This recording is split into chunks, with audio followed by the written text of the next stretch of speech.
gusto niya. Hanggang gusto niya.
convention. Gab convention yun eh. Bago yung panghuling araw nun, yun yung...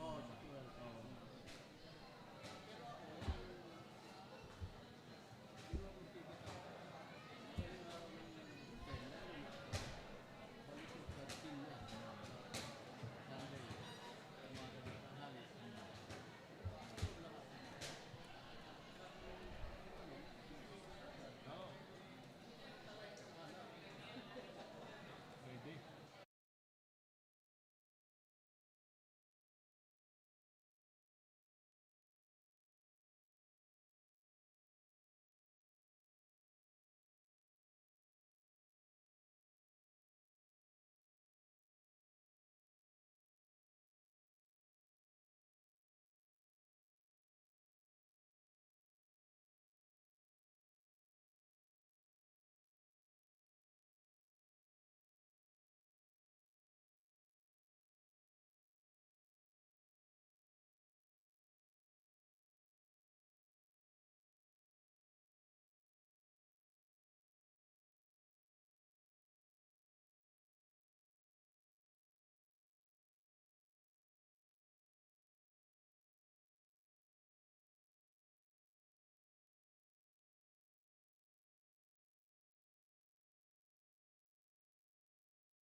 Sound check, 1, 2, 2, 2, 1. Sound check, check, check, check.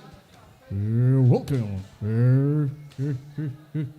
Sound check, 1, 2, 2, 2, 2, 1. Sound check, 1, 2, 1.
Test?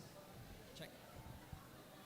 Magandang araw po sa lahat. Ako nga po pala si John Paul J.P. Aguilar Concepcion at nandito po tayo ngayon sa napakasaysayang The Flash Grand Ballroom sa ELORDE Sports Center, Paranaque, Philippines. Napaka-exciting po ng ating araw ngayon.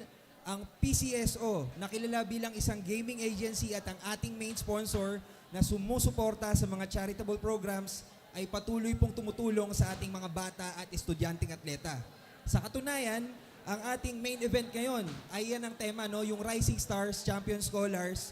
Maglalaban po mamaya, no? Si Ramos versus Alico para sa GAB Philippine Women's Minimum Weight Title at si Sumpay versus Cardoza para sa GAB Youth Bantamweight Championship. At si Tanggan naman po at si Escriber maglalaban ang ating main event para sa GAB Youth Light Flyweight Championship. At mamaya po, makakasama nyo ako, si Alvin Esgo. Nandito rin po ngayon si Franco Lorlioda at si Mr. Paulo Diaz para po sa ating UKC event for today. At para hindi na po ito patagalin pa, ipapasa ko na po kayo sa ating napakagaling na ring announcer, Mr. Julian Navarro. Palakpakan naman natin guys si Mr. Julian. Ladies and gentlemen, we would like to request everyone to please stand for the national anthem to be followed by an opening prayer.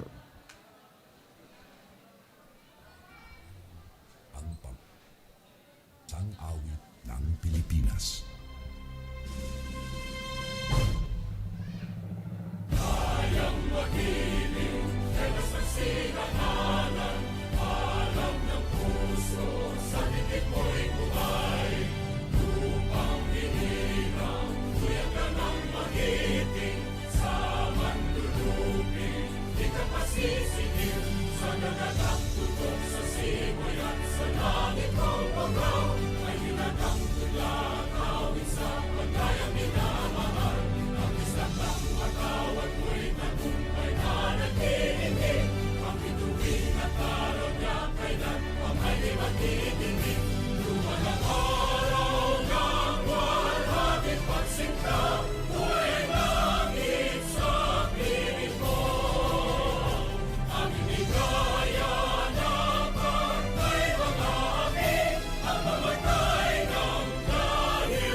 Manatili po nakatayo para sa pambungad na panalangin.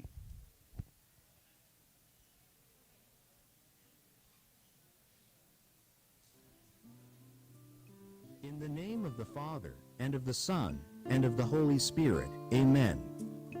Dear Lord, we gather today to celebrate the spirit of competition and the joy of movement. We thank you for the gift of athletic ability and the opportunity to compete. Bless our athletes with strength, speed, and courage. May we all strive for our best, and may we remember that true victory lies in giving our all. Guide our athletes to compete with integrity and sportsmanship. May we remember that victory is not the only goal, but the pursuit of excellence and the spirit of camaraderie. Help us to work together as a team, supporting each other and celebrating each other's successes. May we all strive for excellence, both individually and as a team. We ask for your blessing on our athletes and coaches, and for safe and successful performances. May we all experience the joy of participation and the thrill of pushing our limits. Amen. In the name of the Father, and of the Son, and of the Holy Spirit. Amen. And now, ladies and gentlemen, we will start our first bout. Pero bago yan, isa munang masigabong palakpakan para sa ating mga boksingerong lalaban ngayon dito sa UKZ Promotion presents the Rising Star Champion Scholars. Our referee for our first bout will be Don Argelies. Judges are Eduardo Noblesa, Hilco, and Virgilio Garcia. Again, our first bout will be Prince Heaven Valdez versus Alfredo Tesing Jr. And now, making his way to the ring, let's welcome from ELM Boxing Stable, Malabon City, Alfredo Tesing Jr.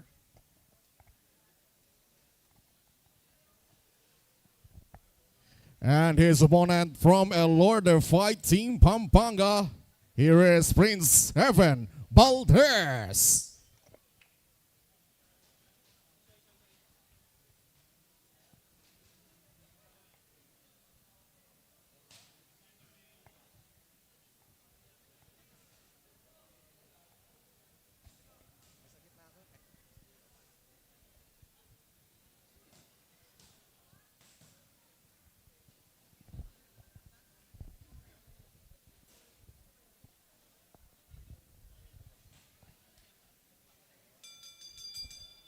Ladies and gentlemen, welcome to the Flash Grand Ballroom here at ELORDE Sports Center, Paranaque City. ELORDE UKC Promotion presents the Rising Star Champion Scholar, and is brought to you by PCSO, Damage Control, Bax Cafe, MMA Marco Manyalak Athletics, ELORDE Fairtex Philippines, Focari Sweat, Strong Pit Sports Equipment Corporation, Light Water, Be Athletic, ELORDE TB, and First Field Bio Import and Export Corporation. All professional boxing bouts are sanctioned by the Games and Amusements Board, Chairman Attorney Francisco Rivera, GAB Commissioner Mr. Angel Bautista, and Attorney Manuel Plaza III. The Chief of Boxing and Other Contact Sports is Mr. Rodil Manao. This bout is 4 rounds of boxing in the lightweight division. The 3 judges scoring at ringside are Eduardo Nobleza, Hilco, and Virgilio Garcia. Third man in the ring, the man in charge of the action, is referee Don Argelies. Introducing first, in the blue corner, wearing white, official weight 136.3 pounds. From ELM Boxing Stable, Malabon City, let's welcome Alfredo Tesing Jr. And his opponent, in the red corner, wearing yellow with blue, official weight 134.7 pounds. Making his professional boxing debut, representing ELORDE Fight Team Pampanga. Ladies and gentlemen, here is Prince Heaven Valdez. Magandang tanghali po sa lahat. Ngayon po, meron po tayong laban 4 rounds. Big boys agad to, Alvin, Yes. Lightweight division, 135 pounds.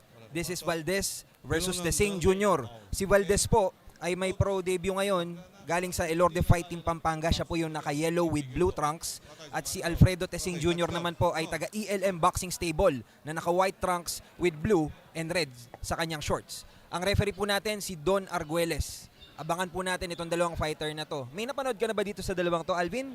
Actually, Prince Heaven Valdez will be making his pro debut. Yung Alfredo Tesing, medyo nakapanood na rin tayo ng ilang laban niya. Medyo he is aiming to get his win number 1 ngayong araw na ro. Totoo. Well, actually, parang ganun pala sila pareho, ano? Yes. Pro debut, tapos si Tesing Jr. naman, something to prove. 0-4. Mahirap na posisyon yan, pero yun yung challenge dito siguro sa laban na to, no? Pareho silang may balak patunayan. Tsaka nasa light. Oh! Ayun! That right Kakasabi ko disconnect. lang ng papatunayan, kumonekta agad yung kanan ni Heaven Valdez. Ayan. Ang haba nitong Valdez na to, no? Again, that left did connect for Valdez.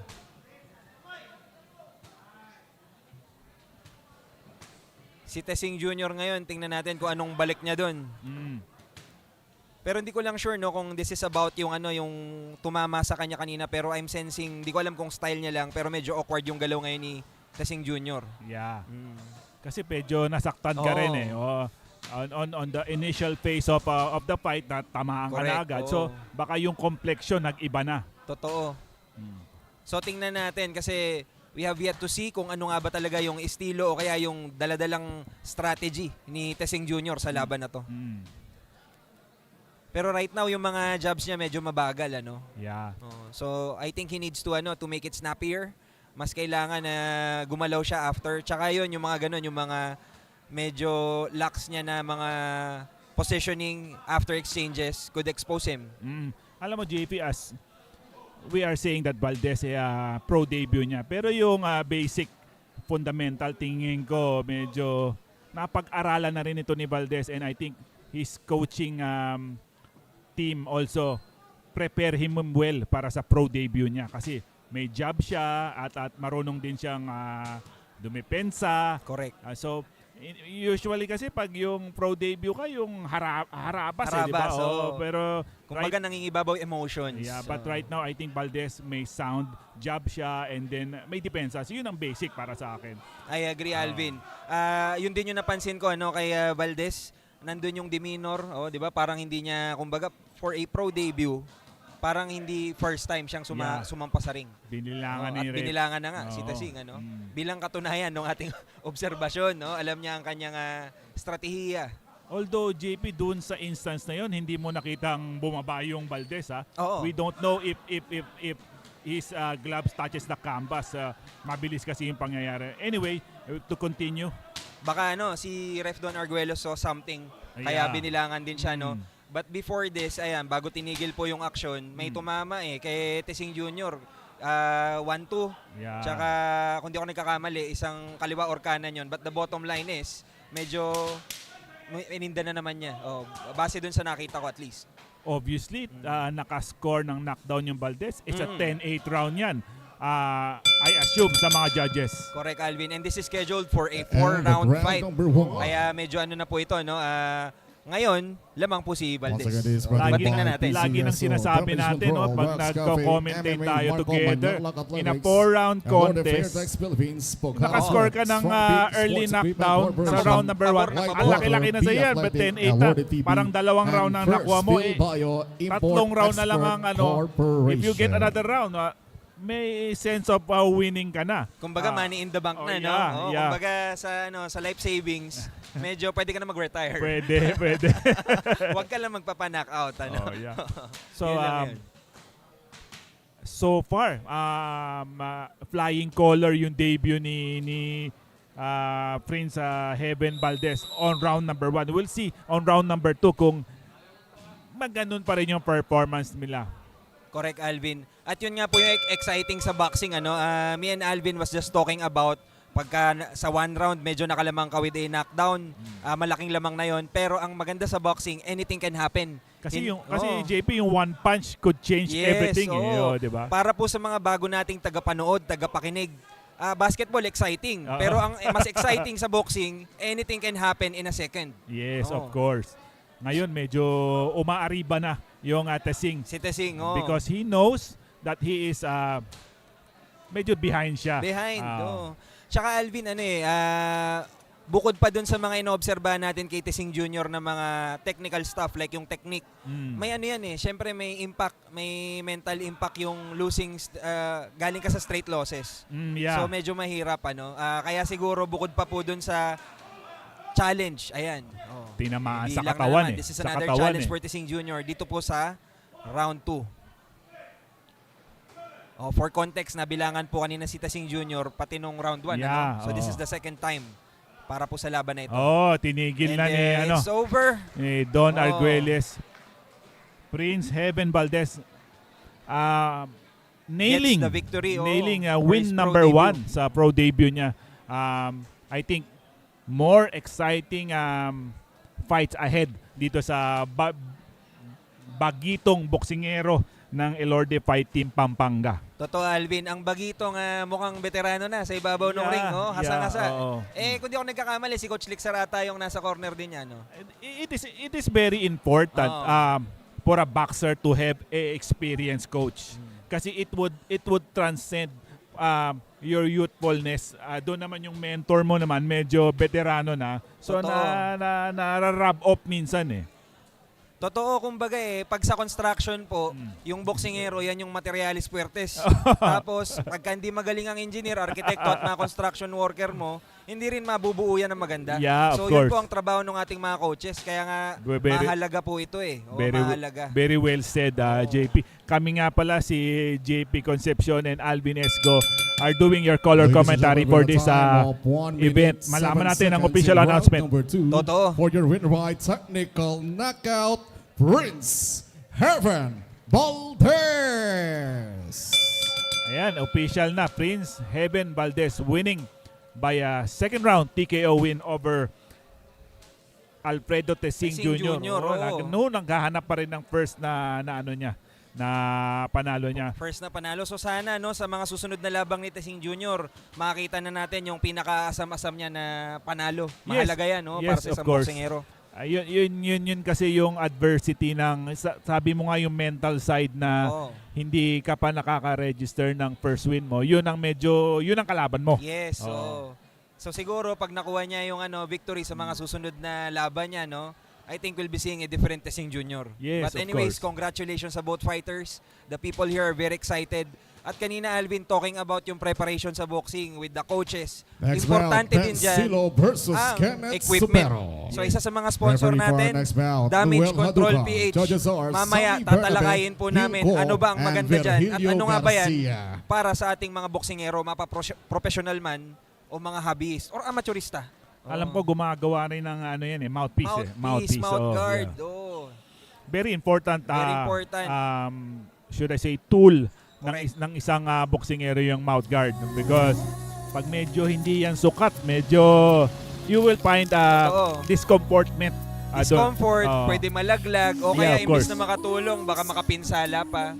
So ang customized mouth guard po ay very important. Mamaya we'll talk Once about again, it our later. referee for Damage next bout, Control Noel PH. At marami Haduca. pa po tayong sponsors. Sammy Bernabe, Hilco, and Virgilio Garcia.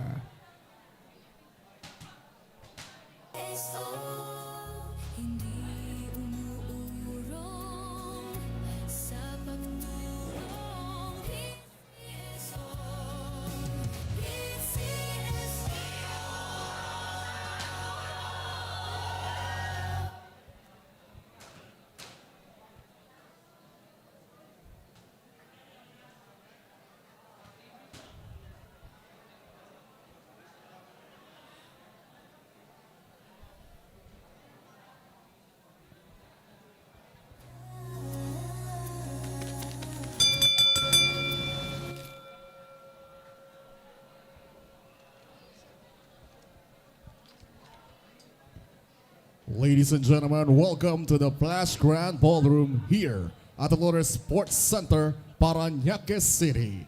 ELORDE UKC Promotions presents the Rising Star Champion Scholars. This bout is 6 rounds of boxing in the Super Bantamweight division. The 3 judges scoring at ringside are Sammy Bernabe, Hilco, and Virgilio Garcia. Third man in the ring, the man in charge of the action, is referee Noel Haduca. Introducing first, in the blue corner, wearing white with black, official weight 121.9 pounds. He has an undefeated record of 2 victories and all wins coming by way of knockout. He is from unorthodox boxing stable. Let's welcome Kenneth Supero. And his opponent in the red corner, wearing blue with yellow, official weight 122.3 pounds, holding a professional boxing record of 2 victories with 1 knockout, 1 loss, and 1 draw. Representing ELORDE Fight Team Paranaque, ladies and gentlemen, here is Vince Gabriel Silo. Okay, we are in the second bout of this UKC promotion. Presents the Rising Star Champion Scholar. We are live here in ELORDE Sports Center, SUCAT, Paranaque. I am Alvin Esgo of Real Fight PH together with JP Concepcion. JP, nandito na tayo sa ating second bout. It's a 6-rounder, super bantamweight.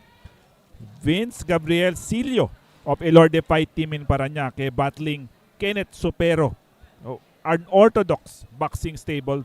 Yung Supero hindi pa siya nakakalasap ng talo. 2-0 siya. Yung Vince Silio, 2 wins, 1 draw, 1 loss. Kabaligtaran naman ang storya nito nila ni Tesing Jr.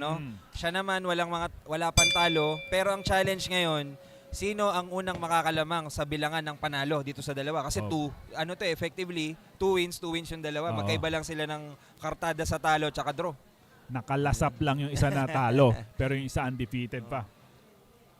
Masisilo kaya si Silo Oo. ni Supero. Super Ayan. bantamweight to. Mga 122-pounder. So si Supero, unorthodox pero orthodox ata yung kanyang stance. So Oo. malilito ka din Ano lang po 'yun, yung kanilang boxing stable. Yes. Ayan. So shout out sa mga taga unorthodox boxing stable. Ayun pinakitaan agad ni Supero. Yung shout out, nagbato siya ng left hook kanina doon, pang shout out sa kanyang mga ka-gym mates. Actually, yung Supero did throw a 2-3 combination to the body and to the Magkakasunod head, no? Makita natin kung may sagot yung Silio. Oy! Oy! Maganda yung timing doon ni Supero, si Super. Ang ganda nung pinag-isipan yung Supero, no? Oo. Ang ganda, maganda. I mean, Ba't ka nga naman lalayo Oo. pa?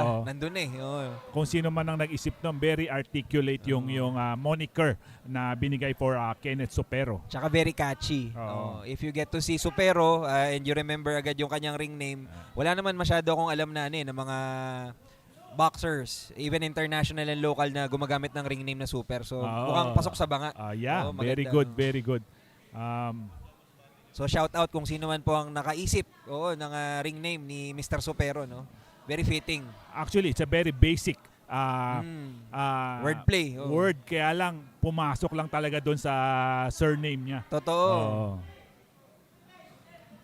Tsaka very heavy-handed din yung Supero, ha. Totoo. Pag bumato siya, talagang may bagay. Yun ang ibig sabihin Makikita mo yung kasama katawan. Yeah. Oo. Hindi pa siya ganun kabilis pero if you can imagine, if it will land, mabigat. Yeah. Kasi 122 pounds na may kasamang puwersa. Ayan. Uy! Ayan na. Isa naka-timing na naman doon si Supero. Gumaganta rin si Vince. Pero so far, Supero is controlling yung majority ng clinch nila ngayon. Medyo sinusukat din ni Silio yung yung baga parang tinatansya niya, kaya ko ba tanggapin yung suntok nito? Correct. Oo. Because merong mga boxer na malakas sa round number 1. Eventually sa round 2 they are nagpe-fade. Oo. So he is, nakikita ko tinitingnan niya kung kaya niya o hindi. I'm speaking about Silio. Correct. Totoo po yung sinabi ni Alvin. Ang mensahe doon, don't be fooled. Oo. Kasi this is round 1. Ang mga boksingero po kakaraniwan, they're gathering data. O kaya they're testing the waters, tulad nga po nung sinabi ni Alvin, they're testing, kaya ko ba to? Paano ba discarte nito? And after this, sa second round, we'll be able to see kung yun nga ang kaso ni Silo, Oo. kung meron siyang pinaplano or meron siyang nakuha from round 1. Tsaka that round is also very close. So hindi mo rin ma-gauge kung Silio na talo ba o panalo ko sa round, because nagkaroon din siya ng magagandang patama doon. So nasukat ko na at ngayon round 2 pwede ako mag-adjust kung Totoo. paano gagawin ko sa second round. And 6 na round na po tayo, umakyat na tayo sa 6 na round for this fight. Agad-agaran. Pero mamaya, meron pa po tayong 4-round bout. But again, tama po si Alvin, this is a 6 round na laban para sa Super Bantamweight Division, 122 pounds. So we'll see if Supero has the same yung lakas going to round number 2. Kumbaga magiging consistent ba si Supero dito sa round 2? Abangan natin yan. Yung masustain niya. Oo. Okay. At syempre, para masustain yung mga ganitong klase ng boxing events, napakahalaga ng mga sponsor. Yeah. Ayan, nandito po yung damage control. Pero ayun, sumisingit po muna si Silo, Yun ang sinasabi ko sa iyo. Yan yung sinasabi natin kanina ni Alvin. Kaya ko ba yung suntok nito ni Supero? So, to the mind of Silio, kaya ko. Pero right now, nakikipagsagutan si Supero Hindi mo Yes. kaya. Hindi mo Oo. kaya to. So, because boxing is also a mind game. Yes, correct. Actually, Alvin, tama ka. Doon din tayo papunta talaga, yung physical aspect ng laro, it also complements yung mental game. Yeah. So, dapat kung ano yung iniisip mo, it can also be executed dun sa ibabaw ng ring. Of course. So, parang of course. karaniwan, ganun lang naman yung boxing. Hindi ko nilalang dahil madali. Ibig sabihin, I'm simplifying it for us to be able to understand what's really happening there. It's not just two people punching and avoiding punches. It's them implementing tsaka ini-impose nila yung kanilang mental na yung kanilang kaisipan, ano ba yung layunin nila sa bawat laro or laban. Silio also doing a counter game right now. He's trying to bait Supero to come inside and made a mistake. Yes. Tsaka yung counter niyang hinahanda niya eh. Correct. So you see that this fighter Silio, he could be a counter puncher and he could be the aggressor. Magandang magandang aspect yan sa isang boksingero. Agree, Alvin. At ang mapapansin natin kay Silo, yung kanyang pag-maintain nung kanyang pagakbang pabaliktad Counter at na naka-maintain naman. yung height guard. Counter na naman, oh. JP. That counter. Oy! Nakapasok po doon si Nakapasok. Supero nung kanan niya. Pero ang mapapansin mo talaga kay Silo, kayang-kaya niya, no? So far, it's just a matter of siya naman ba yung susunod na makaka-timing. Both of the fighter are doing a counter game. Yes. Pareho silang magaling at tumatama yung counter. Biglang nagpalit ng Yes, stance yung oo. Supero. Sabi niya, kaya ako nasa unorthodox boxing Oo. stable kasi may mga unorthodox din akong galawan. Alam mo, JP, madaling mag-switch stand eh. Oo. Could you survive on that stand? Yes, O, correct. diba? Oo. Kumbaga parang yan yung kasabihan na madali sabihin, Mahirap gawin. Oo, Tama. parang tama. ganun. Parang pwede natin sabihin that Silio probably taking the first half of the fight and the second half belong to Supero naman. Correct. So, how would you score that fight? So, we leave it to the judges. Correct, Alvin. Oo. And syempre, yung aming pinag-uusapan ni Alvin ngayon is just, we're just seeing yung isang anggulo. Angulo So, lang. ang interesting dito, how would the judges score this bout? Kasi syempre, kung makikita natin yung contrasting na style ni Silo, tsaka ni nung ating isa pang competitor, si Supero, si Silo, ang kanyang estilo karaniwan dito lalo sa number 2, siya ay stepping backwards Yes. habang umaatake. Sometimes judges notice that, sometimes not. Ang napapansin nila yung aggressor. So yun yung sinasabi naming exciting and tricky part when it comes to the scorecards later on. Yeah. And sabi ko nga, on my point of view, parang feeling ko nakuha ng Silio yung first half of the round. Yes. Yung second half parang nakuha naman ng Supero. So yung amin that yung angle lang ng sa commentary. Kaya nga may tatlong judge, they seeing different angles. Correct, Oo. Alvin. Well, actually, dun nga lang sa sinabi mo, Alvin, parang evident na yung sinasabi natin na possible na maging point of view ng judges. Yeah. Kasi from what I saw naman, parang sa akin, si Supero sa round 1, and then si Silo sa number 2. Yeah, diba, dito possible. pa lang kami pa lang ni Alvin, medyo that's yung the- point of view, medyo tricky when watching two fighters na magkaiba ng estilo that is competing at a close na fight or pace. Yeah. The third man in the ring is Noel Haduka and international referee also. That left jab did connect for Silio. Ngayon medyo nag-iiba ng estilo si Renz, He's trying to get inside si Vince. Pareho silang tumama doon. Naka-timing siya doon ng kaliwa. And right now medyo baliktad na nagiging action Si Supero naman ang medyo majority moving backward. Yeah. Na-timingan niya 'yun yung kanyang right upper. Pero tumama ba, Alvin? Yung right Yes. upper tumama, That 1-2 combination by Supero did connect on that instance. Pero yung napatahilulog si Silio, sabi ng referee, slip daw yon. So we are a minute and 40 left on round number 3. 6-rounder po tayo ngayon. Ayun. Para sa mga bago nating tagapanood at tagapakinig, Alvin, pagka-slip, tama ba?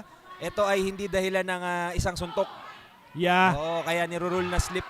That's the perception of the referee, That's why we have a referee, we have the third man in the ring. He is trying to control the situation. Yes. On regarding kung ano mang laban ang kanyang ino-officiate. Correct. Or siguro din, Alvin, pwedeng gamitin din siguro to manage Yeah. yung action sa ibabaw ng ring. Kasi kung wala pong third man in the ring, magiging magulo. Bara-bara yan. Chaotic. Oh. But nevertheless, it is an exciting fight between these Correct. two youngsters that kaya nga rising star. Rising stars. So, Tsaka ano to, champion scholars. Yun. siguro, UKC promotion Yes. gathered yung mga magagaling na mga Mga batang bata. boksingero. They put it together in one card. So, Correct. salamat din tayo sa PCSO for providing a major sponsorship dito sa mga batang to. Correct, Alvin. I always believe na yung talent dito sa atin, parang ginto lang, nandyan lang. Kailangan lang talaga may magmimina. So Yeah. mahalaga po yung efforts ng ating mga sponsors, main sponsor like PCSO, Damage Control PH, Box Cafe, Marco Manialac Athletics, at mamaya babanggitin ko pa yung ibang mga sponsor natin. Ayan. 10 seconds left on round 10 seconds number 3. It's very, very hard to score this round. Ngayon, Alvin, makakapagsabi ka ba ng pangalan sa third round? Parang mas dikit ito, no, kumpara dun sa first and second.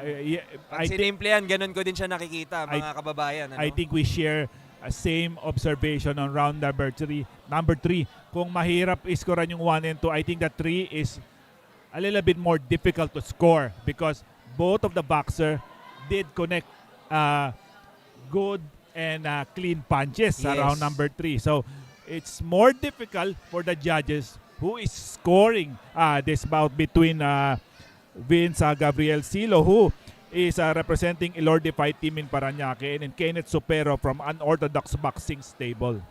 Correct. So ngayon pa lang kumbaga typical for a 6-round bout, dito medyo umaalsa ang action Yeah. Nagkakapaan na yung dalawa nung first and second round. And right now and before this, nung third round nagkakaroon na nagkakalabasan na ng baraha yung dalawang boksingero natin. Meron nga tayong linggo sa Pilipinas o sa boxing na kailangan diinan mo na sa round number 4. Totoo. At yan na nga yung ginagawa nila Silo. Tsaka ni Supero. Tsaka yung mga instruction ng mga corner nila, sinasabi na nila yan na you must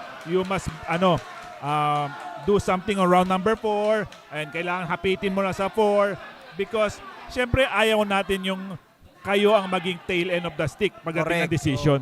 Kumbaga ayaw natin ilagay sa kamay lamang ng judges. Hindi natin minamalit ang judges, pero if you're on the side of a boxer, gugustuhin mo na masigurado kaysa yung nanguhula ka or lagi kang nananalig na lang na mabigyan ng pabor sa scorecards. You want to earn it, tapos gusto mong siguraduhin. One major sponsor of us who is always supporting boxing and UKC promotion, yung Fairtex Philippines, yung mga gear nila na ginagamit. That counter. Supero connects. He's still connecting as of the moment. Tingnan natin kung ma-endure ni Silo itong exchange na to. Yung counter tumama yung counter ng Supero. So, it caught Silio off guard So, pero I think, naman siya medyo composed naman yung Silio Correct. Kumbaga for someone na natamaan ng malakas na suntok, composed pa rin siya. Yeah. And hindi biro yung kakapakawala lang ni Supero, narinig ko dito. Gamit ang Fairtex gloves. Yeah. Talagang kumalabog dito sa The Flash Grand Ballroom. Tsaka ang Fairtex is a puncher glove. Yes. Talagang pag medyo mabigat ka sa muntok, medyo Ramdam. advantage mo yan, tsaka ramdam na ramdam mo. Ano ba ang ginagamit nila dito, Alvin, para din sa information ng ating mga tagapanood? Anong ounce to karaniwan? Usually 8 ounce talaga 8 yung ounce for super bantamweight, tsaka sa mga iba pang mas lower hanggang weight welterweight. divisions. Hanggang welterweight, we So, still use 8 ounce gloves. pag nag super welter ka na yata, pupunta ka na sa 10 ounce. So pataas na yun hanggang heavyweight or what. Ayun, para po sa mga tagapanood natin, anong ibig sabihin namin when we say yung ounces ng gloves? Yan po yung gauge, yung kapal at yung bigat ng gloves natin. Yeah. Usually sa Pilipinas, we normally 8 ounce kasi yung mga welterweight, halos doon mabigat na tayo. Mabibigat na. We rarely have super welter, middle, pero meron din. Pero pag nandun na, 10 End of outs the na. round. Ayun, ayos. So may bago na naman tayo natutunan, ano? Mahalaga po 'yan kasi while watching boxing, if naintindihan mo what's happening inside, you'll get to enjoy it more. Yes, Ayun. yes, of course. So That's the intangible of boxing, you know. Sabi nga nila, bago ka pumunta sa pinakamalalim ng parte ng boxing, alam mo dapat yung basic, totoo. yung gloves. So it's all gonna start on basic in regardless of boksingero ka, you're a commentator, you're a coach, everything, lahat tayo pupunta sa basic. For sure. O, ibig sabihin kahit yung mga baguhan nating mga tagapanood, yung ating mga veteranong tagapanood, they'll get to enjoy the show. Yeah. Yung ating UKC ngayon, ano? At hindi po magiging posible yan without the help of Damage Control PH, Round number 5. Box Cafe, Marco Manialac Athletics, ELORDE Boxing Gym, Samahang Kickboxing ng Pilipinas. Kita mo pati kickboxing, sinusuportahan ng boxing, tulungan tayo paangat. Pocari Sweat, Strong Fit Sports Equipment Corporation, Fairtex B Athletic, ELORDE TV, First Fill Bio, and Light Water. Yung kanan na upper, tumama ng supero, ha. Nako. Talagang medyo sa mga patama na visual, yung nakikita natin, supero talaga itong mga nakaraang rounds. Oh, pero yun, sumagot agad si Vince, tumama yung kanyang kanan na yun, malinis yun. Kasi merong burst din tong Silio eh. Oo. If he have that burst, tatamaan ka rin ng multiple combination nito. Correct. Kumbaga, nagtatimingan yung dalawa. Yeah, Sinimplihan. Yung laban na napapanood ngayon, labanan ng timing. O hindi lang po lakas, kung mapapansin nyo. Yun po ang tema ng Supero versus Silo. Tsaka ito na yung championship round nila, yung 5 and 6. Yes. So, sabi ko nga, I always tell this on the broadcast, this is a championship round. Kailangan ko din mo to. 5 and 6 round could have a big thing kung makuha mo yung mga round Correct. na ito. Kumbaga, pagka-championship round, para naman po sa kung tama din ako ng pagkakaunawa, Alvin, parang ito yung clutch sa basketball, ito yung medyo tumatatak sa isip ng mga Parang mga judges, even sa mga manonood. Parang lasting impression yan. Yes, eh. Diba? Tinamaan yata sa katawan. Oo. The body. Ininda ni Supero yon at buti na sabihan siya agad nung corner niya kasi he was caught off guard. Oh, I think he is injured also. correct. Hindi natin alam kung sa Sana it's not something serious. Pero yon, tinatry na ata ni Silo i-capitalize yung na-sense niya na urgency sa side ni Supero. I don't know, he is touching his shoulder. Totoo. Oh. Pero iba kanina yung kaliwa, tas ngayon yung kanan yung medyo tinatapik niya or baka nagkamali lang ako ng tingin. Kasi medyo nung binato ni Silio yung may suntok rin kasing tumama. Eh. So Batang malinaw dito sa katawan. yeah. Sa katawan yung iniinda ni Supero. And the shoulder, pinapagpag niya yung kaliwa niya eh.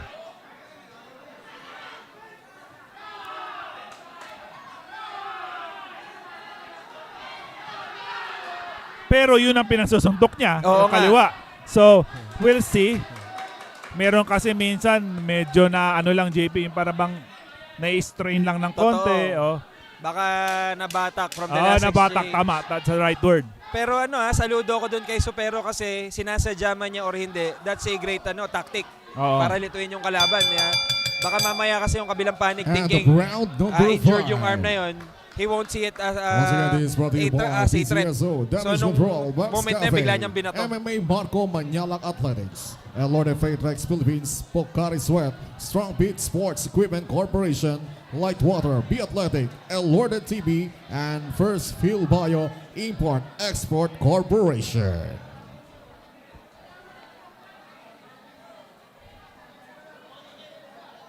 Last and final round na to, JP, of this very exciting super bantamweight affair between Vince Gabriel Silio of ELORDE Fight Team in Paranaque against Kenneth Supero of Orthodox Boxing Stable. Ang tanong, will Kenneth Supero stay undefeated or Gabriel Silio nailing his third win of his young career? So Totoo, Alvin. we'll definitely see pagkatapos ng round na to o kung matatapos tong round Ladies na and to. gentlemen, Sino this ang unang is makakatatlo? your final round. Even yung ating mga boxers, mukhang they appreciate each other. Sabi ko nga, Alvin, hindi mo papansin ng oras pagka nag-enjoy ka eh. Yes. At maraming salamat sa dalawang boksingero na ito. Kahit ako dito sa booth, I'm enjoying this fight. At mukhang nag-enjoy din si Supero. Nagpatama na naman ng kanan, Oh, that counter right did connect for Supero again. Alam mo, he always starts strong, yung Supero. Totoo. Ito namang Silio, he is finishing strong. Yes. So we will definitely be having a good decision by the end of this fight kung may decision Hopefully, Alvin, we get to see a decision na magbibigay ng hustisya Yeah. sa performance nitong dalawang napakagaling na boksingero. I think yung kung na-injured man o nasaktan man yung Supero nung previous round, I think he did recover well on this last and final round. Yes, Alvin. And only he knows. Siya lang ang nakakaalam, pero if he is really hurt, I think he's doing a great job showing us na hindi. Kasi nag-play around pa siya, with body language. May taunting pa siya ng kaunti. Part of the game. May respectful naman sila during the beginning. So I guess this is something na parte lang ng kanyang estratehiya. Yeah, probably. So, but ang sure niyan tomorrow, these two boxer will be sore. You know? Yes. Oh, Lalo tumama. na sa mga binato ni Supero,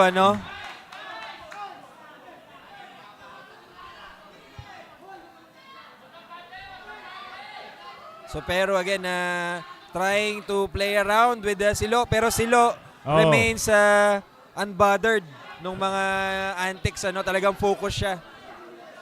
Supero is trying to nail that upper pero medyo hindi siya maging matagumpay doon sa kanyang balak. Nasa loob pa rin ng laro si Vince, he remains focused. I think Silio must do something also on this 44 seconds left on this final round. That's my own opinion. Kailangan siguro pasukin niya rin and try to make this round even more exciting, Kasi tingin ko meron na rin siyang parang konting swelling sa kanyang right below the eye. Totoo, Alvin. And katulad nga nung pinag-uusapan natin kanina, when we're talking about championship rounds, importante talaga that the judges see kung ba't ka ba dapat manalo. Yung sabi nga nila, lasting impression. Sabi Lasting ko kanina, impression. 10 seconds left of this, Ayan, ano yung magiging lasting impression natin sa Silo versus Supero para dito sa 6 rounds na super bantamweight na laban na to, 122 pounds. And So, that's it. We'll see. Para sa ating laban, ngayon, abangan natin ang desisyon ng ating mga hurado. It is a very interesting fight between these two rising stars. Akmang-akma siya doon sa tema na gustong ihandog ng UKC promotion sa iyo. Mga bata, mga pasibol na boksingero ang nagkakaroon ng platform for their talent to be put on the national TV kasi also para maraming taong makakita sa kanya. Eventually, itong mga batang to makakalaro na sa abroad Totoo yan, Alvin. Kumbaga, binibigyan ng hustisya yung nung mga bata na ito, yung suporta ng UKC at ng PCSO. Napakahusay. And I think UKC also will be holding etong, kung di ako nagkakamali, itong July 26, yung amateur naman. Correct. So, it is a transition from amateur to pro. Ang ginagawa ng UKC eventually you will go pro, may platform ka pa rin, so everything is being put on the table for UKC.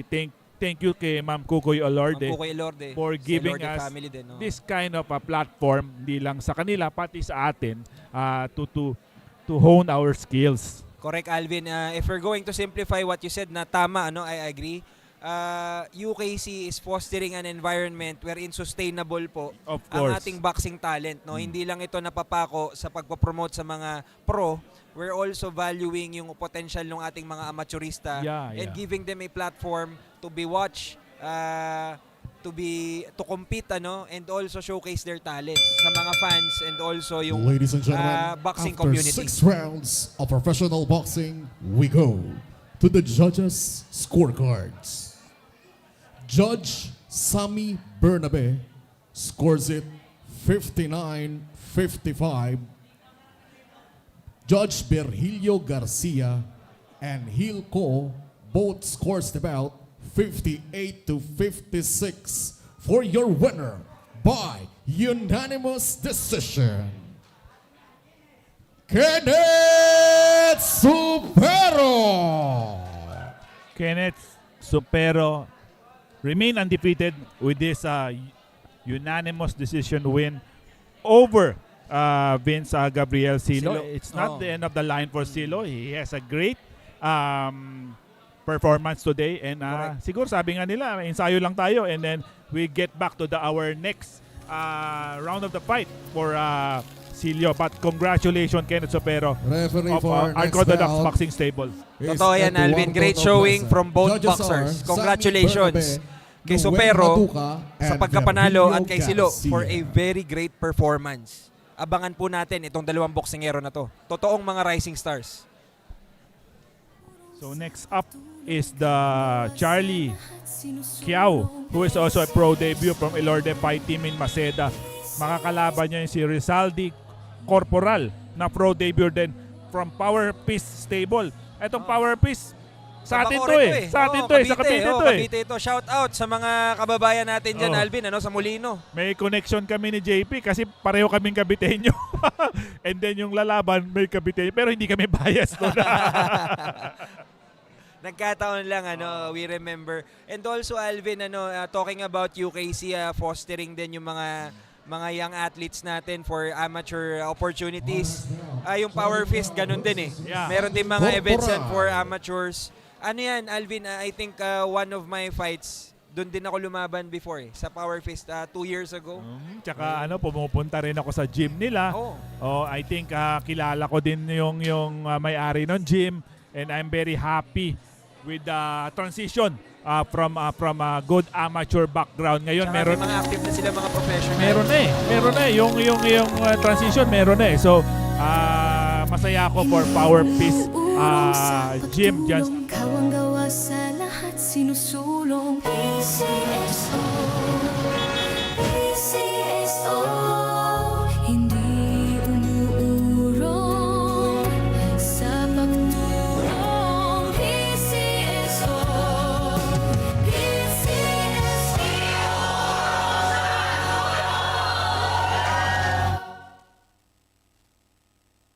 At ELORDE Sports Center, Paranaque City, ELORDE UKC Promotions present the Rising Star Champion Scholars.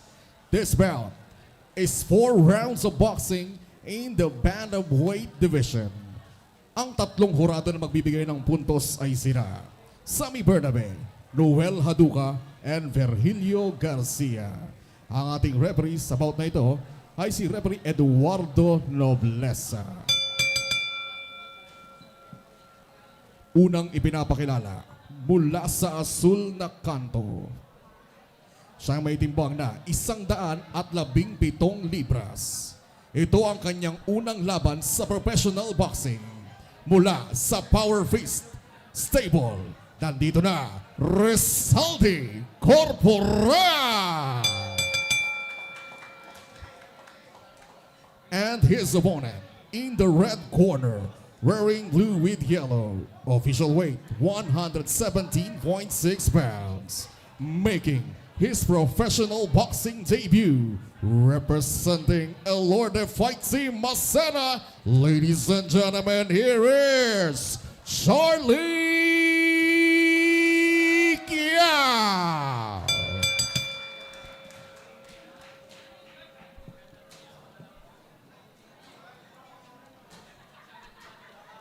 So Charlie Giao and Rizaldi Corporal, both fighters are making their debut on this afternoon UKC Rising Stars. I am Alvin Esgo of Real Fight PH, together with JP Concepcion. We are doing your color commentary for this event. JP, nandito na tayo sa ating Pangatlo. third bout of Oo, this pangatlong laban, exciting boxing promotion given to us by UKC Promotion and together with PCSO. Ayan. Tama po, no, yung sinabi ni Alvin. At bukod po sa PCSO, marami pa po tayong mga sponsor na tumulong para po mangyari itong Kiao versus Corporal na laban. Ano? Damage Control PH, Bax Cafe, Marco Manialac Athletics, ELORDE Boxing Gym, at mamaya babanggitin ko pa yung iba nating mga sponsor. Balik muna tayo sa aksyon dito sa Kiao versus Corporal. Yung Corporal ay sporting a Spartan-like. Parang gladiator style, parang pang Spartan. At yung Giao naman wearing the yellow and blue color for ELORDE Fight Team Maceda.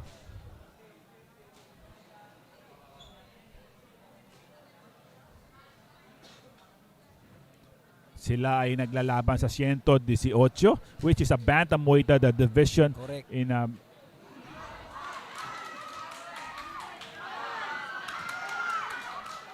Corporal is swinging the fences on the early on this round. 4 na round na maglalaban itong dalawang mabagitong ito. It's always a good thing to see some boxing stable talagang nagkakaroon sila ng representation sa larangan ng pro boxing. Siyempre para maganda yung laban, maraming gym ang naglalaban. It's also a way to test yourself. Totoo, Alvin, yun nga yung sinasabi ko kanina, yung salitang sustainable, para mas ayan, yung talento na pipitas, na sukat talaga natin kung sino ang dapat manaig sa kanya-kanya nating mga lugar. And right now, Corporal is representing yung Bacora, He's showing yung kanyang talento, yung tapang niya. Pero ano kaya ang isasagot ni Kiao? Tumama yung kaliwa ng Corporal, no? Medyo kanina yung appearance sa akin, mga wild swings, but right now, Corporal is timing it right.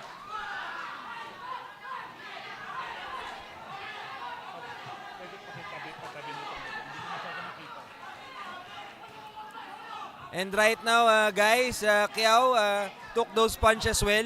Nakafocus ulit siya sa kanyang strategy. He's trying to time Corporal. And nakita nyo naman, napakalisto nung kanyang paghakbang pabaliktad. Yeah. Pabalik. Handa rin talaga si Kiao sa laban na to.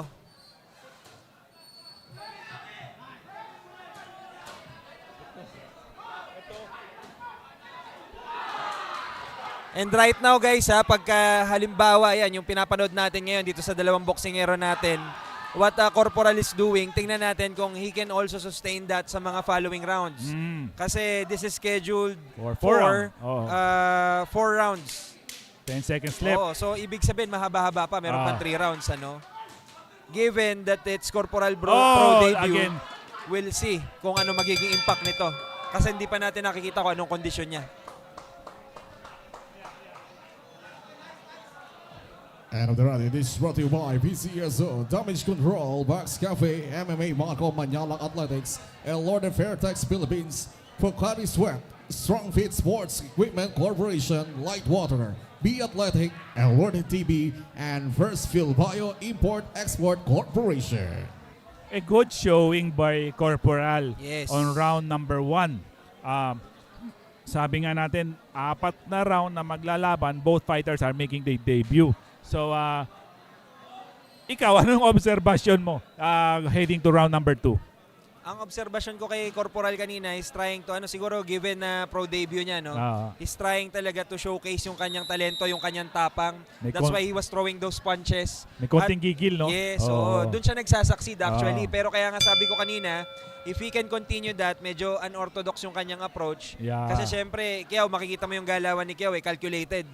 So, minsan, yun yung pangbasag sa calculated na galawan, birahin mo. Pero, yun nga yung challenge doon. That's very challenging. Katulad nung ginagawa ngayon ni Rizalde Corporal. And that's very evident pag nakita mo rin yung physical appearance niya, namumula. Kasi yung body at yung kanyang brain is exerting all this effort, imposing his will. And that's very difficult to do. And again, this is scheduled for 4 rounds. And again, a very explosive starts for Corporal dito sa round number 2. And the referee cautioned both boxer to have a clean fight, you know. Totoo.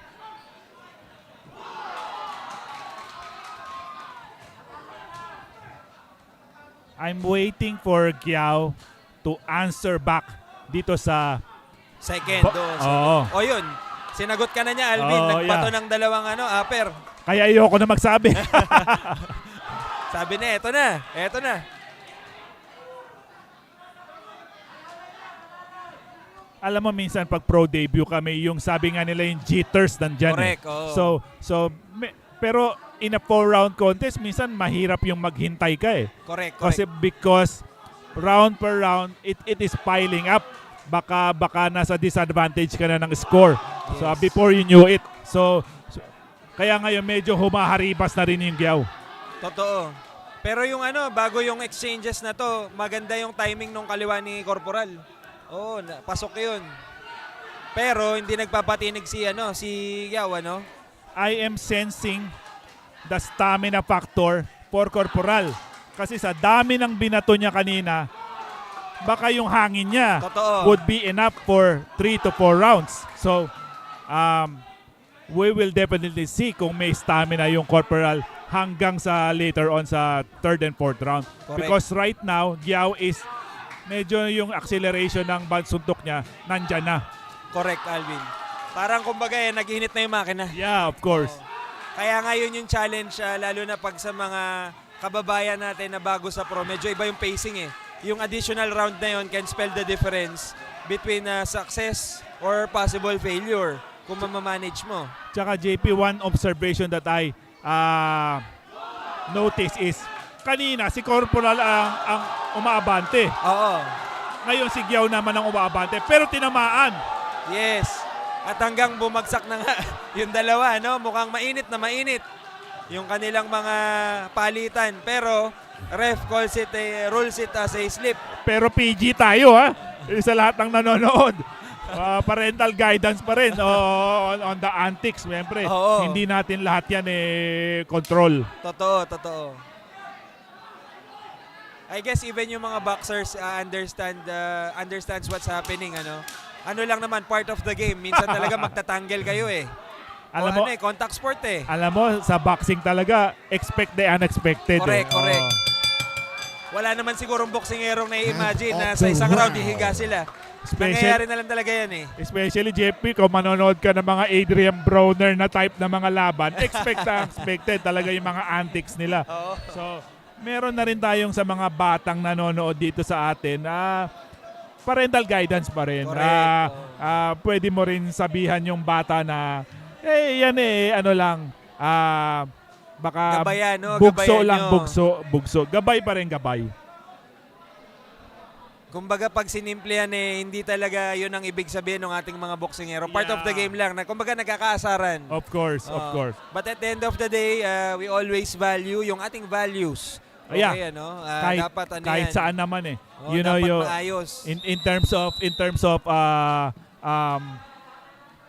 different aspect of life naman, lahat naman may mga values that we must consider. So as we go round number 3 na tayo, no? Correct, Alvin. Of a schedule 4 rounds of this Nako, may pinakawala na naman si Corporal. Ayan. At maraming fans ngayon si Corporal dito. Bawat mga patama niya, katulad nung kanan na yon, talagang nagkakagulo po ang mga taga-Bacor. At si Rizaldi Corporal is maintaining yung pressure even sa gitna nung clinch. Again, sabi ko nga sa'yo, the stamina factor will be a Yes. factor. Pero ngayon, Corporal, Sinasagot ka na niya. oo, May baon. sinasabi niya meron. May baon, sir. Dala-dala ko. Galing Molino to. Ayan, ang baon. Tumama. Ni Rizaldi Corporal ng Power Fist. Tumama yung straight ng Corporal. At I think he's handling this well right now. Hindi Yeah. siya basta bumubulusok. Talagang he's still maintaining distance, trying to time Kiao. Oh, That's a counter. perfectly timed right Counter. ng Corporal. And that's the power fist ng Corporal. Perfectly Pinakita niya kanan, ano? perfectly executed counter right by Corporal. Talagang yung power makita mo sa hips eh. Correct. Oo. Tsaka yung ano, yung hindi lang yung kanyang execution, also how it was received by Kiao. Yeah. Yun nga yung sinasabi natin, Alvin. Talagang kaya siguro may pressure. Gusto niya ipakita, ito ang power fist ko. Kiao, ito ang power fist ko. And bibilangan ngayon ni ref, si Kiao.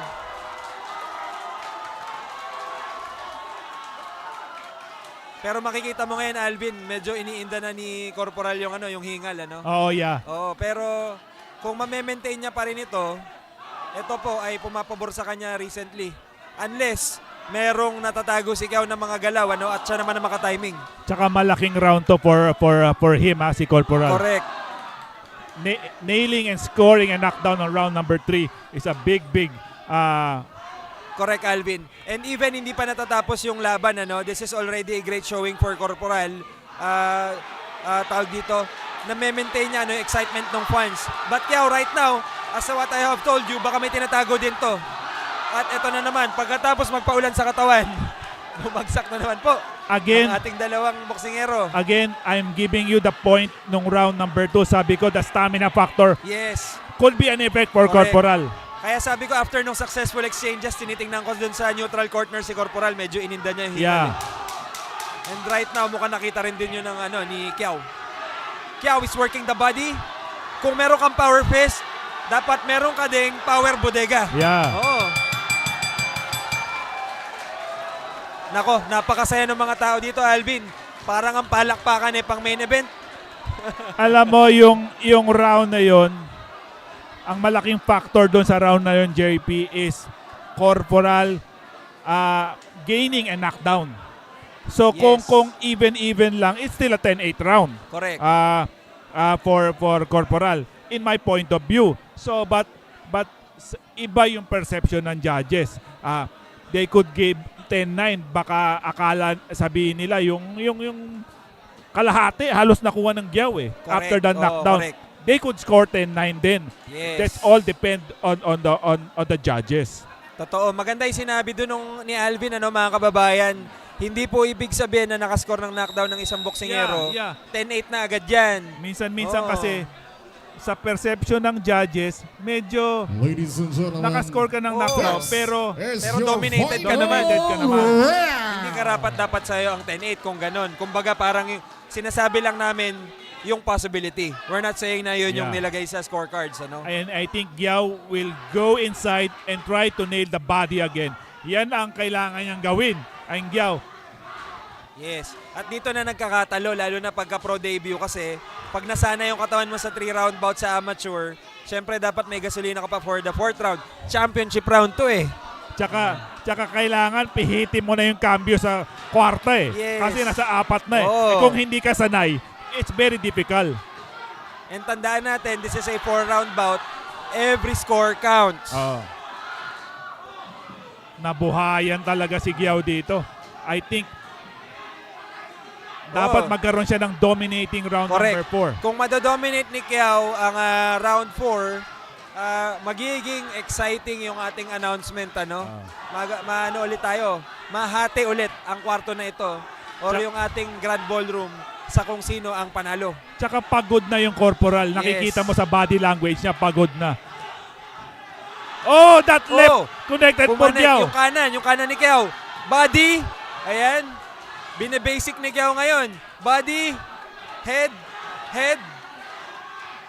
Tumama pa yung Nice. upper. Oo, yan naman ang baon-baon ni Kiao, ano? Pero right now, ang ginagawa na lang ni Corporal is defending but he threw that right and left. Buhay pa si Corporal sa laban na to. Alam mo, ang ganda. Buhay pa si Buhay Corporal. na buhay. Corporal is a parang Yes. parang ano yan eh, symbol of bravery. Yes. Oh.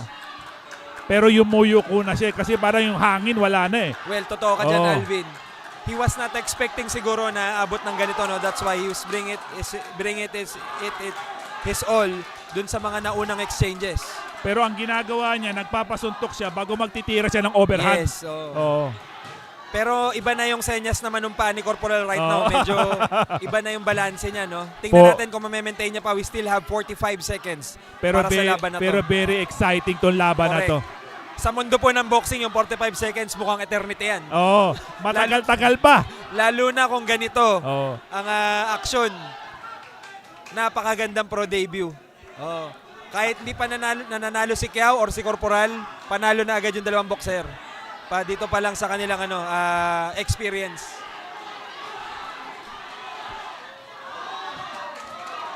Both boxer are pouring it on Nako. dito sa last 12 seconds of this fight. Correct, Alvin. Pigaan na. Pigaan na ng gasolina, no? Last 6 seconds. Tumama ulit si Kiao, yung kanyang kaliwa. Alam mo, ang tanong na lang dito What a great fight. JP, for me ha, yung third round ba, how would the judges score? Kung ang judge nag-score ng 10-8, medyo malaking advantage yun. It's gonna be, bago yung 1 and 2 could be swing round for both fighters. Yung fourth round, may konting advantage tingin ko yung Giao sa akin on the last round. I agree. Kasi he has yung control nasa kanya na eh. tsaka Ring yung- generalship. Oo. So, malalaman na lang natin how would the judge score to the third round yung may knockdown.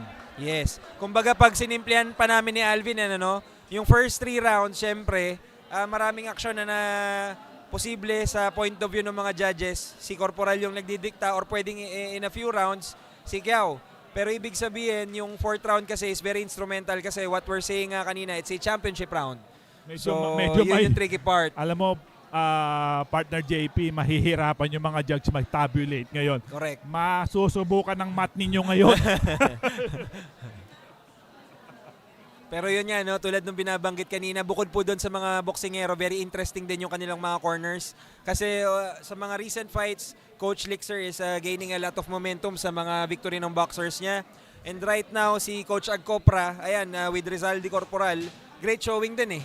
Kumbaga aabangan din natin yung mga lalabas pa sa stable ng Power Fist. Diyan po sa Bacoor, At Alvin, nabalitaan ko, mukhang maraming pinaplano sa Bacoor in terms of boxing.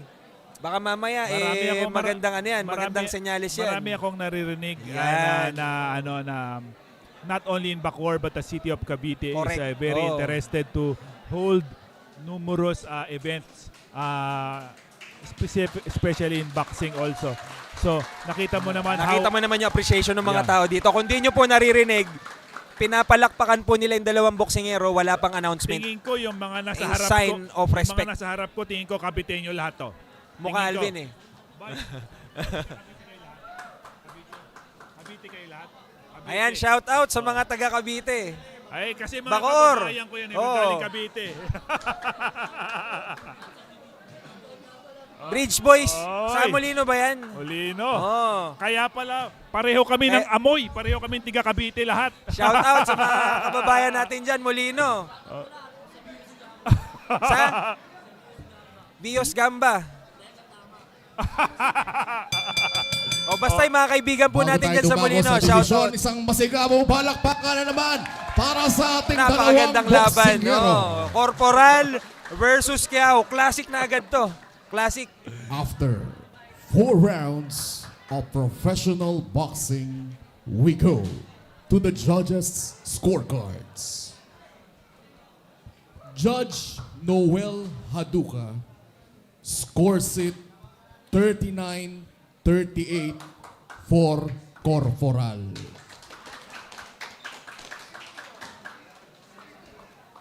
Judge Virgilio Garcia and Sammy Bernabe both scores the bout 38-38. We have a majority draw.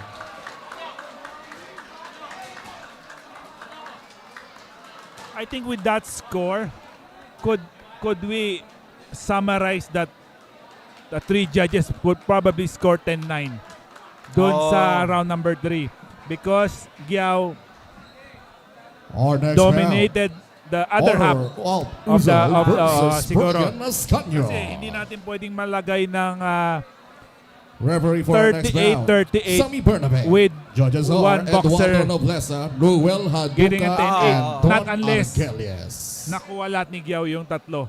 So, but it's a draw, it's exciting draw for Giao and Corporal, and mas mabuti na yung tabla Correct. kaysa yung talo ka.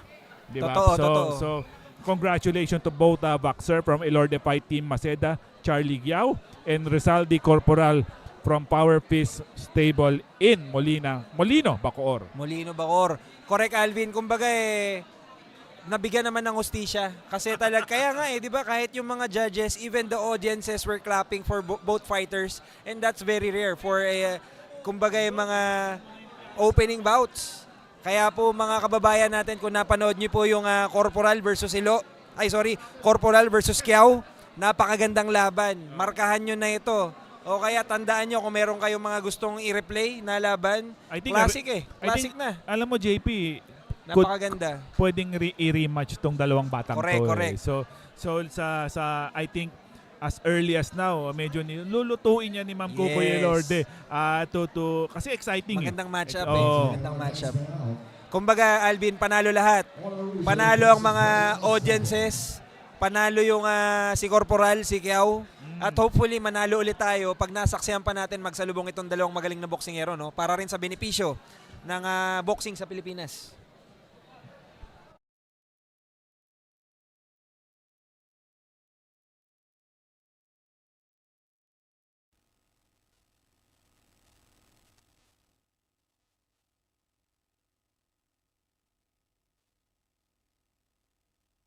Sa pagtulong, kawang gawa sa lahat sinusulong. PCSO, PCSO, hindi umuurong. KC Promotion presents the Rising Stars Champion Scholars. This bout is 6 rounds of boxing in the catchweight 145 pounds division. The 3 judges scoring at ringside are Eduardo Nobleza, Noel Haduka, and Don Argelius. Third man in the ring, the man in charge of the action, is referee Sammy Bernabe. Introducing first, in the blue corner, wearing black with white, official weight 145.6 pounds. His record, 9 wins with 2 knockout, 3 losses, and 1 draw. He is from Paranaque City. Let's welcome Brian Ascanio. And his opponent, in the red corner, wearing blue with yellow, official weight 145.9 pounds. He has an undefeated record of 4 victories and all of his wins coming by way of knockout. Representing ELORDE Fight Team Paranaque, he is from Turkey. Ladies and gentlemen, here is Honor of Oozes. We are on the 4th bout of this afternoon affair. UKC Promotion presents Rising Star Champion Scholars given to us by PCSO together with UKC Promotion. Honor Usel of ELORDE Fight Team in Paranaque battling Brian Ascanio of Paranaque in a 6th round 145 catch weight dito sa ika-4 na laban ngayong hapon. Pasalamat tayo sa mga sponsor natin, Pocari Sweat and Fairtex Philippines, and of course PCSO for this event to make it possible. Andito na tayo sa round number 1, Ascano versus Usel. Oh, very exciting, ano? Saan nga bang bansa galing si Usel? Turkey. Ayan, para po sa information ng ating mga viewers, baka nagtataka sila eh. Baka iba itsura ata nung Pinoy na to. Taga Turkey po si Usel, ano? I think but dito siya nagte-train. He is he's honing his skills dito sa Correct. Pilipinas, specifically dito sa ELORDE, SUCAT Paranaque. Rematch Alvin. to Rematch to ng Oo. previous na laban nila. So, we'll definitely see. Ito ba yung latest na laban din ni Yan Osel tsaka din, ni Ascano? yan din, Okay. yan din. And now, they are doing it again dito sa same venue rin yata. Dito rin sila Oo. naglaban. Kung di ako nagkakamali, parang tayo rin ata yung nandun. Yeah, definitely. Definitely. Alam mo, maganda rin yung record ng Ascanio. 9 win, 3 loss, and 1 draw. Oo. Yung Usel is undefeated also with the 4-0 record. Correct. For the context, ano yung sinasabi ni Alvin, 9-3-1, lumalabang ka sa Pilipinas, and if you're not handpicking your opponents, that's a very good record. Of course, Tapos of course. si Usel naman is practicing boxing here in the Philippines. Kung saan, isa sa tayo sa pinakamagaling sa buong mundo. So if you're a boxer here in the Philippines coming from another country, ibig sabihin you're getting the best education. Kung meron tayong mga kababayan pinapadala sa Harvard at kung saan-saan mga eskwelahan sa buong mundo, kung School of Boxing ang pinag-uusapan, isa po ang Pilipinas sa mga go-to places ng mga boksingero trying to hone their skills. Even yung mga Japanese boxers Yes. na hinahangaan natin, Chinese they boxer. go here, Chinese boxers. yeah. And even yung mga past UKC natin, di ba, we have Malaysians also. Yeah, of course. Lahat sila, sinusukat nila yung galing nila Mm. by going to the Philippines and trying to sharpen their skills dito Correct. sa Pilipinas. So kung ikaw ay isang fan na lagi mo naririnig yung salitang Pinoy Pride, ayan, perfect ito na analogy o kaya ehemplo na sa mga ibang larangan medyo napag-iiwanan tayo, pero sa boxing isa po tayo sa tinitingala Yeah. sa buong mundo. So Yeah. habang nanonood ka ngayon, nakikinig, taas mo yung noo mo. Napakagaling ng mga boksingero natin dito. Yeah, of course. Very well said by my. That combo did send Escano down to the canvas Yes. on the middle part, or should I say the tail end of round number 1. Correct, Alvin. At Medyo- yung pinakita ni Osel yan ang natututunan niya sa Pilipinas. Medyo mapula na yung forehead ng Ascano Oo. with that combination given by Usel. That left to the body will hurt tomorrow, I think. Now, yung initial pain, di mo pa mararamdaman. Totoo. Nandyan pa yung Oo. may adrenaline pa Pero the way yung Ascano is reacting to the punches, makikita mo yung lagapak sa katawan niya. Yeah. Pero mukhang he took it well. Tingnan natin yung recovery niya sa mga susunod na round. Kasi nga, maganda rin yung record niya, and I think maganda rin yung mga kalaban niya. Alvin, mukhang tinigil na. MMA Marco Manala Athletics, ELORDE Vertex Philippines. I don't know who decided for the corner, pero ang nasa corner po ngayon ni Ascano si Champ Paconay. Tapos sa kabila naman po si Champ Pabustan, ang mga ating mga coaches. Yeah, I think the corner, pwede nating sabihin hindi natin masabi, it may be the corner or it may be the it may be the boxer itself. So we will kasi wala namang waving But I think kundi yan yung boksingero, yung corner yan. Siguro mamaya we can check para din yung baka yung mga manonood natin, they were puzzled kung sino at least for kumbaga for information ng ating mga viewers. I think with that, Usel remains undefeated with 5 wins and no loss. And I think with that showing, sky's the limit for this guy. Correct. Pwede yata itong lumaban ng 140 hanggang 147. Totoo. Kasi right now, they are fighting in a catch weight 145. Siguro Totoo. pwede maglaro ng 142, 147. 147. Ladies and gentlemen, at the end of round number 1, and for your winner by technical knockout, is from Turkey. Ladies and gentlemen, Honor Albuzer. Honor Usel of Turkey, representing ELORDE Fight Team in Paranaque, winning by a first round technical knockout over Brian Ascano. Usel improved his record to 5-0, and Brian Ascano suffered Don Argelius. his fourth Judges defeat are Eduardo of his career. Nobleza, Noel Haduka, and Hilco.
sinusulong PCSO, PCSO, hindi umuurong sa pagtulong PCSO, PCSO.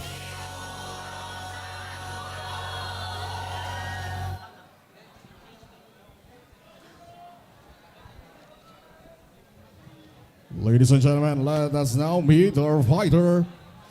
First in the blue corner, making his way to the ring from Legal Nakamao Boxing Gym, Hermenegildo Sumatra Jr. Batiin ko lang yung And mga his kaibigan opponent natin na nanonood, Mark Jason from Almacen. ELORDE Fight Mehes Team, Vlog. Salamat Marex sa panonood ninyo. Duco. Lucas Biendima also. Salamat sa inyong lahat for watching.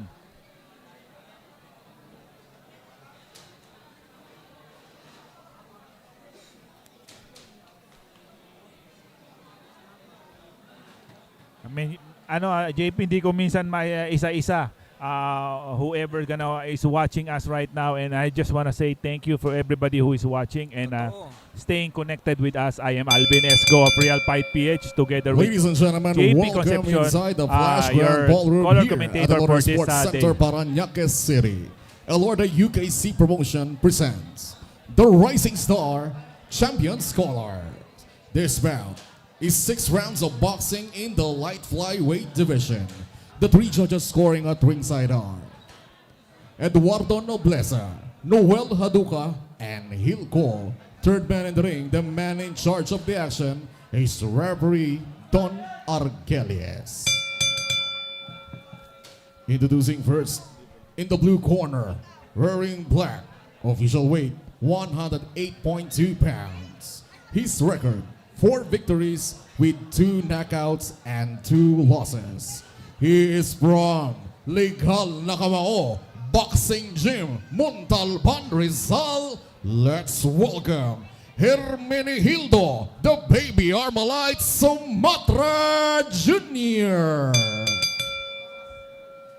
And his opponent in the red corner, wearing blue with yellow, official weight 108.2 pounds, holding a professional boxing record of 2 victories with 1 knockout and 2 losses. Representing ELORDE Fight Team Paranaque, ladies and gentlemen, here is Marex Duco. We are in the 5th bout of this event. UKC Promotion presents Rising Star Champion Scholar. Maris Ducot 2-2, ELORDE Fight Team Paranaque against Hermenegildo Sumatra Jr. 4-2, Legal Nakamao Light Flyweight 6 round. Tama, Alvin. And sa napangako natin sa ating mga manonood, sa ating mga listeners, just a quick update kanina, nakausap natin sa gilid ng ring yung isa sa ating mga coaches, ang sabi sa Ascano daw ang corner niya na ang tumawag. Si Champ Baconahe na ang nag-call, which is I think also a good decision, lalo na pag you're thinking of yung kapakanan ng boksingero in terms of yung sila yung mas nakakaalam kung ano yung kaya at hindi kaya ng boksingero. And kumbaga bawi na lang sa susunod. Safety first. So 6 round tong light flyweight tong dalawang batang to, Ducot and Sumatra.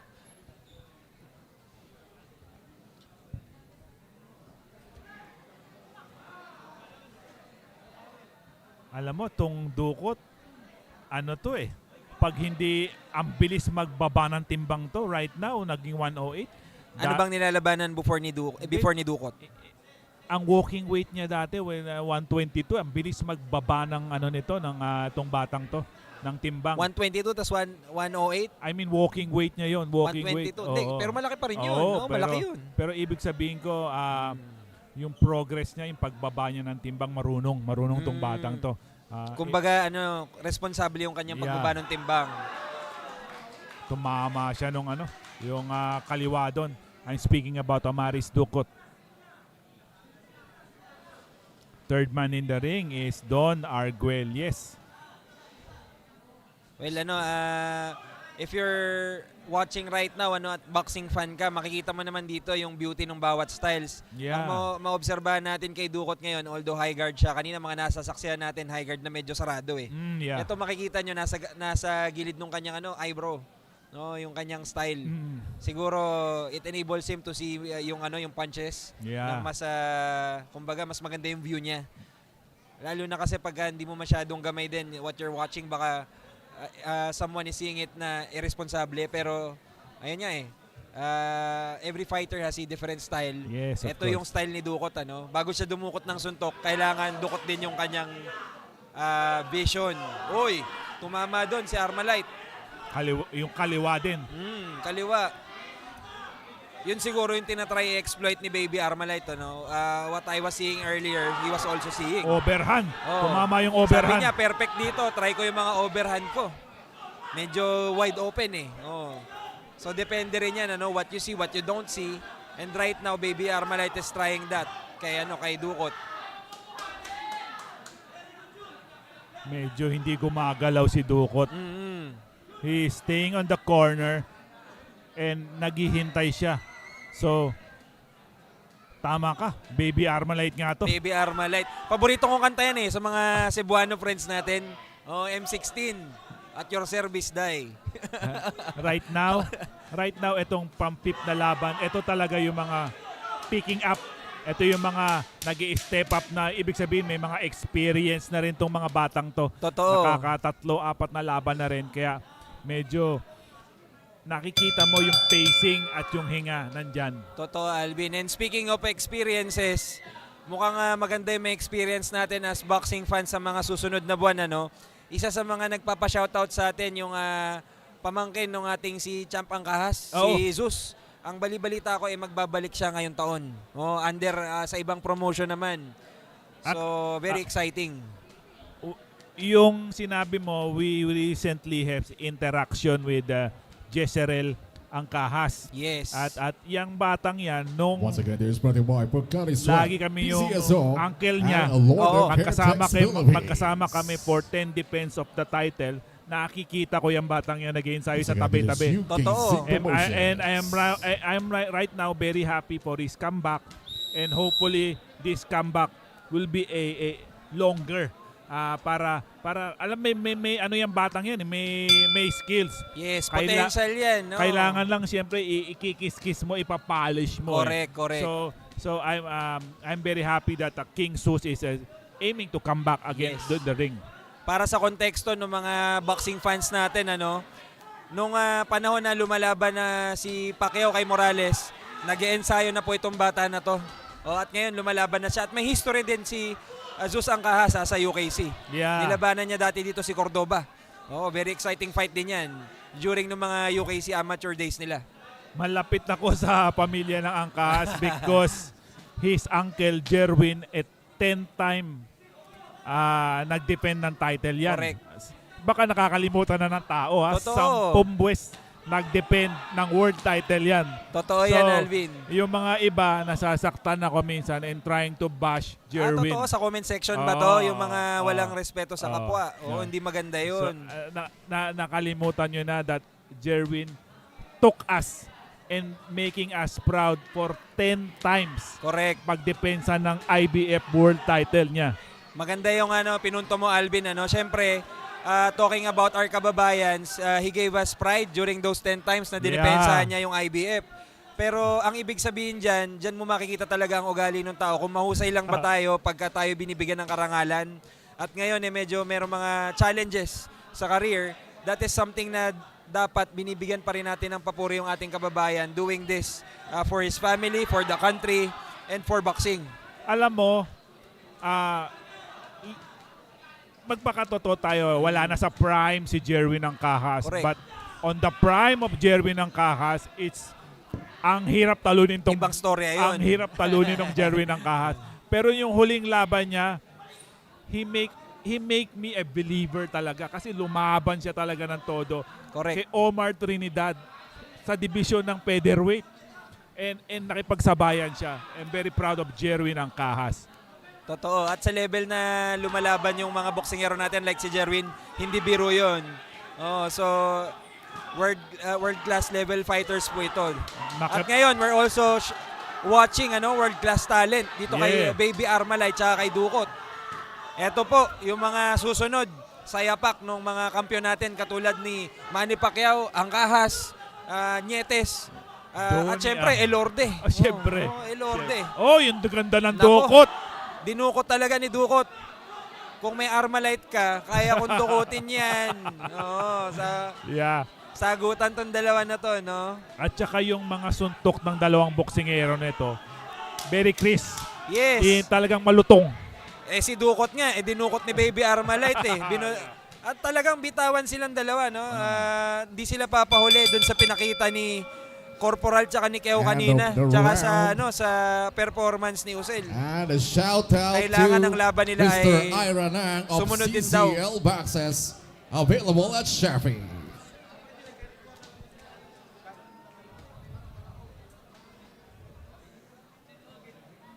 Again, 6 na round naglalaban tong dalawang boksingero to. Maris Dukot. Again, he is representing ELORDE fight team in Paranaque against Hermenilio Sumatra Jr. of Legal Nakamao. Kung di ako nagkakamali, Antipolo yata to eh. If I'm not mistaken. Parang. Madalas So, ko din naririnig ang legal na kamao, lalo na marami din na amateur na yan eh. correct. Activity. Correct me if I'm wrong. Nandito tayo live sa ELORDE Sports Center, Sucat, Paranaque. UKC presents Rising Star Champion Scholar being well supported by PCSO also. Correct, Alvin. At syempre, nandito po tayo ngayon sa makasaysayang ELORDE Flash Grand Ballroom sa ELORDE Sports Center, ano? So, kung nandito po kayo around the area, nood din po kayo. This is for free. 'Di ba? Bihira lang kayo makakita ng mga ganitong klaseng promotion providing you with free entertainment, world-class talents, and for a good cause. Tsaka JP, nakikita mo ba yung bagong kinoconstruct dyan, yung ELORDE Champion Center ba yon sa likod? Nako, saan ba yan? Ano Sa bang likod meron? lang yun, sa likod, sa likod. Anong meron sa ELORDE Champion Center? It's a sports facilities na pwede pang boxing, pwede pang basketball. So, I think sooner or later, baka may opportunity tayo na to hold boxing event all those. Dito lang yan, sa likod lang ng sports center, ELORDE Champion Center yata ang tawag. Totoo, champion nga yan. Oo. Katulad nung galawan itong dalawang natin, boksingero natin, ano? Kumbaga yung birahan nila para pan-championship fight din. Alam mo yung Maris Dukot, lagi ko yung binibiro eh. Oo. Sa unang tingin mo, parang Jerwin ang kahas na bata eh. Oo nga, Tingnan no? mo, yung ganyan eh. Oh. Pati yung kanyang yung postura. Oo. Oo. Kaya minsan sinasabi ko, little pretty ka. Little pretty boy.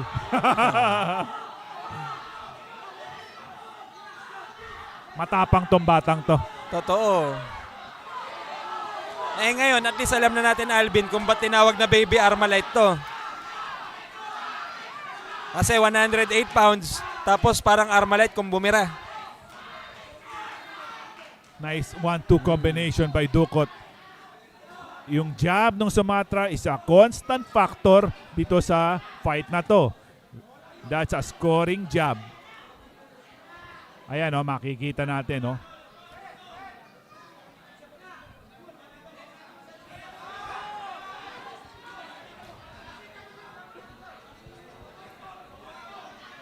Ito si Baby. That left jab did connect pasok for yun. Dukot. Pasok yung kaliwa ni Dukot. Nakadukot siya dun. Bago nag-counter siya ng kanan. Tsaka makikita mo talaga yung kondisyon ng dalawang boxer. Kanina lang, di ba, yung mga pinaulan ni Baby Armalite sa katawan ni Dukot. Game na game pa rin si Dukot ngayon sa laban eh. Pasok na pasok pa rin siya. Tsaka wala yung hopping and popping ng hininga. Because Kondisyon. kondisyon ng dalawang boksingerong to. That 1-2 to the body by Maris Dukot. Maganda rin yung kanan doon ni Dukot, ano? That left did connect. That left hook. Stun. Sumatra. Pero bumalik din. Nako, patama na naman yung kanan ni Dukot. Is trying to time Sumatra, meron pang 2 seconds. Bumalik si Baby Armalite doon. Maris Dukot finishing the round Once strong. again, this round is brought to you by Fresh Picks. our deodorizing spray for our boxing equipment available at Shopee. Once again, this is Fresh Picks.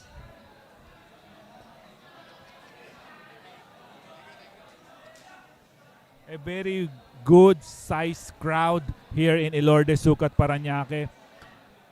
In a Sunday, partner, in a Sunday, we again, are this is seeing brought to you different by kind of Fresh people. Picks. Totoo. Merong mga Our nakarga nila official yung mga anak nila. deodorizing It's a spray family for our day. boxing equipment here at UKC Sisilip muna Promotions. sila, manonood muna sila ng great boxing festivity dito sa ELORDE. Then, tingin ko, konting salo-salo, then magsisimba. Oo. At talagang boxing is part of Kultura ng oh, Pilipino. Yeah.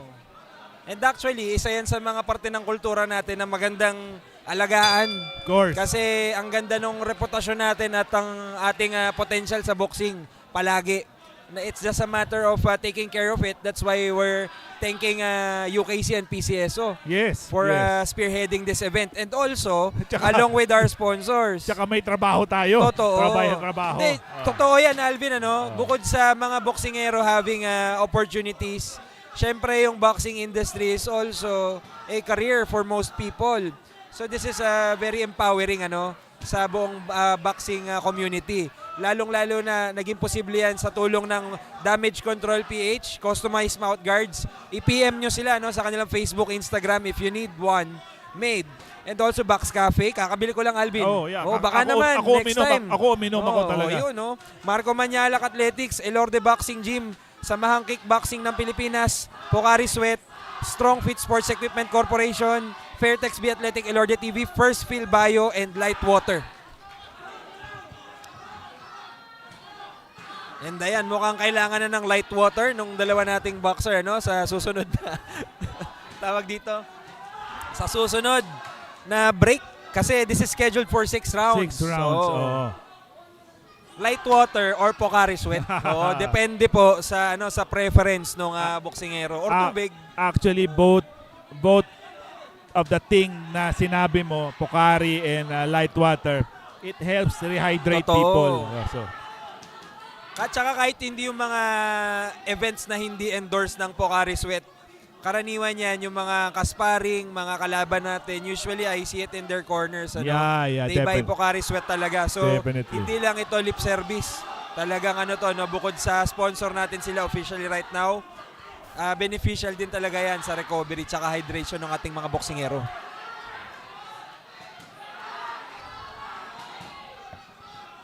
Actually, the corners of Ducot is egging him on to go inside and try to chop the body of Sumatra. Yes. So, let's see kung pakikinggan niya yung corner niya. Ha? Totoo, Alvin. Kasi kung kanina nasaksihan ko nung mga times na ako'y tumitingin, mas nag-o-obserba, kanina si Sumatra ang nagdidig sa body ni Ducot eh. Ah. So kailangan niya i-return niya yung favor. Ang ganda ng kondisyon ng dalawang boksingerong to. Totoo. Both boxers are marami pa sila sa tangke. Marami pa yung stamina nila. Both boxers, I think, will give their all on the last 15 seconds of round number 4 and 5 and 6 also. Correct yan, Alvin. O last 10 seconds para sa round 4. Abangan po natin kung ano pang madudukot ni Ducot. O ano naman ang papakawalan pa. May bala pa ba itong Baby Armalite? Oh Tingnan yeah. natin. Both boxers did have a good punches to end round number 4.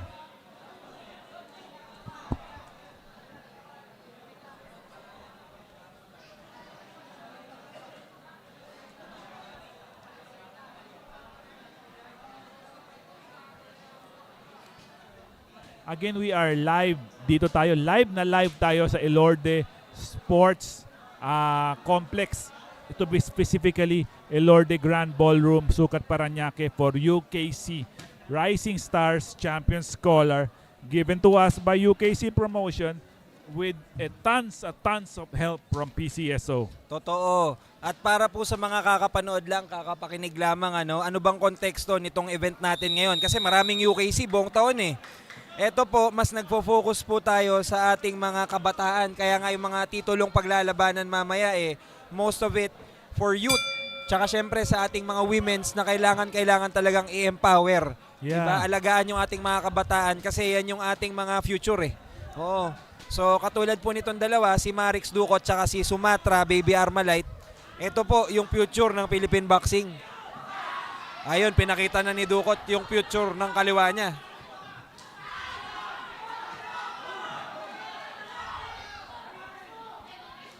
As we head round number 5. Oh, that Oy. overhand did connect for Ducot again. Marami pang madudukot ito si Ducot from round 5 at meron pa po tayo round 6. If ever, aabot pa tayo sa katapusan ng laban na ito. Actually, both of the boxers are sending their ammunition Oo. dito sa round na to. Ubusan ng bala. Ubusan na to ng Ubusan bala. Ayun na naman yung overhand na kanan, no? Tumama na naman for Ducot. But yung kaliwa nung Sumatra, which is a constant weapon for him, ay continuously scoring. But we all don't know kung what is the possible scores of the judges. Malalaman pa natin yan later on kung Totoo matatapos ang laban. Totoo, yun nga. Katulad ng sinasabi namin ni Alvin, anything can happen in a boxing match. Kaya nga dapat dito, habang kumihigop ka dyan ng kape mo, kumakain ka, huwag kang kukurap. Ayun pag kumurap ka, bobodegahan ka. At masakit. Masakit yun. Oo. So tingnan natin, si Ducot may mga bawi ito eh. Pero yung mga huli nating nakita dun sa huling aksyon, it was Sumatra na nagdidikta ng aksyon. And Left. right now, he threw that right and left. Ducot answered with that left pero mukhang hindi pa ganun kapasok. Tingnan natin yung mga susunod na bitaw niya. That jab again did connect for... Baby Armalite yung exchange na yun. Ako, I'm always having a good praise for boxer na maraming stamina. Correct. Sa akin. Mas marami kang stamina, mas may greater chance of winning the fight. Correct. At bukod dun sa nabanggit mong stamina, ang naobserbahan kong maganda dito, Alvin, kay Baby Armalite, mulat na mulat yung mata. Talagang dilat na Gising dilat na siya. gising Gising na na gising. Anong ibig sabihin ko? Hindi lang kami nagbibiro ni Alvin. It gives you that opportunity to see the action sa mas wider na perspective. So you can strategize, you can see the punches coming. Definitely. Yun po ang diwa ng aking sinasabi, and that's difficult to do. Especially when someone is trying to punch you in the face. It's hard to keep your eyes open. Talagang yung palabigasan ng Ducot, yung Yes. overhand. Yung overhand talaga. End of mukhang round. nakakasalagi eh. Ayan even nung matapos yung round, kasado End si of Ducot. round number 5.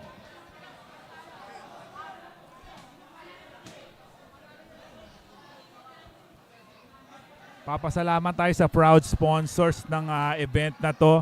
As we look the highlights of round number 5, both boxer did connect significant punches. And it's very hard to score that round also. Totoo. But papasalamat tayo sa PCSO, papasalamat tayo sa QKC Promotion, papasalamat tayo sa Fairtex Philippines, Pocari Sweat, and among others na nagbigay ng share to make this event possible also. Correct, Alvin. So far, yung mga boxers natin ay binibigyan ng hustisya yung title, Talagang rising stars, mga batang kampiyon. Ito yung mga champion scholars natin. Talagang exciting yung future ng Philippine boxing. Kung ito ang pagbabasihan natin, Ang ganda. Round number 6, last and final round for this light flyweight affair between Marix Ducot and Hermenegildo Sumatra Jr.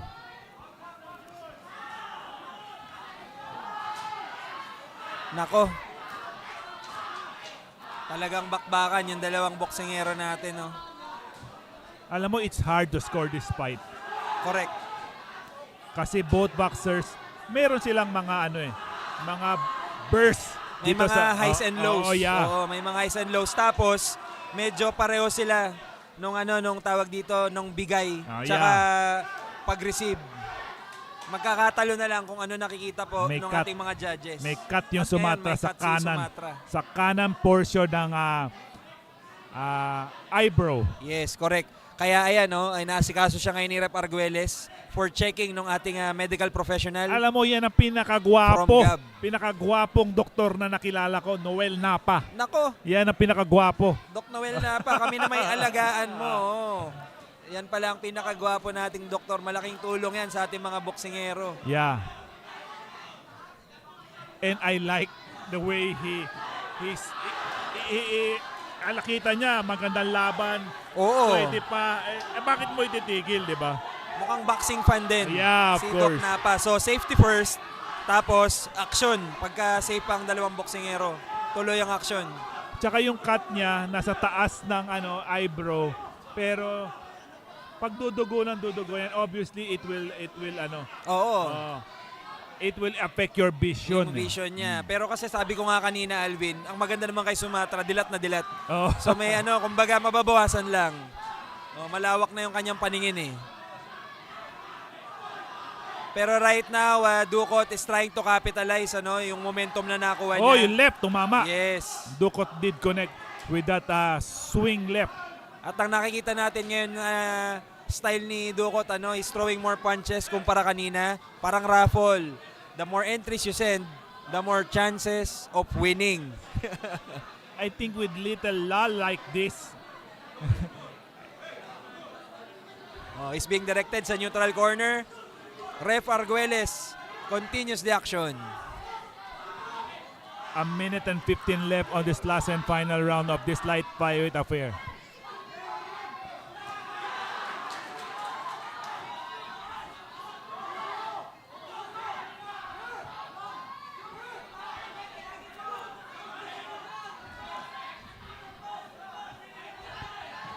Medyo nag-iba rin yung complexion ng Sumatra simula nagkaroon siya ng cut eh. Totoo, So, kasi I think it is also affecting Correct, his correct. vision. No?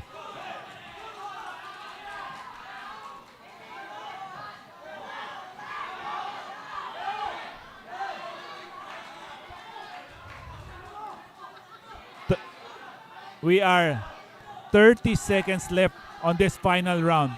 Will it be Ducot or will it be Sumatra raising his hand dito sa laban na to? Both boxers are digging deep para dito sa panalo sa larong ito.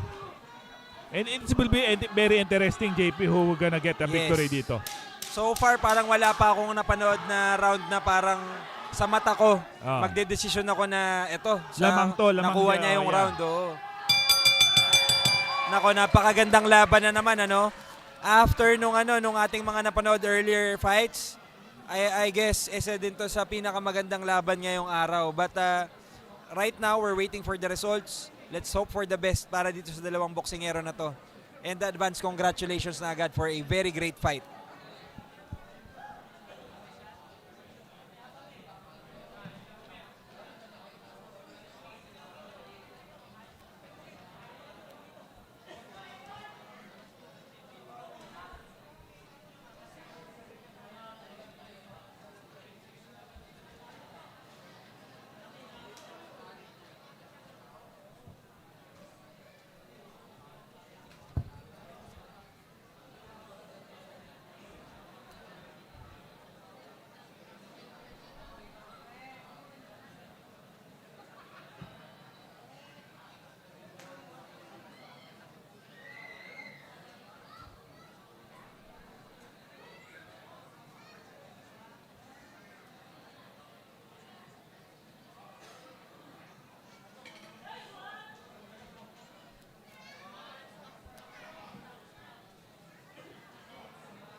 Bago tayo tumakos sa desisyon, palakpakan natin ang dalawang boksingero sa kanilang pinakitang magandang laban. After 6 rounds of professional boxing, we go to the judges' scorecards. Judge Hilco scores it 58-56 for Ducot. Judge Eduardo Nobleza and Noel Haduka both scores the bout 57-57. We have a majority draw.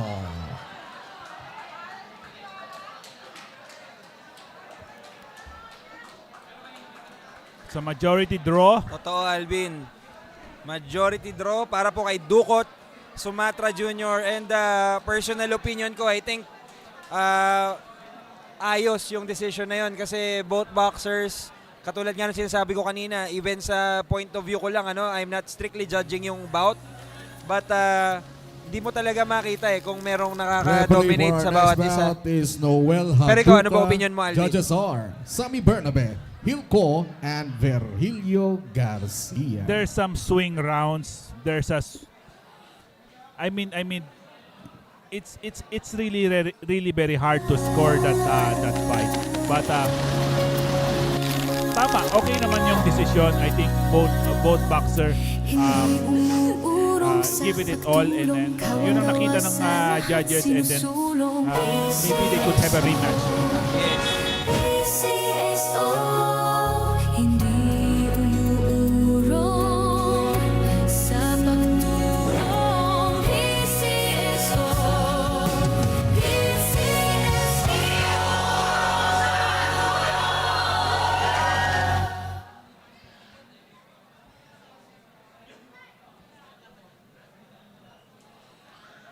Again, we are live here in ELORDE Grand Ballroom, SUCAT, Paranaque for UKC Rising Star Champion Scholar. I am Alvin Esgo of Real Fight PH together with JP Concepcion bringing you the color commentary for this event.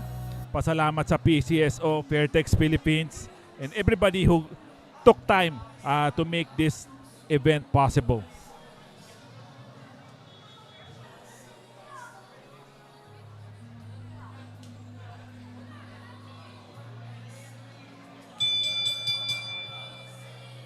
Ladies and gentlemen, we are now on our bout number 6. Welcome to the Flash Grand Ballroom here at the ELORDE Sports Center, Paranaque City. ELORDE UKC Promotion presents the Rising Star Champion Scholars.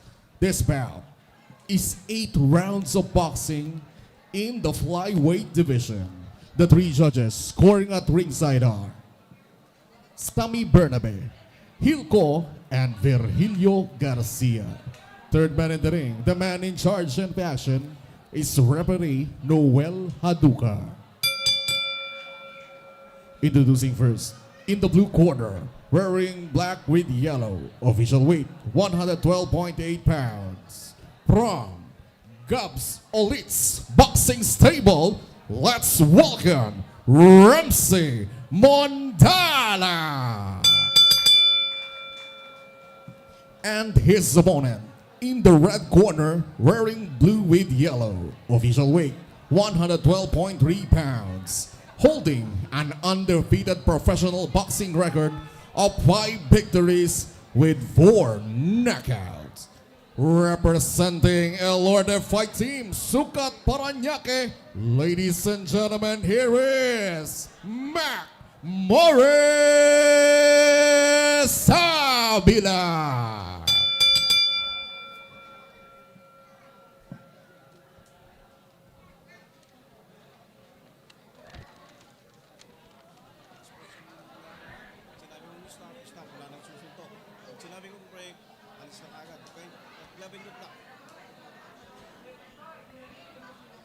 Ladies and gentlemen, this is round number 1. We are in the 6th bout, halfway through this event given to us by ELORDE UKC Promotion presents the Rising Star Champion Scholar. Ramsey Mondola on the blue corner and Mac Morris Abila in the red corner. Ito po ay flyweight bout, 112 pounds. This is scheduled for 8 rounds. kung di ako nagkakamali, Alvin, ito yung ating unang 8th round na bout for today. Yeah. Oh. At syempre, ito po ay brought to us by Lightwater, First Field Bio, ELORDE TV, B Athletic, Fairtex, Strong Fit Sports Equipment Corporation, Pocari Sweat, SKP or Samahang Kickboxing ng Pilipinas, ELORDE Boxing Gym, Marco Manialac Athletics, Box Cafe, and Damage Control PH. Yan yung pinag-uusapan natin kanina, Alvin, na hindi natin madalas na nakikitang equipment sa boxing, but very, very important, the mouth guard. And the customized one is also beneficial sa mga boksingero, mapa-amateurista man, hobbyist, or pro. Kasi it protects your jaw, your teeth, and also, basically, ano ba nasa ulo natin? Your brain. Yeah. Minsan nakakalimutan natin eh. Isa yon sa mga pwedeng magsalba. Magandang mouth guard din. No? So, check them out. Damage Control PH. Balita ko, Alvin, isa sa mga world champion natin, wink-wink, magkakaroon ng Damage Control PH. At alam nyo naman, kung sino lang po ang world champion natin right now. Pedro Ayan, Todoran. very exciting. Yeah. Oh. So, Mac Abila is looking very sharp on this initial kanto of round number 1. Totoo. Itong batang to, medyo talagang ELORDE UKC promotion is building up. Young talents. Oo. Ito yung isa, yung Mac Abila, Mac Totoo. Morris Abila. At nag-agree ako dyan sa'yo, Alvin. Ano? What I'm liking about Abila right now is yung kanyang rhythm, Yeah. yung kanyang, yung pitik nung, Oo. nung kamay. Ano to? Kaliwete to, no? Oh. Yeah. Ang ganda, no? So, when you're watching a boxer, lalo na kung medyo madalas ka nang nanonood, hindi mo na mapapansin usually yung mismong suntok. You're watching the actual body language, yung rhythm niya, yung balanse, at yung kanyang demeanor inside the ring. And right now, yung binanggit mo kay Abila, that's what I'm sensing. But tingnan natin kasi etong si si Mondala, napanood ko na ito ng mga last few bouts niya, no? Meron tong baon-baon lagi. And tingnan natin kung anong sagot niya dun sa mga nabanggit ko patungkol sa magagandang pinapakita ni Abila. Babasagin niya ba yung rhythm ni Abila? We'll see. One more to add on what you said on Abila. This boxer is very precise on punching. Makikita mo siya kung magbabato siya, siguradong hindi mawa-waste yung bato niya. Totoo. So, kasi pag bato ka ng bato, mapapagod ka rin kung hindi ka tumatama. Ito, Yan. very precise to. Correct. Itong batang to. Very economical yung movement. Kung pinapanood nyo ngayon yung paa ni Abila, no, para siyang may protractor. Yeah. Every time magbabato, guguhit, papunta, pipibot doon sa kabila. So yun yung binabanggit po ni Alvin kung saan sa boxing nakakasave ka ng energy. Yeah, of Oo, course. more energy, more baon sa mga susunod na round. So tingnan natin kung ma-maintain po ni Abila yung ganong pacing at diskarte all throughout this 8th round fight. But si Mondala right now, he's preparing for the second round. Ayan, sa kanyang corner.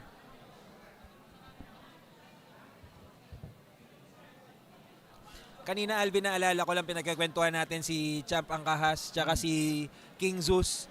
Yung mga boxing fans na hindi masyadong updated, lalo na sa kabilang panig ng Pilipinas, bandang Visayas, Mindanao, meron din po tayong isang malupit na amateurista dyan, si JL Angkahas. Oo, baka hindi nyo pa naririnig ang record ng bata na to.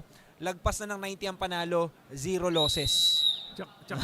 Tsaka meron akong good news sa inyo lahat. JR Racaniel winning by a Kamusta si Racaniel? first round TKO win over Kevin Torres. Ano lang ba to? Real-time update from Real Fight PH? Alam mo si Kevin Torres is a Mexican-Japanese who beat Raymar Caballo. Yes. I was there sa Midas Hotel. Midas. Who beat KJ Cataraha. Tinalo siya ni JR Racaniel. 3 beses bumagsak sa round 1. Racaniel winning by a TKO sa Japan. Ha? Tama ba ako nang naririnig na bawi ni Racaniel si in effect ang ating kababayan? Yeah. Tinalo niya si Kanban. 3 beses bumagsak yung Kevin Torres Nako po. en route for JR Racaniel winning by a TKO Napakaganda. in Japan. In Japan. Congratulations sa Team Racaniel. Congratulations sa Team Racaniel. Nandun ako sa laban na yun. Ang ganda ng laban na yun, Alvin. Yes. Pero yun nga lang, it's a, kumbaga, sad night for Filipino fans kasi we were rooting for champion, no? Tsaka si Raymar Caballo nung naglaban sila number 1 na sa Yes. world and he is just having parang akala niya tune-up fight, Yes, natamaan it was siya. an upset, Upset, oo. Pero yun nga yung beauty ng boxing, hindi pa tapos ang storya ni Champ. Ibig sabihin in the future, Patuloy pa. that can be part of a story. nung Patuloy pagbangon pa, niya, patuloy pa. Mas So, ikakaganda pa nga ng istorya yun ng karir niya, kung mababawi niya yun. Katulad nung tagiliran niya ni Mondala, mukhang hindi sinasadya, mukhang natamaan ni Abila or during one of their exchanges, baka medyo sa nagkabanggaan sila. lower portion Lower portion. ng thigh. Ba pwedeng thigh o the middle part of the thigh. So, we'll see. Touch gloves na yung ating dalawang boksingero. Ayan, yun, di ba? 1-2 combination. Yun yung sinasabi ko, very kumbaga prim and proper. Yung pagbabato, relax na relax si Abila. That's what I'm liking about dun sa performance niya right now. Very calculated, very smart. Pati yung yung galaw, Ang ganda. Yun, nakita mo yung yung diskarte ni Abila. Pati yung niya, yung talon, alaga sa katawan ngayon ni Mondala. Abila is really showing us kung ano ang pinag-ensayuan niya nitong mga nakaraang buwan or linggo. Yung body assault. Body assault. And again, tulad ng sinasabi ko sa inyo kanina, I have watched Mondala, hindi rin birong boksingero ito. Very talented. So in order for Abila to do this to Mondala, ibig sabihin, this takes a lot of talent, skill, and also lakas ng loob. Kasi at any given point, pwede kang balikan dyan while throwing those punches. Yun, kumakalabog. Actually, tinatakpan pa nga konti ni Yes. Mondola. Nasasalag pa nga niya. Correct. Yung, And that shows the level of skill right now ni Abila kasi he is able to see through those hindi po maluwag yung yung guard ni Mondala, Talagang maganda lang din yung timing tsaka yung precision ni Abila. And also the timing. What I was mentioning earlier, the rhythm is that left. underrated. Underrated ang rhythm sa boxing. That is something if you establish early on, makikinabang ka dyan. Parang sa musikero, ikaw ang magiging maestro. Pagka may rhythm ka,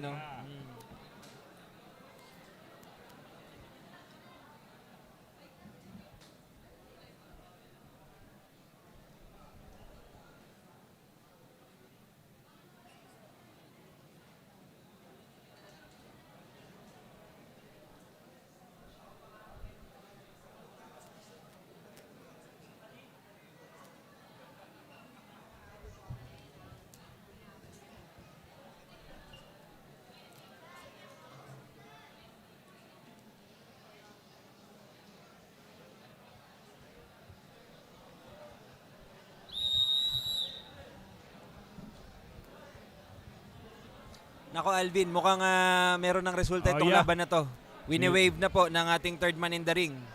So, Abila remains undefeated with his 6 wins. And Mondola absorbs his 8th loss of his career. Correct, Alvin. And great showing ng sportsmanship from both corners. Abila showing appreciation sa kabilang corner. Sa corner po ni Mondala. And nothing to be ashamed of. Para sa side ni Mondala, congratulations pa rin. Dito sa laban na to, he has faced a very well prepared Mac Abila. And congratulations sa ELORDE fight team. Ayan, kay Champ Jetro Pabustan. Congratulations sa inyo sa corner ni Abila. And also kay Mondala po, great showing pa rin. Kasi hindi naman biro po yung laban. Pareho po silang magaling. Nagkataon lang sa boxing karaniwan. May isang panalo, may isang talo. At pag may draw, okay rin naman yun. Pero for this fight, Abila gets the decision. Or, sorry, gets the win.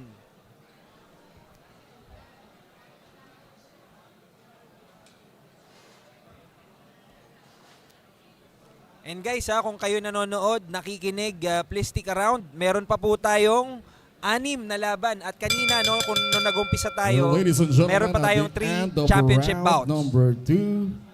And for your winner by technical knockout, Mac Abila.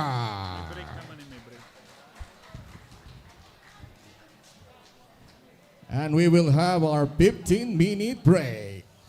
Alright, so magandang hapon po ulit sa lahat. Meron po tayong 15-minute break. And if you're enjoying this event, watching live here sa ELORDE Sports Center, sa Flash Grand Ballroom, at kung kayo ay nanonood sa inyong mga bahay-bahay sa Pilipinas at sa buong mundo, magkuha muna kayo ng kape, maganda ng pagkain para mas ma-enjoy pa natin Susunod na po ang 6 pang laban para sa ELORDE UKC. Brought to you by PCSO, Rising Stars, Champion Scholars. May aabangan pa tayong mga laban. Plus, yung nabanggit ko kanina, yung Philippine Women's Minimum Weight title ng GAB, Ramos versus Alico. Meron din tayo mamaya, Sumpay versus Cardosa para po sa Philippine Youth Bantamweight Championship. 8 rounds po yan. And Tangan versus Escriber. 8 rounds para sa Philippine Youth Flyweight Championship. Again, GAB po yan.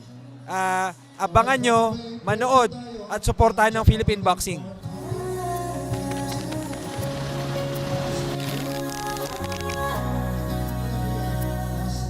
Hindi umuurong sa pagtulong, kawang gawa sa lahat sinusulong. PCSO, PCSO. Hindi umuurong sa pagtulong. PCSO, PCSO.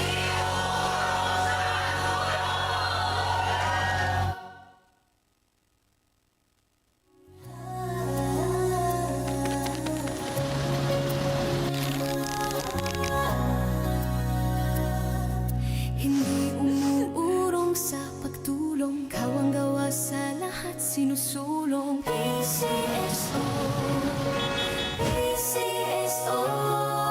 Hindi umuurong sa pagtulong. PCSO,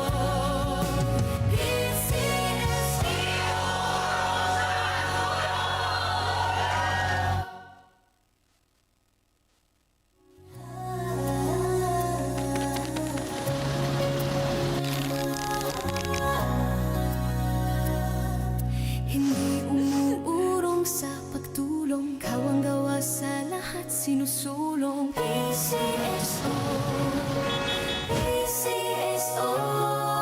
Hindi umuurong sa pagtulong. PCSO, PCSO.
sinusulong PCSO, PCSO, hindi umuurong sa pagtulong PCSO,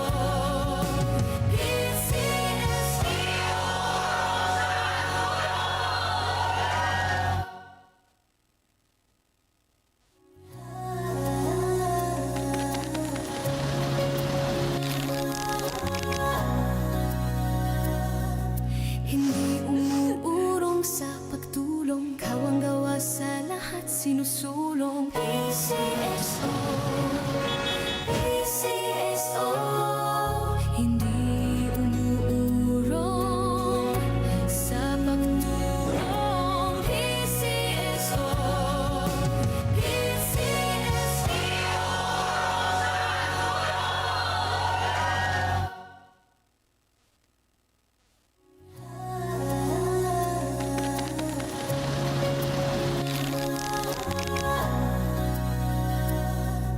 hindi umuurong sa pagtulong, kawang gawa sa lahat sinusulong PCSO, PCSO, hindi umuurong sa pagtulong PCSO, PCSO.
Hindi umuurong sa pagtulong, kawang gawa sa lahat sinusulong. PCSO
Iman Alahid versus Rudy Britannico.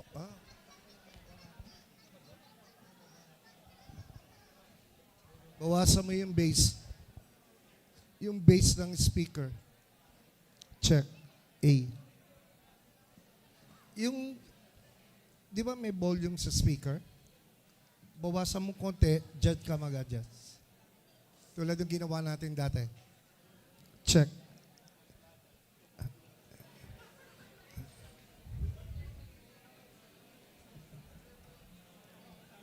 Check. 1, 2, 2, 2. Okay, okay. Nawawala na. Medyo.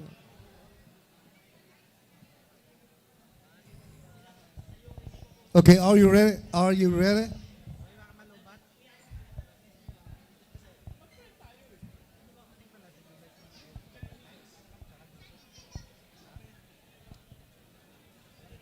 The treble pa tayo, treble pa. Bawas tayo sa bass. Nag-overload.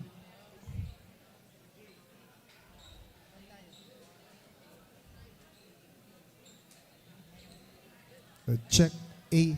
1, 2. Konting volume lang. Mic volume. Yung bass, bawas tayong konti.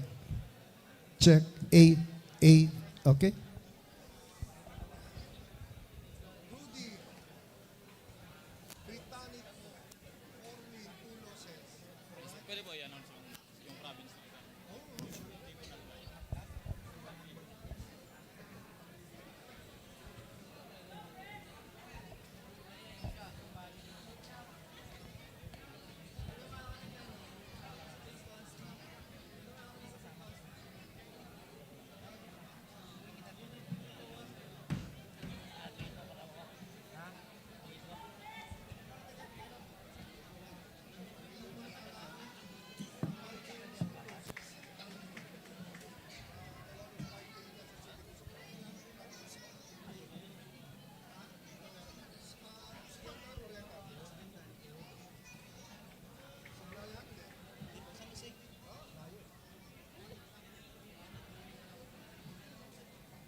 Referee Eduardo Noblesa.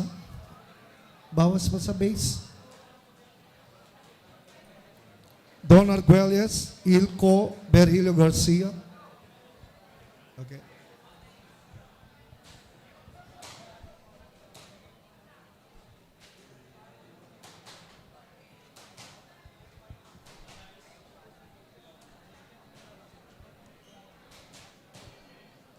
Referee Noblesa. Okay. Arguelles Co Garcia. Konti pa. Konti pang bawas sa base.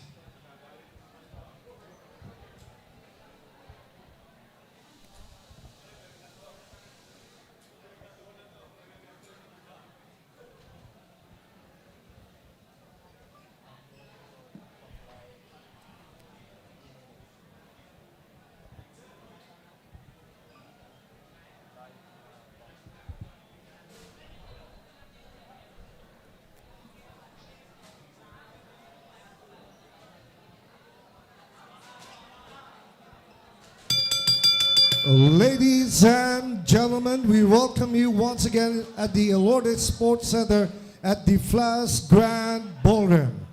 The Rising Stars Champions Scholars presented to you by ELORDE UKC Boxing Promotions.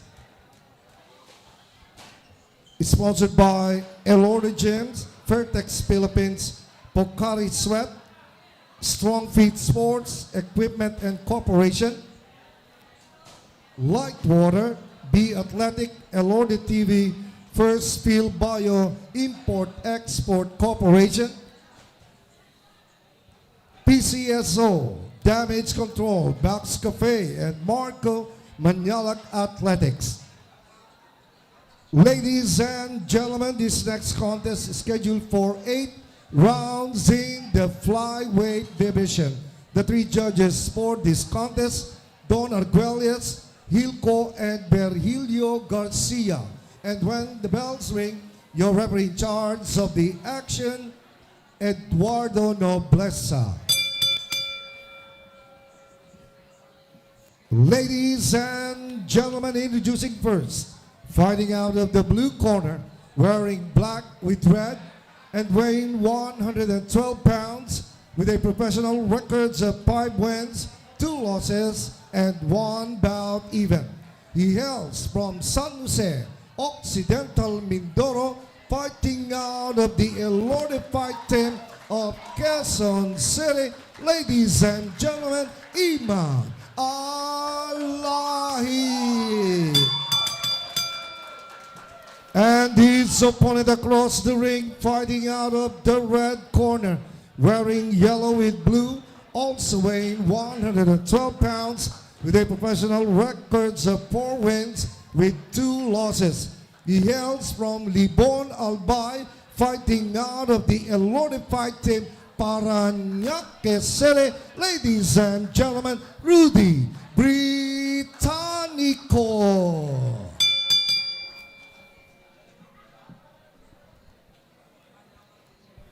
Here we go, ladies and gentlemen. This is Franco Rolyoda. With me is Paulo Diaz, and we are coming to you live inside the Flash Ballroom. This is ELORDE UKC, the Rising Stars. Up on your screens from the blue corner is Iman Alahid of ELORDE Fight Team Quezon City, and he is up against the fighter in the red corner, Rudy Britannico, representing ELORDE Fight Team in Paranaque. This will be for 8 rounds in the flyweight division. We have a civil war here, Coach. We have 2 ELORDE teams going at it. Only here at UKC you can see the best of the best facing each other. I mean, Round 1. as newbies, if you want to call it, but guys who are, starting out. And they go straight to business, ladies and gentlemen. Black trunks for Alahid. Trademark ELORDE South trunks for Britannico.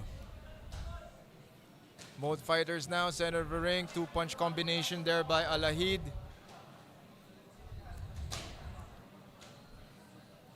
Kumbaga, civil war, Paolo. Street cred is on the line. And as you can see, the corners on your screen, everyone is behind their fighters. Marami pong nasa corner ng red corner at blue corner.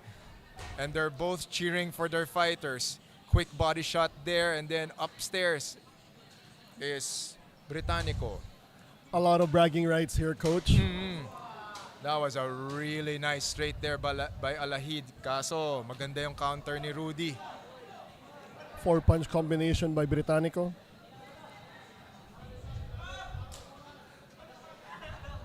I love these fights, Coach. They start out really fast. Non-stop action, and this is a lull that happens in After the initial blows yan, kumbaga naglalabas sila ng nervyos, di ba? They're trying to gauge their distance. They're doing their best to unleash combinations right away. And then we settle down a bit because we're already at the halfway mark of the first round.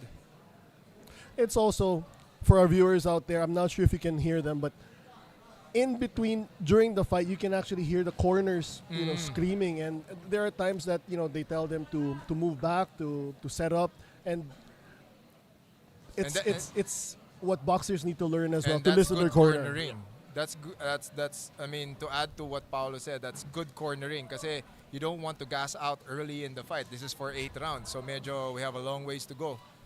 Exactly. Snappy jab there by Rudy. Ooh. Britannico Nice returns right. the favor.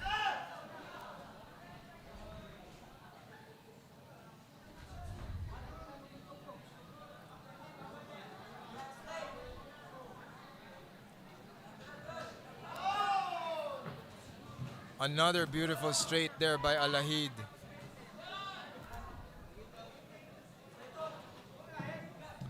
Good exchanges so far from both of our fighters.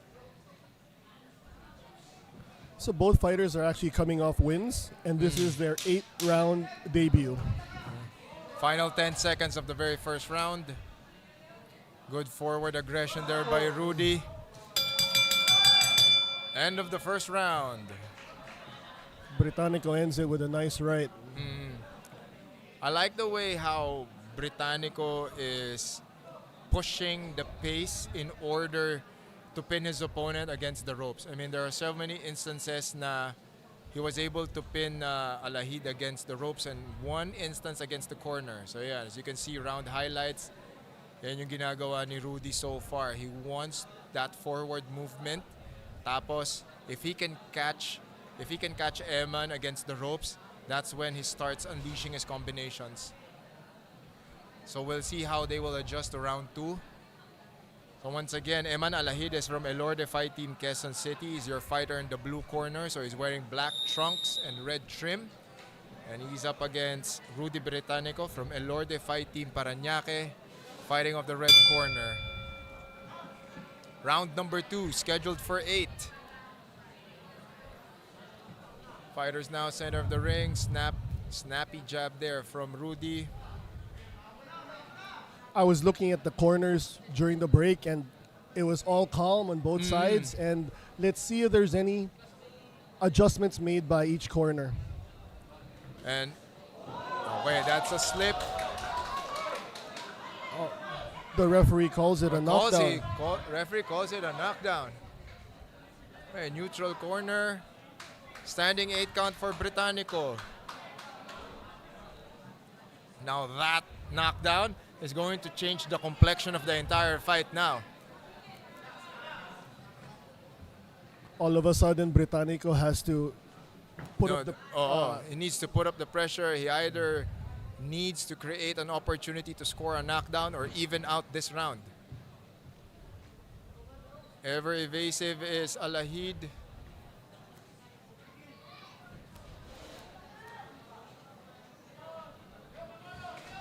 Body shot there by Alahid. How does that play into the mindset of Britannico? He has never been put down, if I'm not mistaken. You know, as a fighter, you come in there thinking you're invincible. But once you get dropped, then, you know, things start... Ooh, very nice left hand there by Britannico. Now he's going to try to even out this round. More aggression from Britannico. Goes to the body, goes up top. Right hand counter is Alahid. Eman still fighting back. Body shots from Rudy. Rudy is pouring in the heat. A lot of urgency on the side of Britannico. More straight punches from Britannico. Good counter punching here by Alahid. You gotta give major props to the patience and the composure of Alahid, Paolo. You know, he stayed calm under pressure. He wasn't baited into a phone booth fight. And now they're back at the center of the ring. He got hit there, but he was also slipping a lot of the strong punches. So I think he's okay.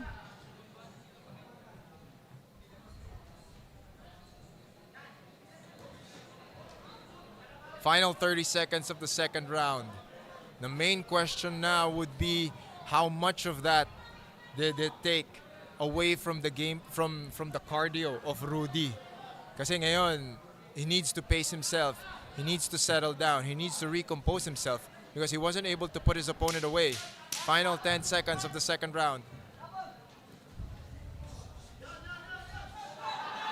More punches from both our fighters. Trying to end this round on a close note, on a strong note. Around.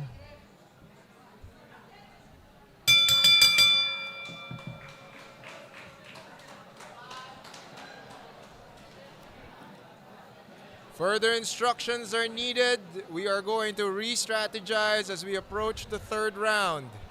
And you're watching round highlights. Hopefully we can see. Boom.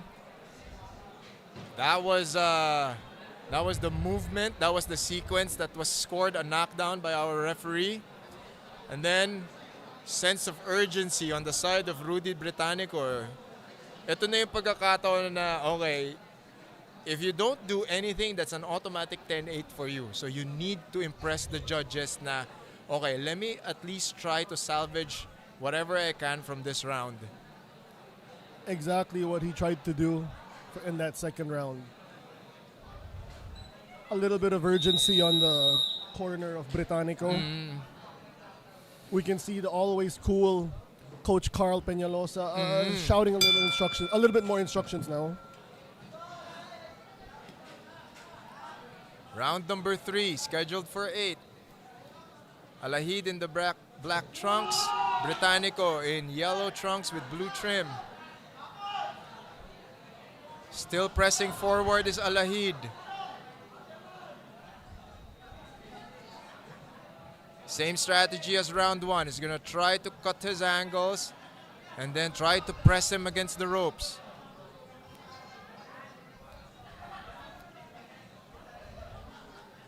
Setting up is Rudy. Waiting to counter is Alahid.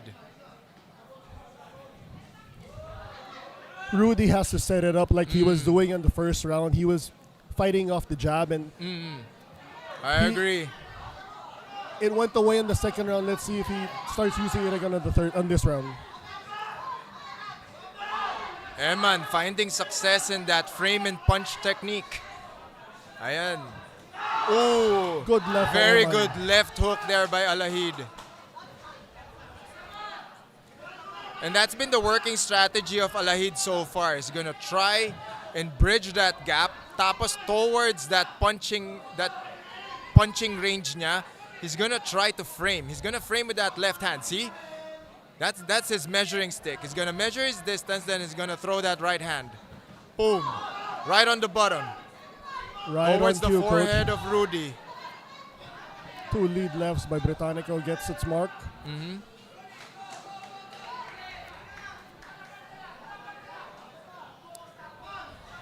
Same strategy by Alahid. He's trying to get towards that center line. He's gonna start with the jab, he's gonna start to frame, and then he's gonna throw the right hand. See? Same thing.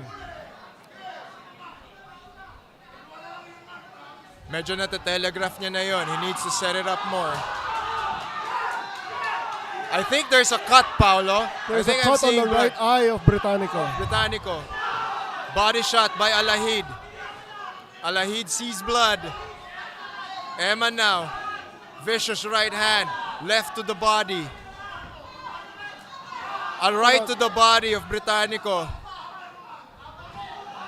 Britannico he can't get lured into this slugfest. He needs to move around. I like how Alahid is mixing up his punches, going top, bottom, bottom, bottom, top.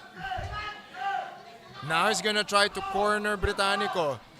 Good shuffle out to the right from Rudy. Rudy needs to use his quickness. He needs to use his feet. Final 10 seconds. Sneaky left hand there from Alahid. That was a good right hook from Rudy Britannico to end the round.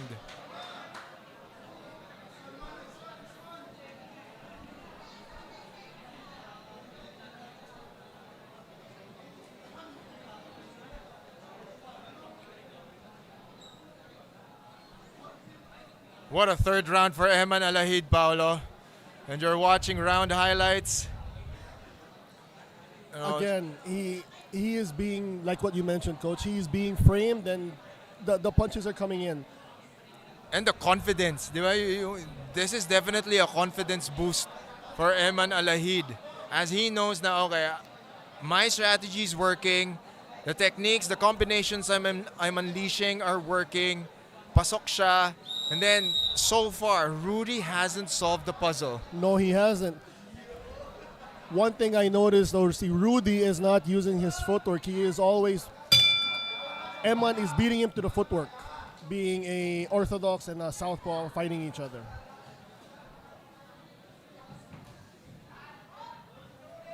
Eman's very confident and composed when he starts to plant his feet.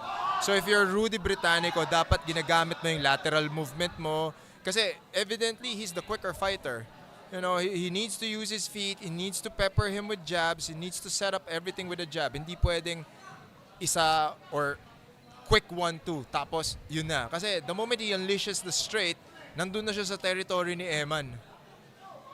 More framing here from Eman. That was a good right by Britannico. More body shots from Rudy. That was a little low by Alahid sa angle natin. Good forward movement, good forward aggression by Britannico.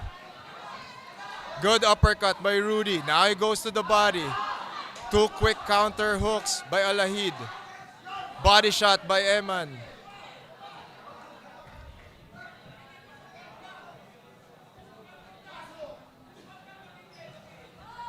Nice lead right by Eman. Perfectly timed, no? Maganda yung timing, maganda yung momentum shift niya. Good distance management here by Alahid. Now he goes back to the body. Alahid is not feinting, but he's keeping his left hand up, and it's confusing Britannico a bit for him to get that right in.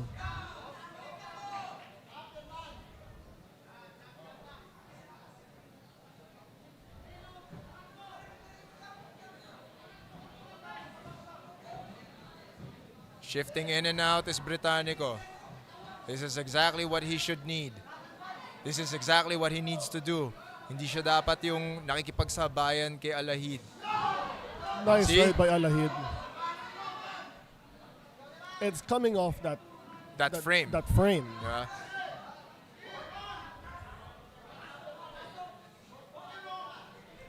A little bit more angles for Rudy. Kailangan niya he needs to shift towards his right.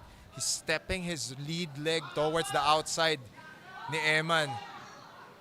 So every time he steps that lead foot towards the outside, that's the perfect time to throw that left hand. He heard you, coach. He's just doing it right now twice, which we did not see in the first 3 rounds. That's a good adjustment. He needs to shift.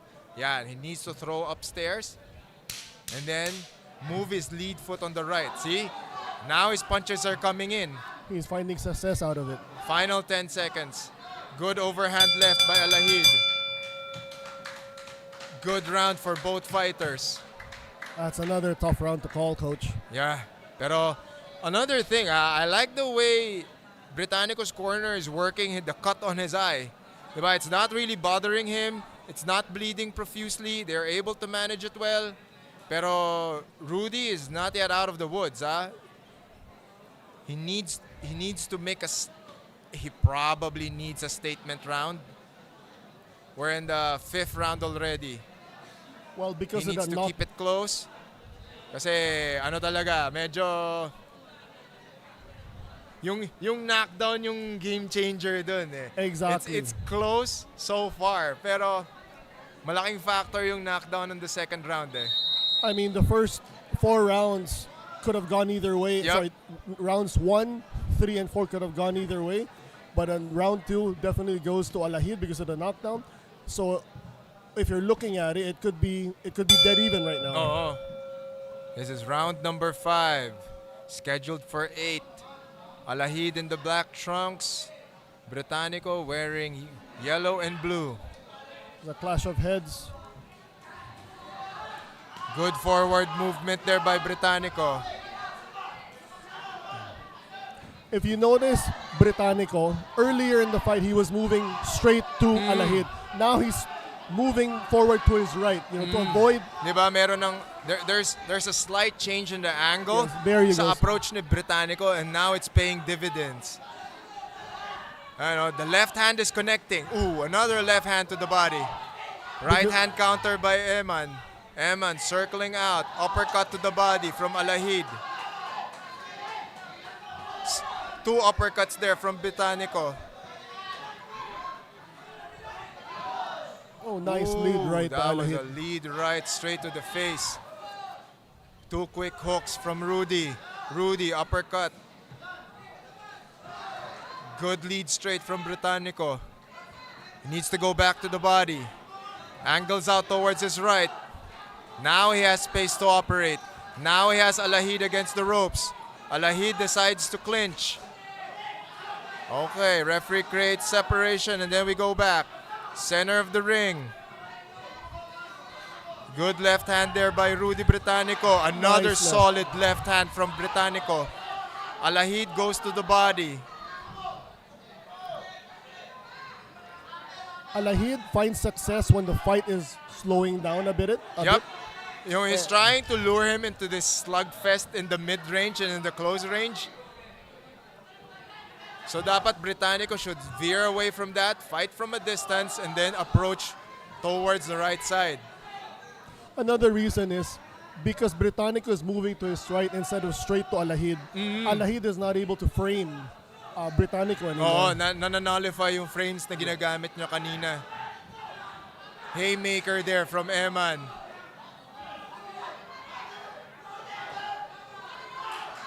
Britannico's corner is telling him to go to the body.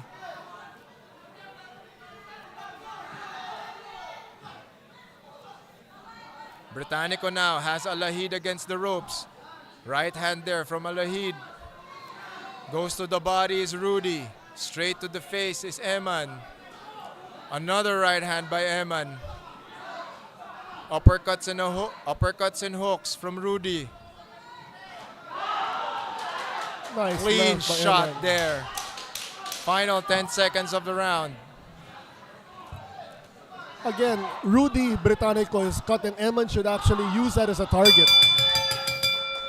End of the round. Beautiful exchanges from both of our fighters. What a round.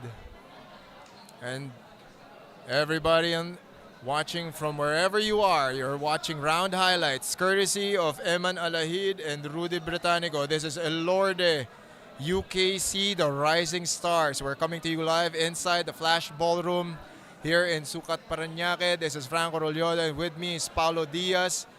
And you're watching round highlights.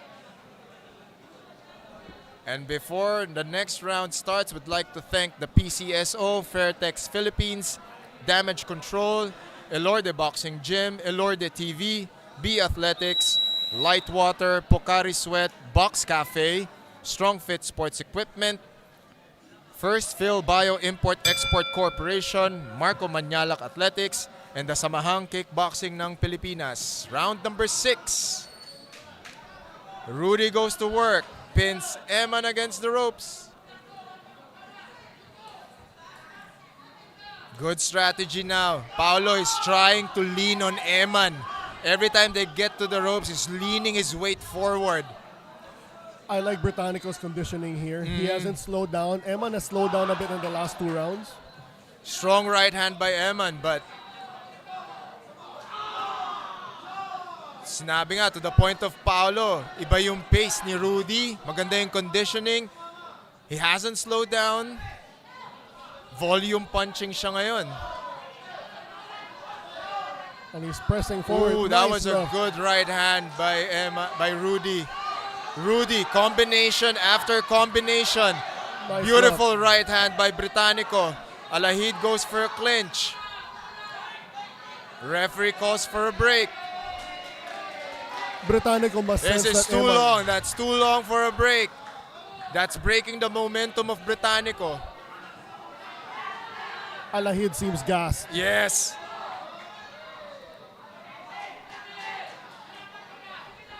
This is the perfect time for Rudy to continue the pace. You know, he needs to put more pressure.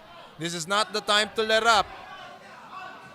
You don't need strong punches. You just need to volume punch your way towards this round. Kailangan Nice marami. Hindi kailangan malakas. Kailangan lang marami. You can actually overwhelm your opponent. Jab and a hook there by Alahid.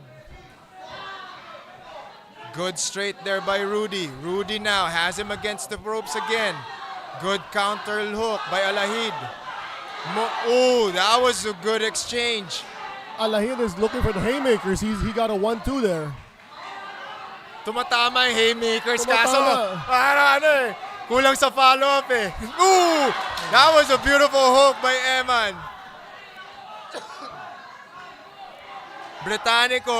Britannico's as tough as they come. He's still in front of Eman. Good uppercut. What a fight, ladies and gentlemen.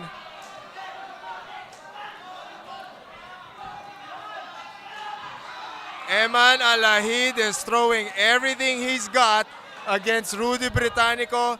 but Britannico refuses to fall down.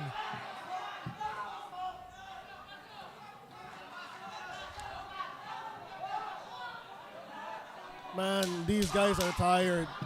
Final 10 seconds of the 6th round.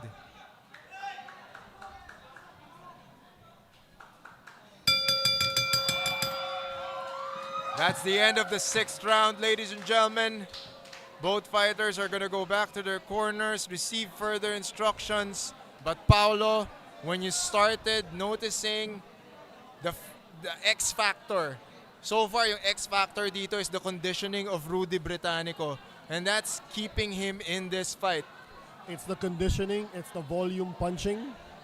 Like what you said, when you are tired, these medium power punches matter. No? You're trying to save as much energy as you can, and Rudy Britannico has not slowed down from the first round. The only round that he slowed down in questionably is the second round when there was when he was called for a knockdown, unclear knockdown, to be honest. What he needs to do is continue to fight off the jab, to confuse Eman so he can get in his punches. Round number 7, scheduled for 8. And we can see the contrast of styles here, Paolo. No? Eman Alahid is opting to go like 1 or 2 big shots, while Rudy Britannico is opting for volume punching.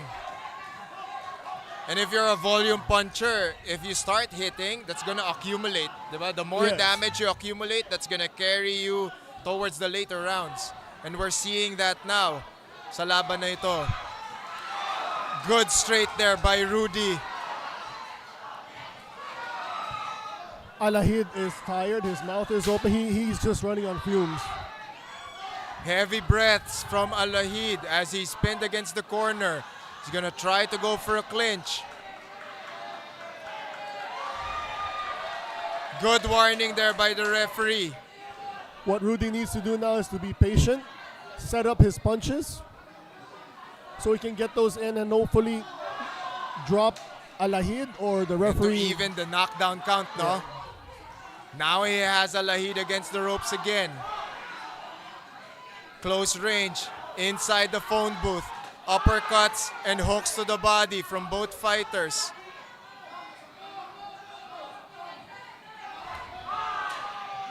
Britannico should throw more combinations. Hindi siya pwedeng mabait dyan sa mga power shots per power shots na batuhan. 4 to 6 punches is the way to go. Alahid goes back to that frame. Straight and an uppercut from Britannico. Britannico cannot go toe-to-toe na toe-to-toe power and just punch rely per on, power. on his 1-2. He needs to go back to his previous strategy, like 3 to 4 punches, tapos move around.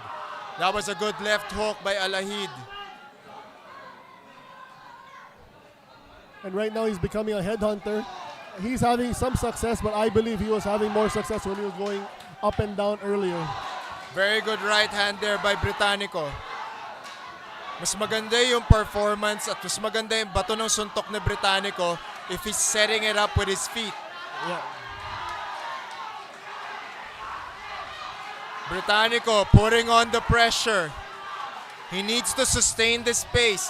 He needs to overwhelm Alahid.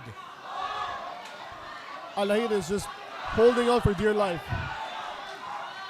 He's gassed. The worst thing that could happen right now is for Alahid to keep clinching. So Britannico needs to work off his punches. Yan, dapat dyan lang siya. Babato, aalis. End of the round, ladies and gentlemen. Boy, oh boy, oh boy, what a fight.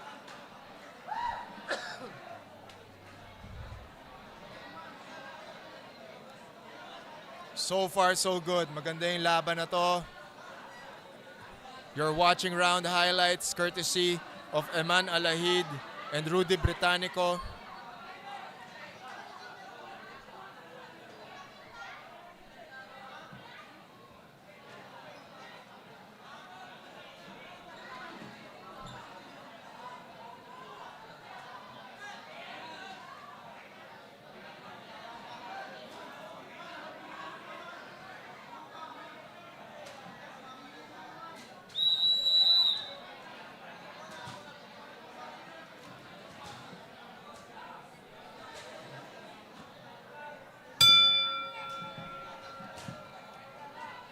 Eighth and final round, ladies and gentlemen. Who is going to empty their gas tanks? And Alahid opens it up with a good left. Three-punch combination there by Britannico. Who wants it more between the two fighters? I know, this is what Britannico should avoid. Oh, there's a headbutt and the referee did not see it.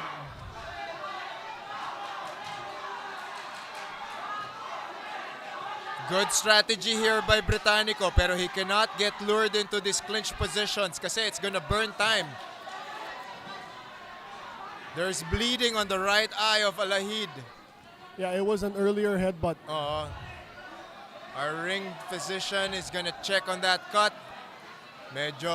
It does not look good, Coach. Yep. Doesn't look good. Mukhang mahaba, it's on the eyelid. Pero the best in the business, Doc Noel, is on it. He's gonna check.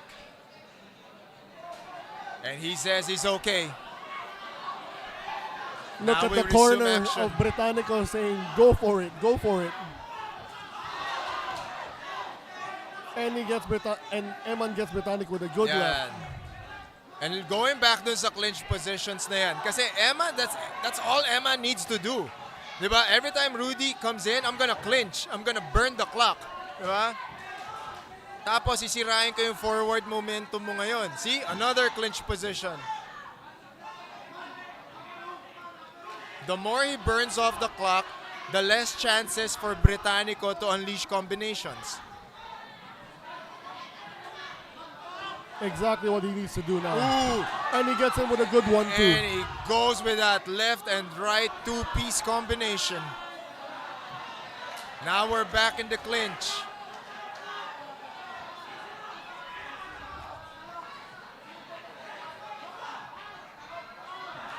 Goes for the clinch is Eman. This fight is not over for the two. It could go either Yeah, way. 1 minute, plenty of time. More clinching here by Eman. Good uppercut to the body from Alahid. And Britannico answers back with his own. Ooh, right hand from Alahid. Nice Left hand from Britannico. Good Lord, what a fight. Nice left hand there by Eman. Both of these fighters are bloodied up, but they're still punching. This is what you have to do. It's a last round. You gotta empty your tank. Beautiful Empty your tank. left hand by Britannico. Exactly what they're doing. Eman Alahid clinging on for dear life.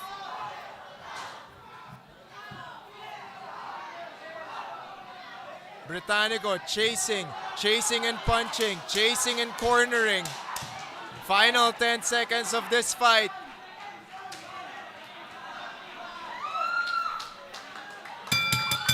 That is it, ladies and gentlemen. That's your fight. We go full 8 rounds. And now, this fight will go to the judges' scorecard. I am not a judge, but I have Britannico ahead by a few rounds. You're watching round highlights and the crafty work of Rudy Britannico and Eman Alahid. Non-stop boxing action brought to you by the UKC. What a fight. That was good. What do you guys think? Let us know in the comments. You're coming to you live inside the Flash Ballroom. You are watching us via ELORDE TV. Who do you have, ladies and gentlemen? Will it be Eman Alahid from ELORDE Fight Team Quezon City? Or will it be Rudy Britannico from ELORDE Fight Team Paranaque? Who wins the Civil War? Diba? Who's gonna go home with the bragging rights? We are the better ELORDE team today.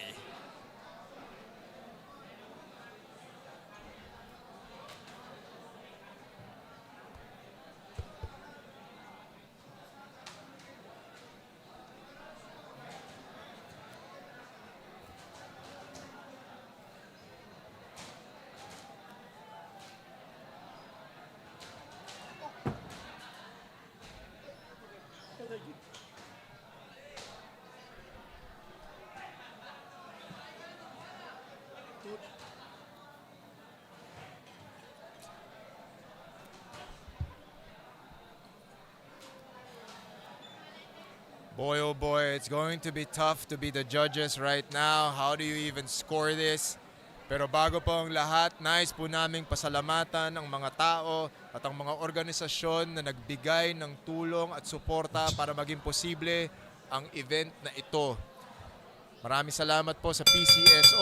And now, ladies and gentlemen, after 8 rounds of boxing, we go to the scorecards. Hilco scores about 77-74. Berhilio Garcia scores about 76-75. And Don Arguelles scores it 76-75. All to the winner by unanimous decision, Rudy Britannico.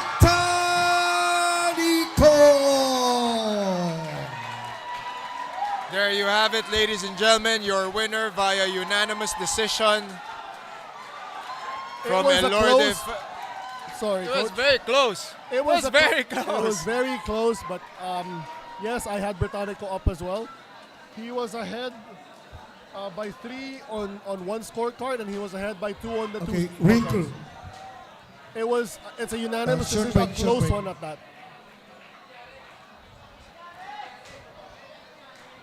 He was able to salvage enough rounds.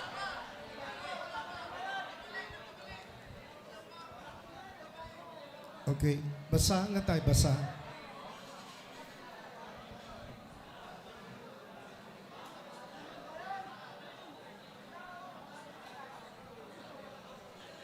Akala namin may pahabol eh. Okay. Again, Coach, you can cancel out the first 4 rounds because rounds 1, 3, and 4 could have gone either way. Yep. Round 2 went to Alahid. So you're basically just scoring the last 4 rounds. Yes. Which, as we all can see, as we all saw, was Britannico was more active in those Yep. 4 rounds. Yeah. So that's where he got the win from the judges. Hey, punches and bunches saved the day. That was beautiful boxing by Rudy Britannico. Because if Britannico lost, the last round was Britannico's round Yep. for sure. If Yep. he lost that round, it could actually been a majority, Yeah, a majority draw. Wow. Nevertheless, that was a good fight, ladies and gentlemen.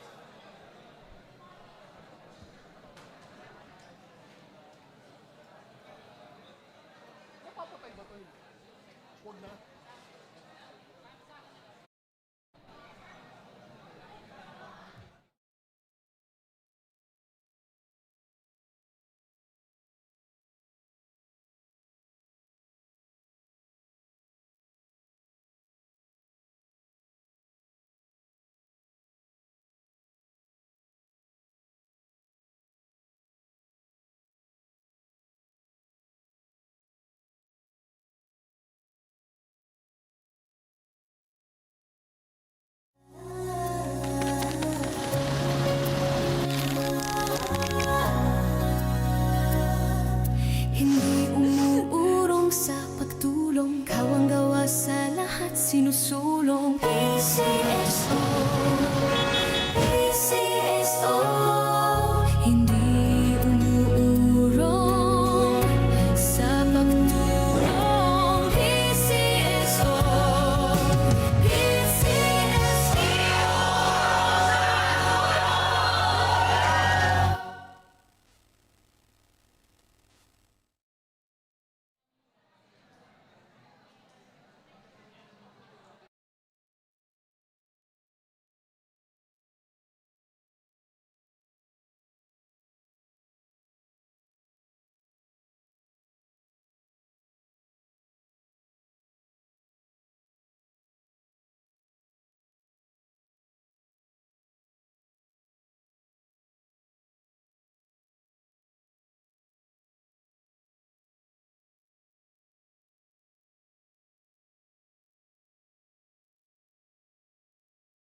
Stars Champion Scholars is presented to you by ELORDE UKC Boxing Promotions.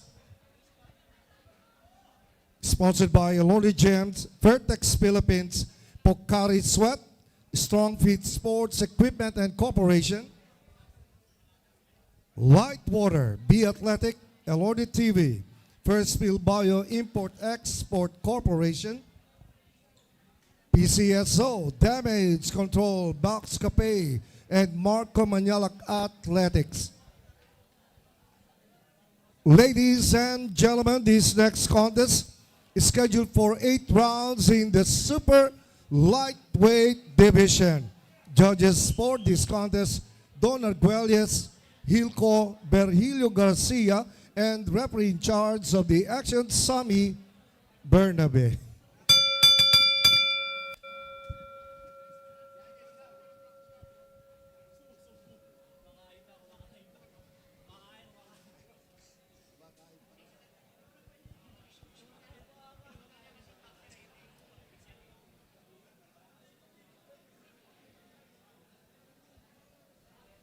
All right, so once again, ladies and gentlemen, this bout is scheduled for 8 rounds in the super lightweight division. The 3 judges, Don Arguelles, Hilco, and Berhilio Garcia. And when the bell rings, your referee in charge of the action, Sammy Bernabe Sr.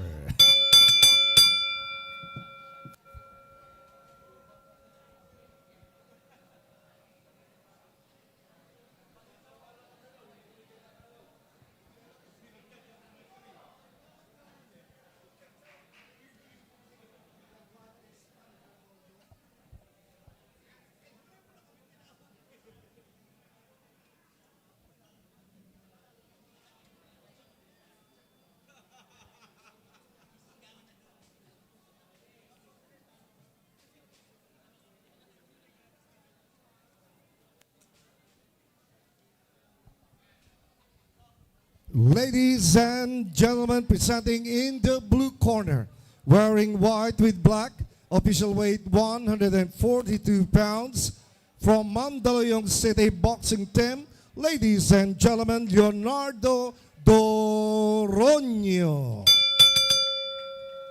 And his opponent across the ring, fighting out of the red corner, wearing blue with yellow and weighing 140 pounds, with a professional records of 5 wins, 0 lost, and 1 bout even.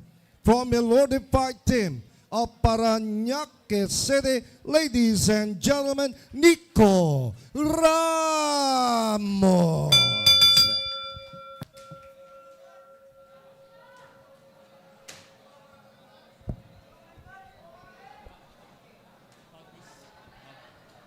This is your next featured bout for 8 rounds in the super lightweight division. In the blue corner is Leonardo Doronio, and he's up against the fighter from the red corner representing ELORDE Fight Team Paranaque, and his name is Nico Ramos. White trunks with black trim for Doronio, yellow trunks with blue trim for Nico Ramos. Coach, I'd just like to talk about Leonardo Doronio. For the meantime, you know, I've seen this guy fight so many times. I've brought him to Mexico to fight the best, and he's still fighting. He is as tough as they come. He's one of the more durable fighters I've seen in the local boxing scene. Agree, and he's been there for the longest time. His career has been maybe to so many wars. At least 15, 16 years, and he's still at it. He's still at the same weight as well. So he must be finding a way to keep in shape. Oh, I mean, that's also a real testament to the discipline, the durability, you know, the lifestyle that he's living. Quick 1-2 there by Nico. Now he goes to the body. Doronio covers up, throws a jab. Upstairs and downstairs for Ramos. 4-punch combination.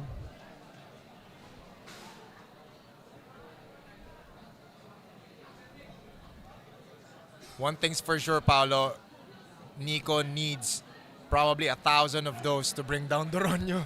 You know, it's Yeah. like, I haven't seen this guy go down yet. Or there's probably a fight na hindi ko pa na-cover na nangyari yun, but as far as I know, I haven't seen this guy go down. Yeah, he just, you know, he used to move a little bit quicker back then, but his iron chin Oh, is yeah. there. You can hit him with 3-4 punch combination, and you know he'll get hurt, but he rolls with a lot of them, and he's still there. He does not get knocked down often. Snappy jabs there by Ramos. You know what Nico has to think about is, you know, he will hit Doronio a lot of times, and Doronio will not fall, and you know he will just have to continue. Yes. He needs to keep and maintain a certain amount of cadence. He needs to have good rhythm because he needs to sustain that for 8 rounds. And Doronio has been, I mean, the way I've seen Doronio fight, he's kind of a slow starter, you know? He'll start fighting probably in the 3rd round. He's like a diesel engine that needs a good warm-up. Kailangan ng warm-up eh. Kailangan painitin mo muna si Doronio eh.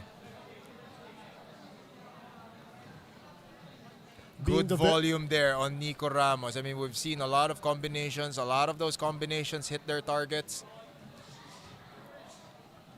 I mean, being the veteran that he is, Doronio does not throw punches and bunches, but when he does throw, it's meant to hurt you.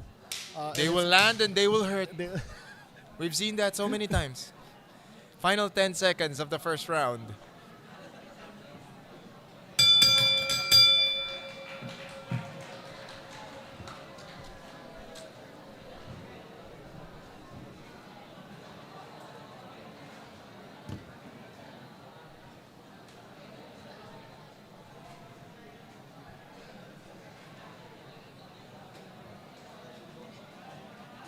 And you're watching round highlights, courtesy of Nico Ramos as he goes to the body, ends up upstairs.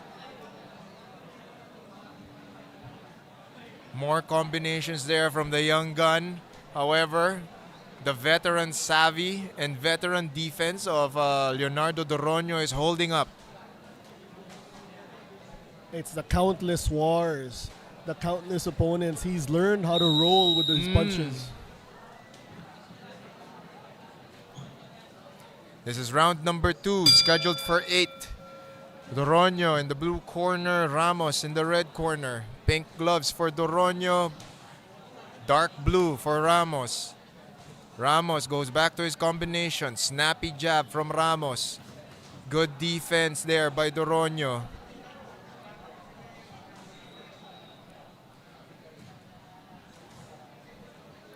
If there's anyone who's fought... Ooh, that was good. What a shot by Ramos. It was a good... That was quick.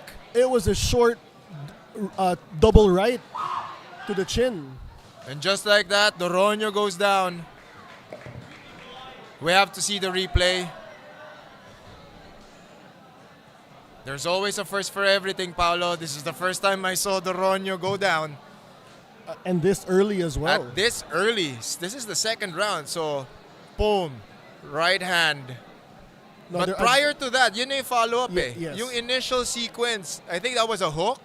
I think that was a left hook right at the temple. And then as Doronio was going down, follow-up na lang yung right hand na yun. So we'll see. Tignan natin. Hopefully the director can put that on replay, but it was Everyone's in shock. 2 short punches. Look, if you look at everyone's faces, they were like in shock. Like what?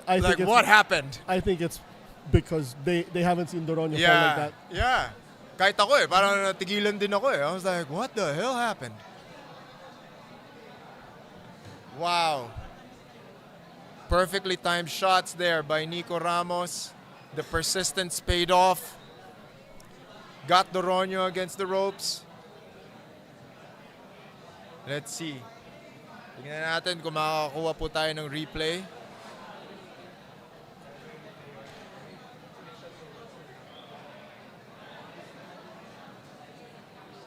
It happened so quick. Teka, tinitignan po natin. We're doing our best.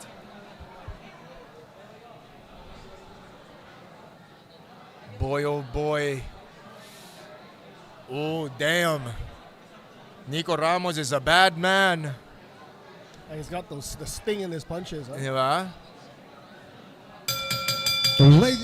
Ladies and gentlemen, referee Sammy Bernabet Sr. starts the fight at 33 seconds of round number 2. We have a winner by knockout, Nico Ramos. There you have it, ladies and gentlemen. Now it's official. Your winner via second round TKO, Nico Ramos. Representing ELORDE Fight Team Paranaque. Yan, tignan natin to. No, So this is the first round. Round highlights of the first round. Here we go. Oh. He's been hitting that hook to the head, that left hook to the head. You know, see? Like the first round, pasok siya. Boom, okay, it was a right hand. Right hook straight to the button. It was Right on the button. 1-2 with a short cross Diba? to the chin. Short stab cross, tapos left, that's right hook to the chin. I guess you can say it was a tap and it was a tap and a punch. It was quick. 1-2.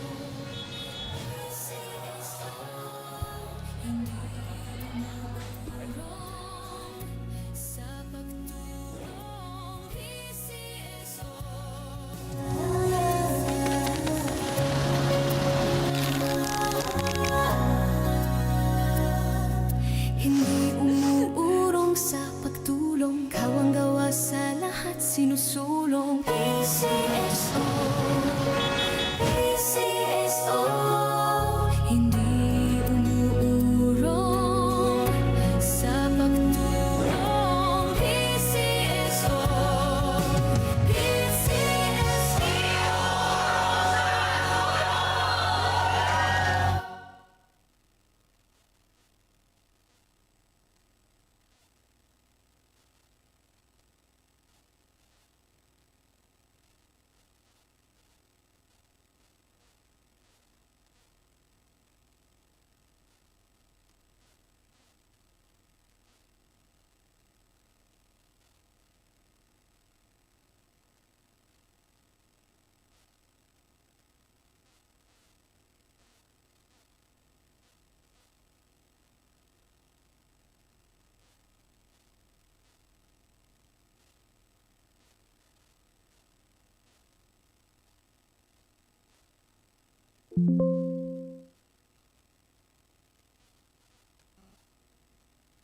Making his way to the blue corner,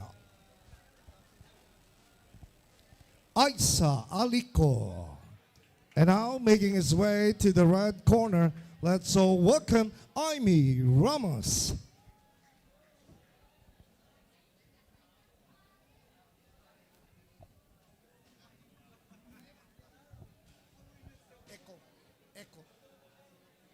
Echo.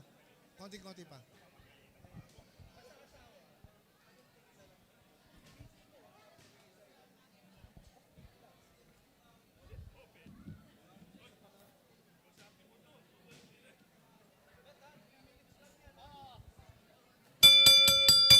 Well, ladies and gentlemen, the Rising Stars Champions Colors is presented to you by ELORDE UKC Boxing Promotions. And now, ladies and gentlemen, this is the first feature bout of the evening.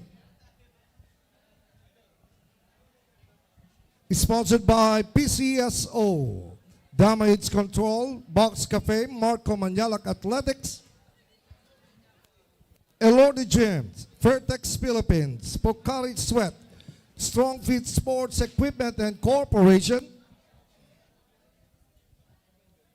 Light Water, Be Athletic, ELORDE TV, First Field Bio Import Export Corporation.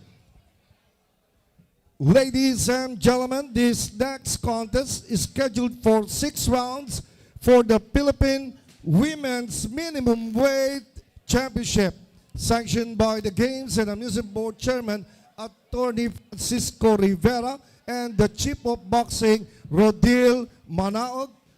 I would like to invite the Chief of Boxing, Rodil Manaog, inside the ring. Palakpakan po natin ang aming Chief of Boxing.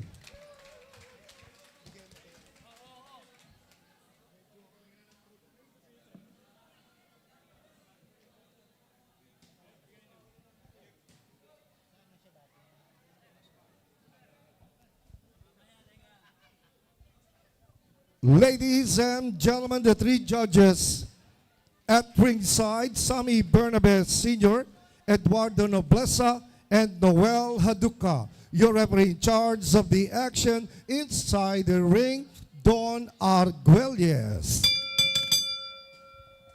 And now, ladies and gentlemen, presenting in the blue corner, wearing white with red and weighing 103 pounds, with a professional records of 7 wins with 13 losses and 1 bout even. From Cagayan de Oro City Boxing Team, ladies and gentlemen, Isa Alico.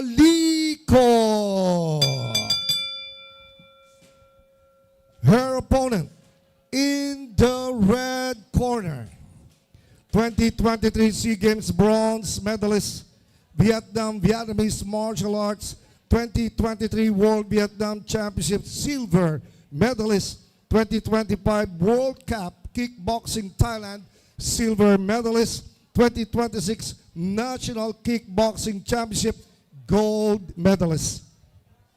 And now, ladies and gentlemen, she weighs in at 102 pounds, and now her professional debut from Samahan Kickboxing ng Pilipinas of Tagaytay City, introducing Aimee Ramos.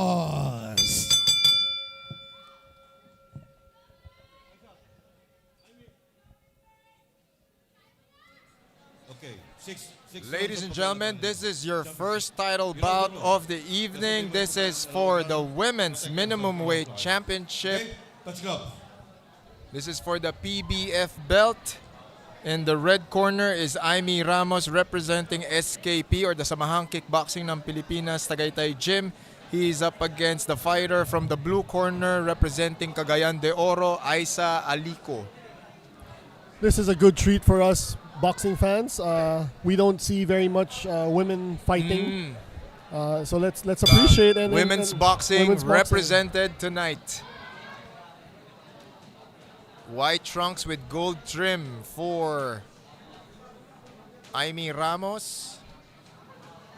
Orange trunks with white trunks with orange trim for Alico.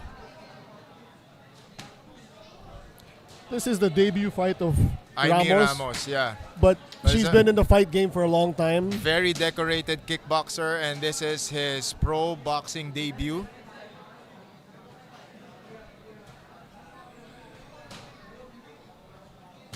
Let's hope instinct does not come in and use her kick. Pero may sapatos naman. May sapatos. That's a good marker.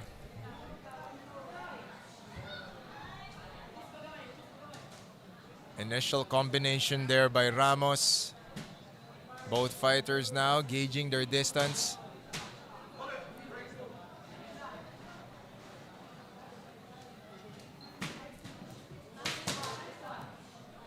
Good lateral movement here by Isa so far, trying to evade the attacks of Ramos. Ramos throws a straight. Straight and a hook by Ramos. Good slipping by Alico.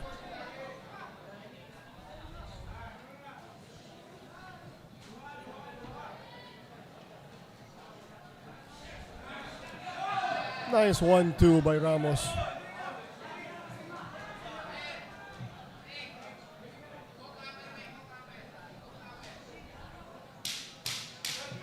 Final 10 seconds of the first round.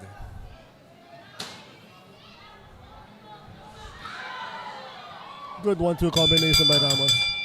Good 1-2 there by Ramos to end the round. You know, Ramos started out tentative in the first minute or so. And then, you know, she's getting, this is her debut after all. So it's getting accustomed to the ring, you know, moving and then, diba, limited attacks. Pero that was a beautiful left hand there, courtesy of Ramos. Good defense here being shown by Aisa Alico. Now let's see if she's gonna, you know, she's gonna start throwing punches, if she's gonna let her hands go in the second round. She's been purely defensive in the opening round. So titignan natin kung ano yung adjustments na gagawin niya. This is for 6 rounds and this is for the PBF Women's Minimum Weight title.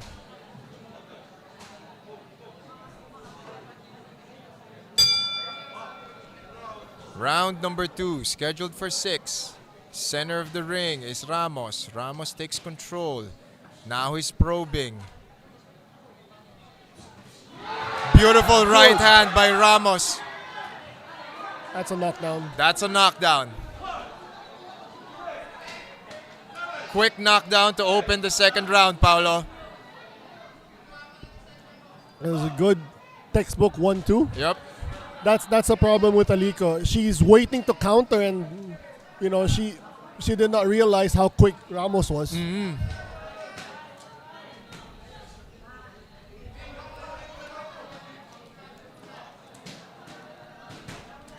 Quick on her feet and quick to punch. Pulls the trigger early in the second round is Ramos representing SKP Tagaytay. Now he goes looping hook, followed up with another straight. Aisa getting pinned against the corner momentarily, but she's able to slip out. If you're Alico, you're the taller fighter, so you should be throwing a lot of jabs, you know, keeping your distance. Hindi pwedeng counter puncher ka at this point. And she should move to her right to avoid that lead right. That lead right ni of Ramos. Yeah. Which is what got to her in the knockdown earlier in the round.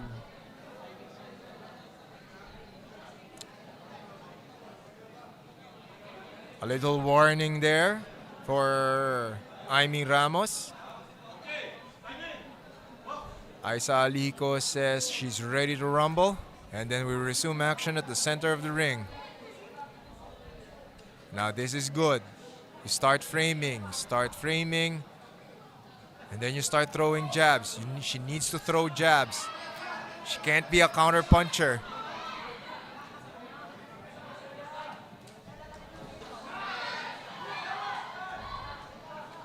Alico needs to let that left hand go. Yun, see? Right at the center. That was probably the best punch for the round for Aisa Alico.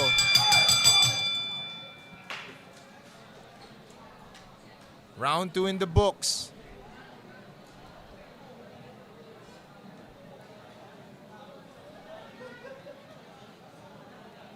Good round so far for both of our women boxers. Medyo a slightly better performance for Aisa Alico. She has to throw more punches. When she throws them, she hits. She's able to hit, especially that left hand. Diba? Height and reach advantage, Aisa. Speed and quickness, it's Aimee. So if you're Aisa, you should like start posting. Start framing, work behind the jab, tapos step to the right, throw the left hand. Kasi kanina towards the closing seconds of the second round, she let go of the left hand, pasok na pasok dun sa mukha ni pasok sa mukha ni Ramos. This is round number 3, scheduled for 6. We saw signs of life towards the second half of the second round for Alico. Now let's see if she can gain momentum from that. Punches and bunches from Ramos. Which is exactly what she needs to do to get inside the range of Alico.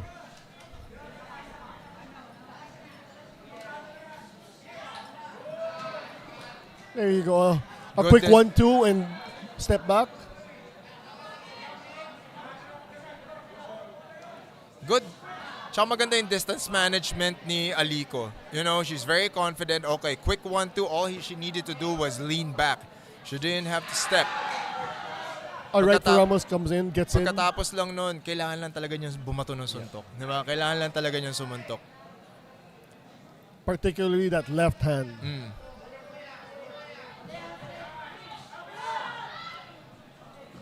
Good defense, good slipping, good sliding. She needs to keep going to the... Okay, right side dapat. Once she starts throwing more of those left hands and starts connecting, mapapaisip si Ramos eh. Instead of throwing the 1-2, 1-2-3, she will resort to try to resort to other combinations. And at the same time, diba, you're gonna force Ramos to work with angles. Hindi ka puro gitna. Kasi so far Ramos is winning this battle of the mid-range. Yes. Diba? He's just trying to attack the center line. Papasok lang talaga yung niya. 1-2, tapos step forward. Final 10 seconds of the third round.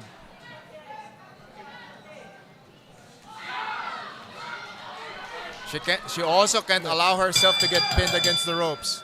Kasi every time that she gets pinned against the ropes, that's the cue for Ramos to move forward. Let's see what kind of adjustments. We're at the halfway mark. This is scheduled for 6 rounds. PBF women's minimum weight title on the line.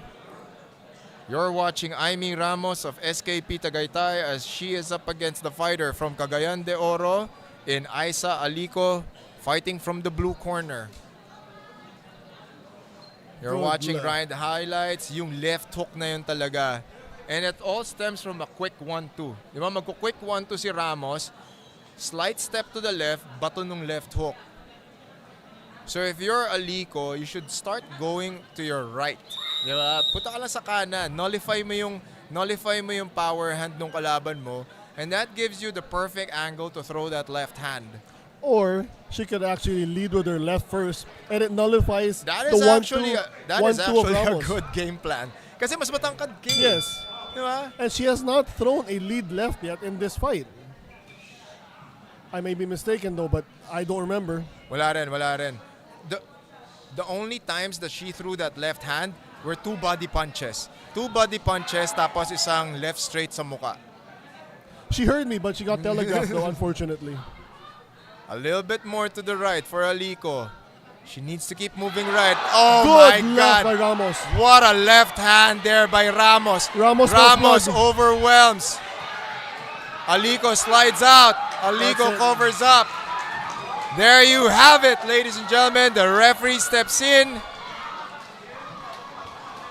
And Aimee Ramos wins this fight. That finishing instinct, that one punch she got in, and she knew what to do. It's the aggression, it's the experience,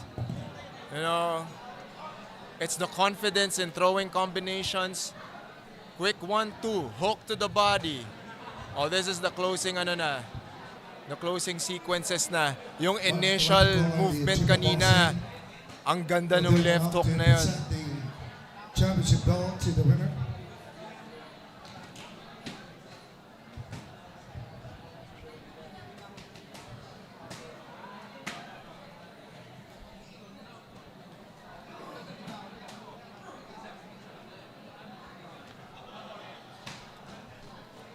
What a performance by Aimee Ramos in his pro boxing debut. And she is now your PBF Philippine Women's Minimum Weight Champion. A little bit stiff on the first minute, then she got her bearings. Loosened up, and she just, stuck with her game plan, throwing those 3-4 punch combinations. Ladies and gentlemen, referee Don Arguelles stops the fight at 35 seconds of round number 4. We have a winner by a technical knockout, and now the new Philippine women's minimum weight champion, the fighting pride of Samahan Kickboxing ng Pilipinas. Ladies and gentlemen, I'm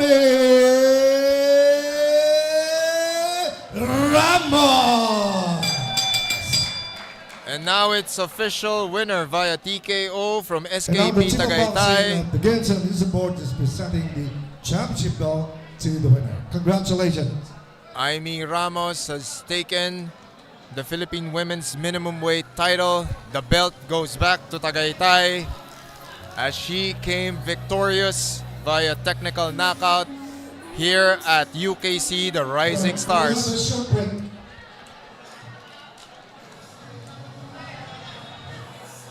Good win for Ramos.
PCSO, PCSO, hindi umuurong sa pagtulong. PCSO,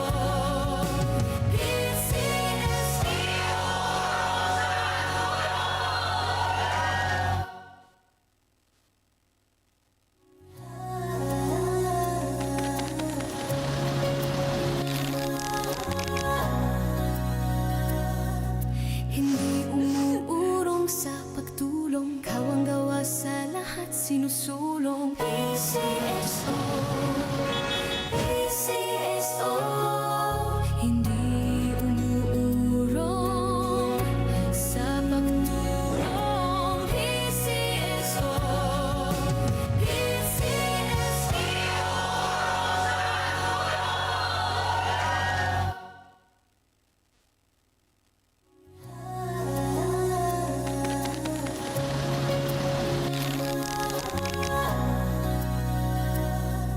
hindi umuurong sa pagtulong, kawang gawa sa lahat sinusulong. PCSO, PCSO, hindi umuurong sa pagtulong. PCSO,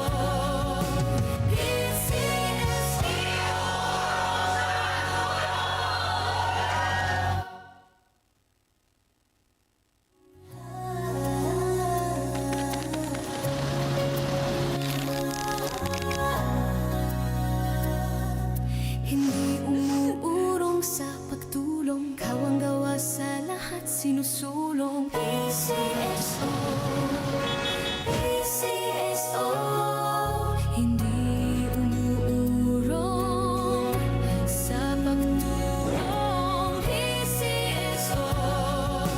PCSO,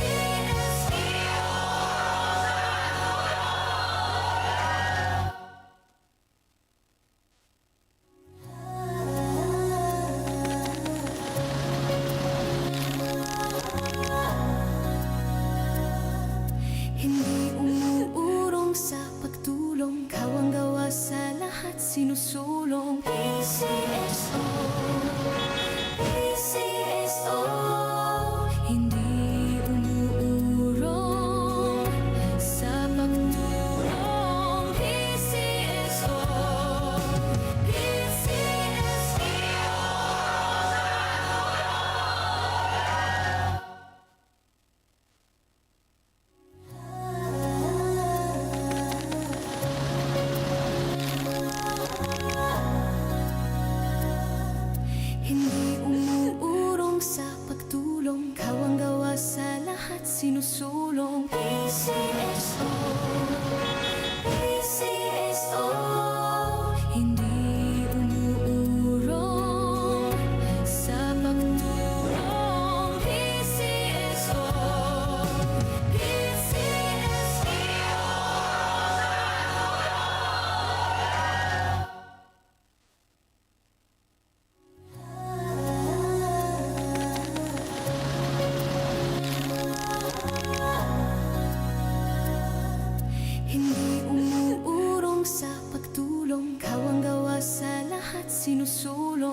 Hindi umuurong sa pagtulong, kawang gawa sa lahat sinusulong. PCSO, PCSO, hindi umuurong sa pagtulong.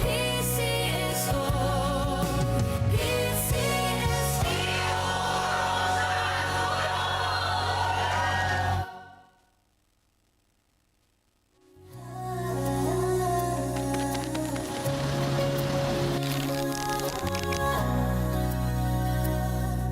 hindi umuurong sa pagtulong, kawang gawa sa lahat sinusulong. PCSO, PCSO, hindi umuurong sa pagtulong. PCSO,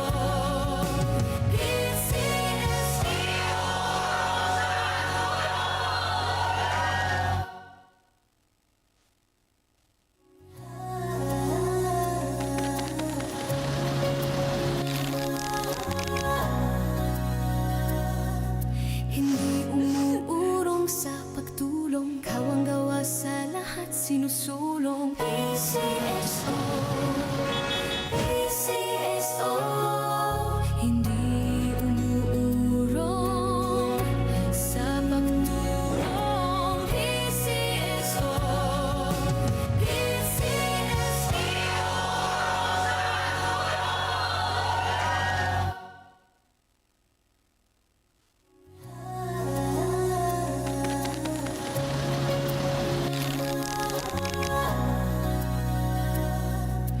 hindi umuurong sa pagtulong, kawang PCSO, hindi umuurong sa pagtulong. PCSO,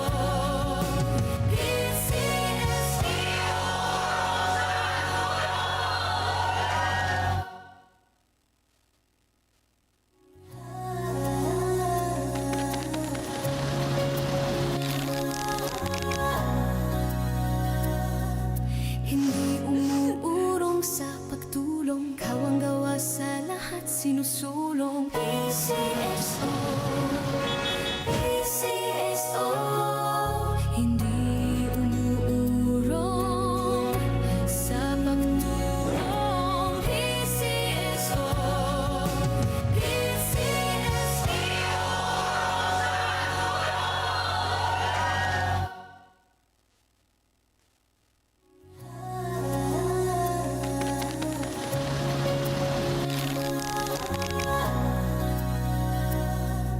hindi umuurong sa pagtulong, kawang gawa sa lahat sinusulong. PCSO, PCSO, hindi umuurong sa pagtulong. PCSO,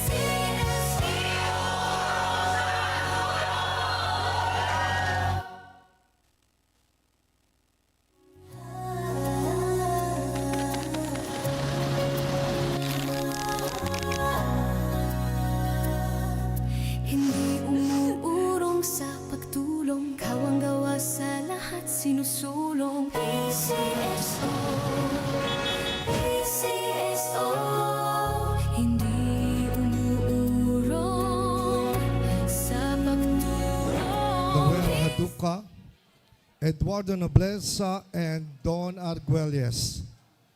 Advance yan, advance. Para hindi ko na malimutan. Mamaya, angal na naman kayo.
All right. Let's get it on.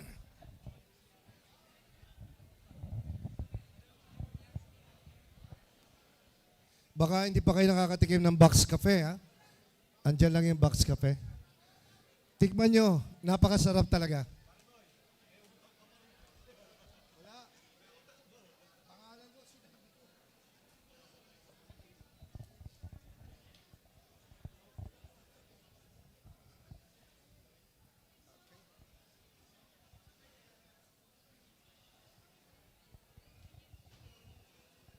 Okay, so ladies and gentlemen, making his way to the blue corner, let's all welcome Romel Oliveros.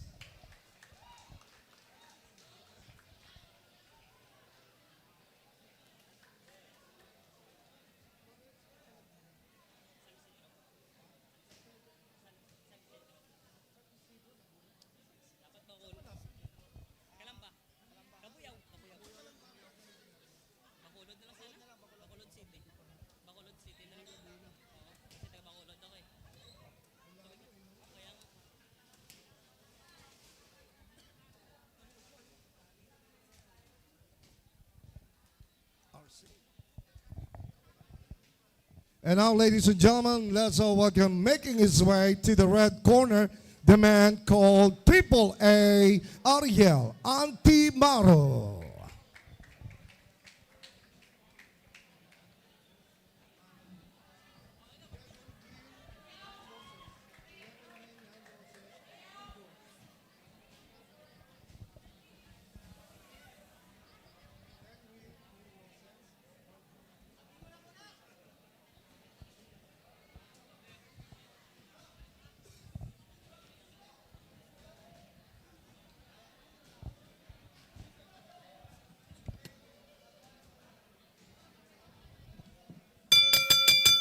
Ladies and gentlemen, the Rising Stars champion Scholars is back.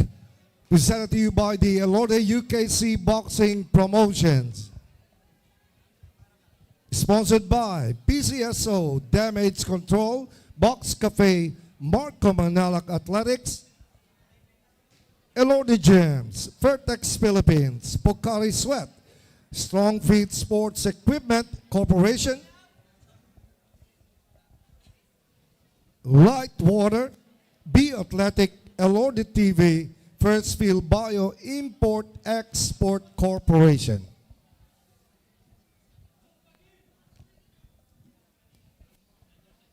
Ladies and gentlemen, this next bout is scheduled for 10 rounds in the Super Bantamweight division. The three judges for this contest, Noel Haduka, Eduardo Nobleza, and Don Arguelles. And when the bell rings, your referee in charge of the action, Sammy Bernabe Sr. And now, ladies and gentlemen, introducing first, fighting out of the blue corner, wearing blue with black, and weighing 128 pounds, with a professional records of 11 wins, 9 losses, and 2 bouts even. From Bacolod Boxing Team, ladies and gentlemen, Romel Oliveros.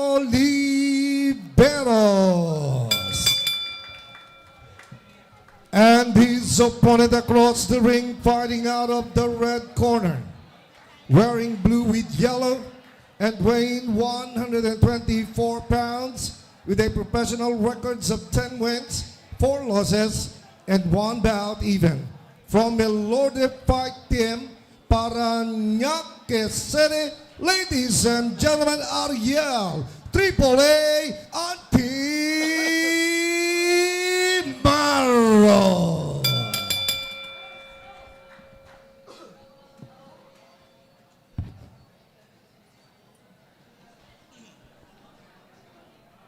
Ladies and gentlemen, this is your next featured bout. In the red corner, it's Ariel Antimano representing ELORDE Fight Team Paranaque, and he is up against the fighter in the blue corner, Romel Oliveros representing Laguna. Yung Loblo, Siko. This will be in the 124-pound division, 10 rounds of boxing. And we're coming to you live via ELORDE TV inside the Flash Ballroom here in SUCAT, Paranaque, as UKZ Promotions presents the rising stars of local Philippine boxing.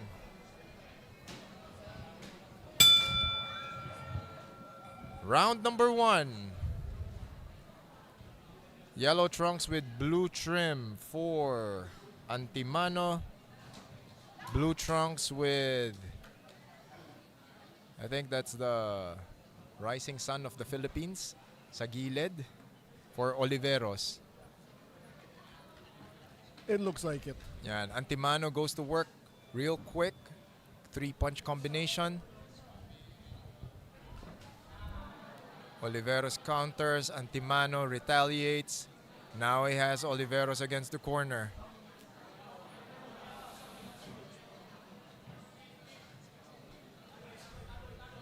Quick jab there by Oliveros, goes to the body at the end, pero swing and a miss. Height and reach advantage for Antimano. Antimano is actually coming off a win earlier this year. He starts out a little fast, although he slows down mid-round, mid-fight, no? So let's see how well he prepared for this And fight. then how he will pace himself, because he's starting off quick here in the early sequences of the first round. Now he has Oliveros against the ropes once again. He's really trying to set up that low uppercut. Talk about no patience here. Huh? He wants to end it quick. Good straight there by Antimaro. Oliveros keeps covering up. Now he goes to the body. More Those body punches shots. are being thrown with a lot of sting. And they accumulate towards the later rounds, huh? There's another good left, good low left.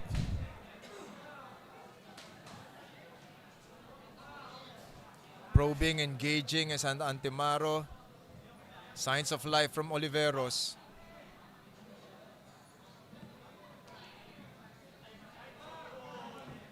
More uppercuts from Antimaro. It's like parang ano siya, no? Parang short over, parang hindi nga overhand kasi pababa yung suntok ni Antimaro. So with that right hand. And you can hear the thuds from our position. That was kahit ako nawalan ako ng hininga. Ano ko yun eh. That was a We digging were able left. to hear it, diba? Yep, that was a digging left. That took the wind out of Oliveros. And the referee stops the bout. Quick work here by Ariel Antimaro. Vicious body shot there by Ariel Antimaro. And knocks the wind out of Romel Oliveros in the very first round. No feeling out round. No feeling out round. Tignan natin. Let's see the replay. Pero It was a good textbook left to the body. left to the body. He was shifting left to right. Boom. Gitnang gitna. Solar plexus eh. Right in the solar plexus. And it was good timing also for Antimaro. Beautiful timing. He got him when Oliveros was moving back, and when you move back, that is the time you breathe. You breathe. Yeah. So he got him at the right. Sakto on the sa button. exhale, kumbaga, di ba? So the moment you step back, most fighters tend to exhale. So the moment he exhaled, pasok yung left hand ni Antimaro. Ladies and gentlemen, your official time. 2 minutes and 37 seconds of round number 1. Winner by knockout, Ariel AAA Antimaro.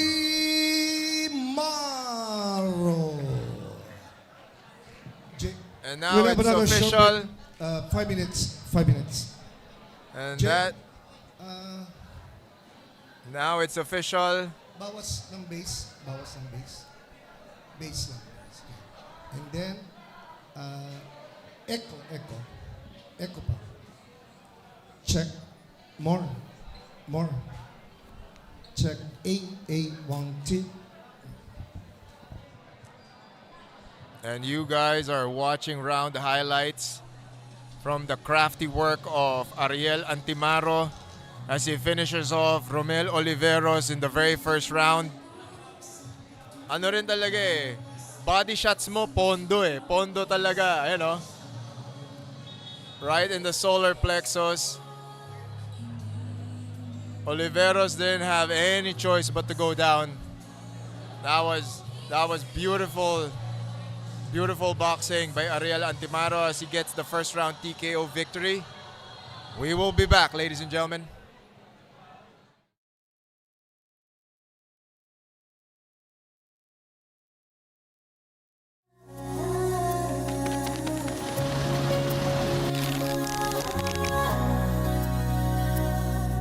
Hindi umuurong sa pagtulong, kawang gawa sa lahat sinusulong. PCSO, PCSO, hindi umuurong sa pagtulong. PCSO,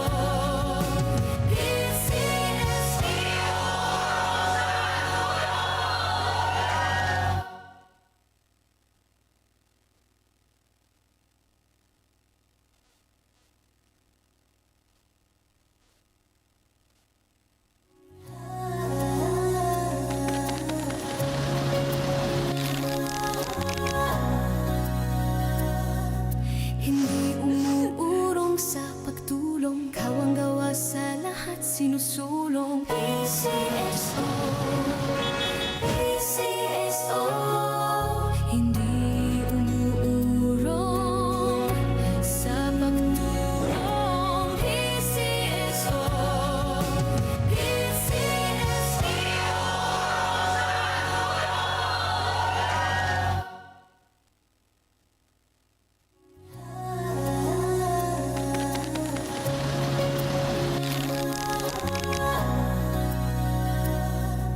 hindi umuurong sa pagtulong, kawang gawa sa lahat sinusulong. PCSO, PCSO, hindi umuurong sa pagtulong. PCSO,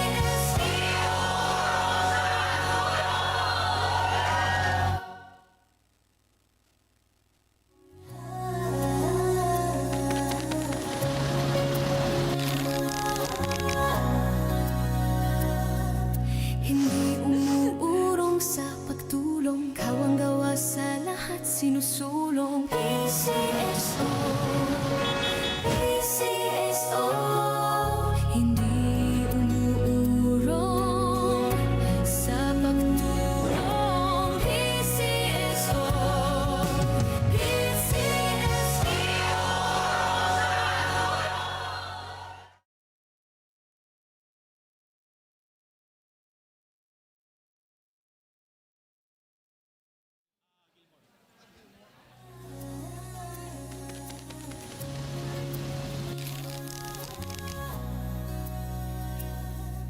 hindi umuurong sa pagtulong, kawang gawa sa lahat sinusulong. PCSO, PCSO, hindi umuurong sa pagtulong. PCSO,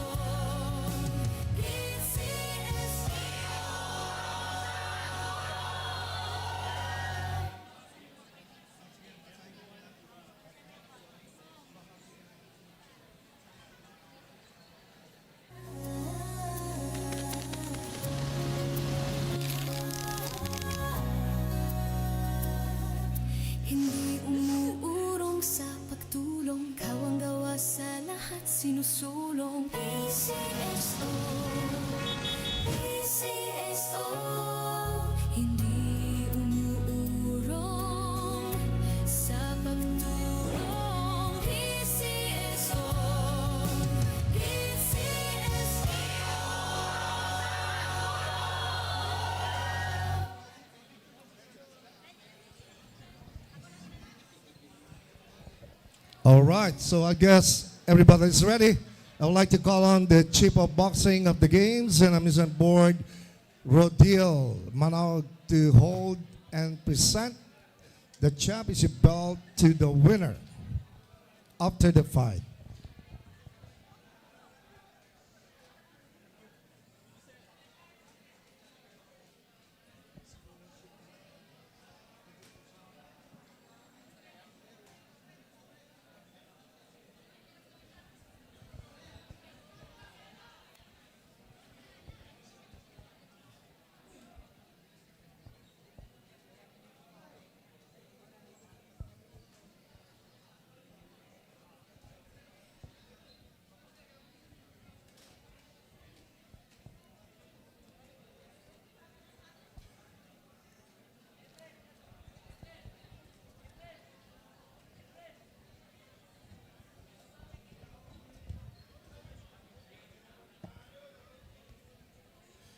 The referee will be Eduardo Nobleza. Judges Sammy Bernabez Sr., Hilco, and Virgilio Garcia.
Scorecard.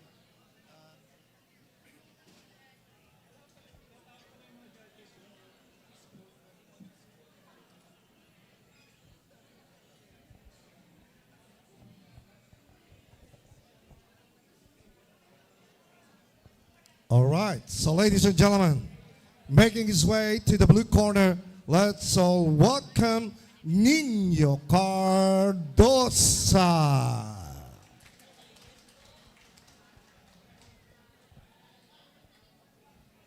And now making his way to the red corner, let's all welcome Florence Sumpay.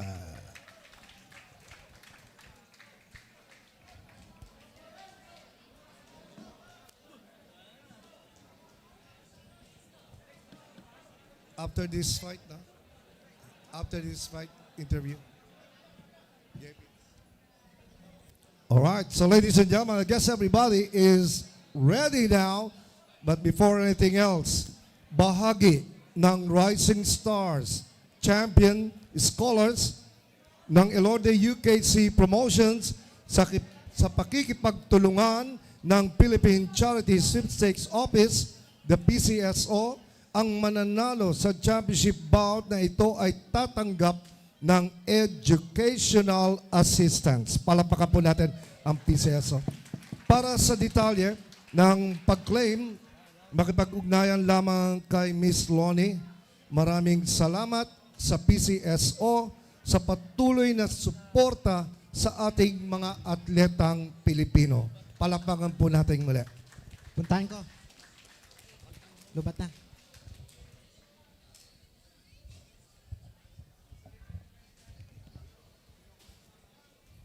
Idol, lubat na.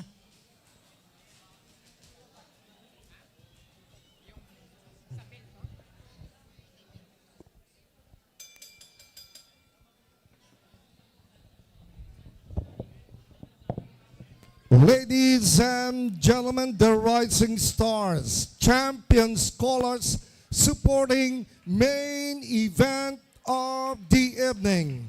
Presented to you by ELORDE UKC Boxing Promotions, promoter Miss Kukoy ELORDE. Palakpakan po natin.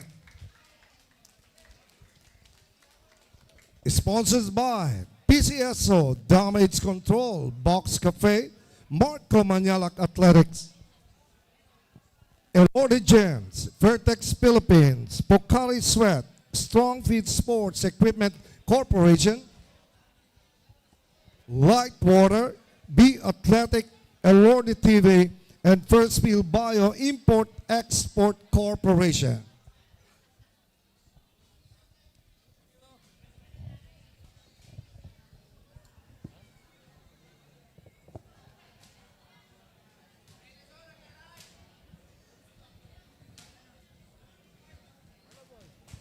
Ladies and gentlemen, this bout scheduled for 8 rounds for the Philippine Youth Bantamweight Championship, sanctioned by the Games and Amusement Board Chairman, Attorney Francisco Rivera, and the Chief of Boxing, Rodel Manaog.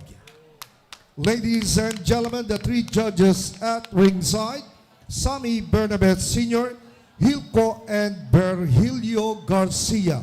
And when the bell rings, your referee in charge of the action, Eduardo Nobleza. Ladies and gentlemen, introducing first, fighting out of the blue corner, wearing white and weighing 117 pounds with a professional records of 5 wins, 1 loss, and 1 bout even. From Hardstone Moniz Boxing Stable of Bangar, La Union, ladies and gentlemen, Nino Cardosa.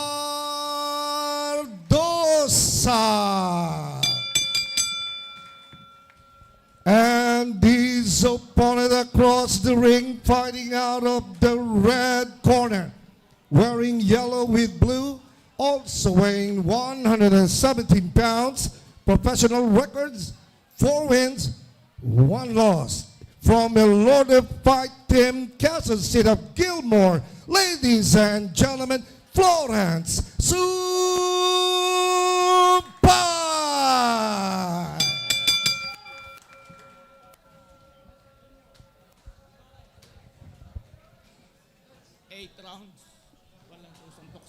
Ladies and gentlemen, this is your UKC Rising Stars co-main event of the evening, and this is for the Philippine Youth Bantamweight Championship. 8 rounds of boxing. In the blue corner is Nino Cardoza, representing Hardstone Moniz Boxing Stable, and he's up against the fighter in the red corner, representing ELORDE Fight Team Quezon City, Florence Sumpay. Sumpay in the yellow trunks with blue trim, white trunks for Cardoza. Rising stars indeed. These guys are in their low 20s. Cardosa is actually being coached by a former world champion, IBF world champion, Tassi Macalos. So let's see what his pedigree will be. Round number 1 is on its way, and immediately our fighters started getting close, acquainted, and started slugging it out. Yeah. Shoulder to shoulder, body shot per body shot. Trading blows immediately are our fighters. This is for 8 rounds, ladies and gentlemen. They go back shoulder to shoulder. Dikit kagad. It's a brawl in the first 20 seconds. First 20 seconds. Unleashing all of that anxiety, all that tension. Diba? Hopefully they settle down. Good body shot by Good digging Cardoza. body shot.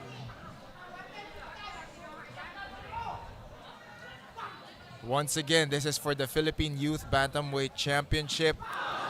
Ooh, solid combination there from both fighters. Sumpay goes down, upstairs and downstairs. Downstairs for Cardoza, hook to the face. Now they both go back to the body. I can do what you can do too. Di ba? Di ba? The Gantihan lang reciprocation of these two individuals. Di ba? It's trading body shot per body shot. Now let's go mid-range. Yo, tapos na. Parang yun yung introduction eh. Di ba?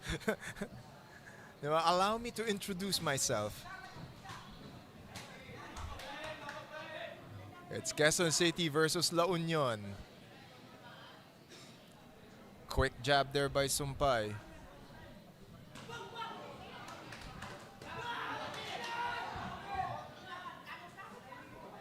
It's a quick slow pace. Oo. Naman, that's the thing about this 118 pounders. Diba? You expect them to be really quick. You expect a fast-paced na exchange. The explosiveness is there. No? Explosiveness. Tas mga bata pa to.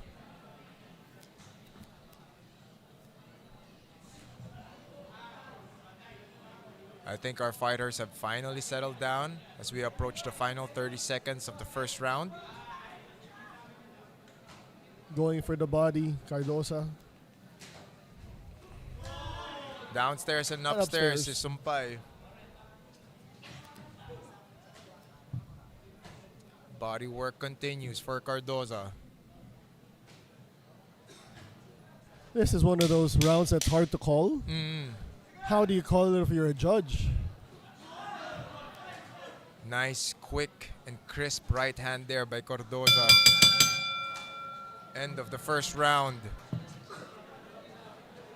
UKC Rising Stars is brought to you by PCSO, Fairtex Philippines, Damage Control, ELORDE Boxing Gym, ELORDE TV, B Athletics, Light Water, Pocari Sweat, Box Cafe, Strong Fit Sports Equipment, First Phil Bio Import-Export Corporation, Marco Manialac Athletics, and the Samahang Kickboxing ng Pilipinas.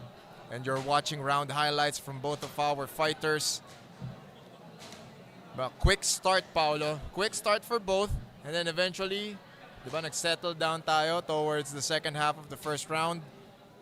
The introductions are over. Let's see what these guys will bring to the table come the second round.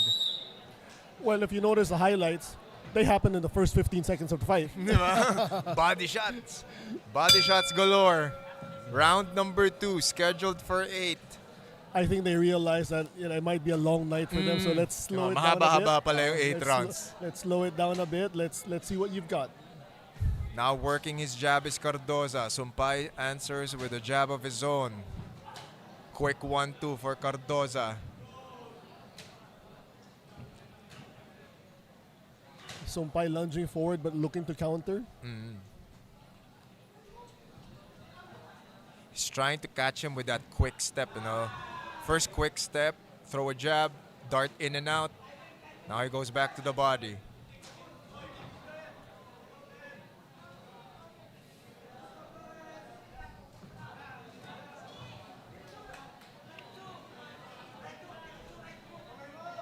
I like the way how these fighters are fighting off their feet. They're very light. They're composed. The only time they plant is pagbabato na sila ng suntok nila. Sumpay keeps going to the body. And they're not wasting any punches. They're sticking Very to a efficient. game plan. They're sticking to a Yes. game plan. Like Sumpay is, he's waiting to counter, but if he doesn't get the shot, then he will throw his own.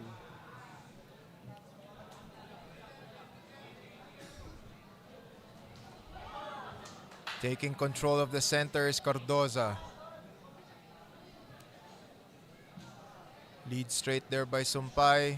Both fighters probing.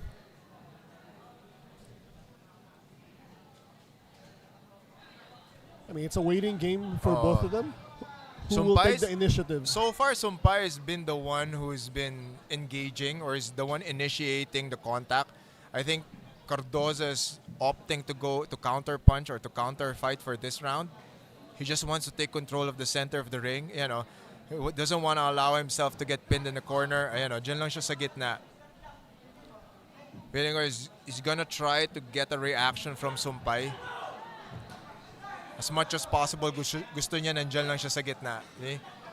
He always makes sure na nakaplant yung paa niya sa gitna.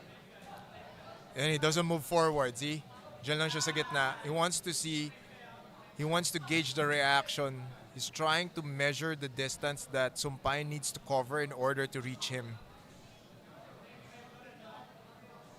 Highly tactical. Both fighters are, they know, they very high level. Very high level.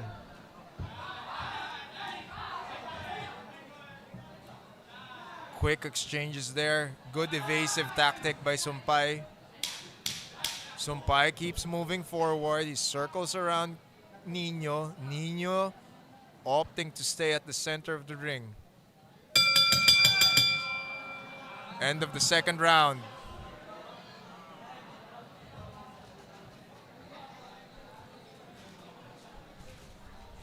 So far, that's the strategy for the second round kay Cardoza. Let's see what they're gonna do for the third round.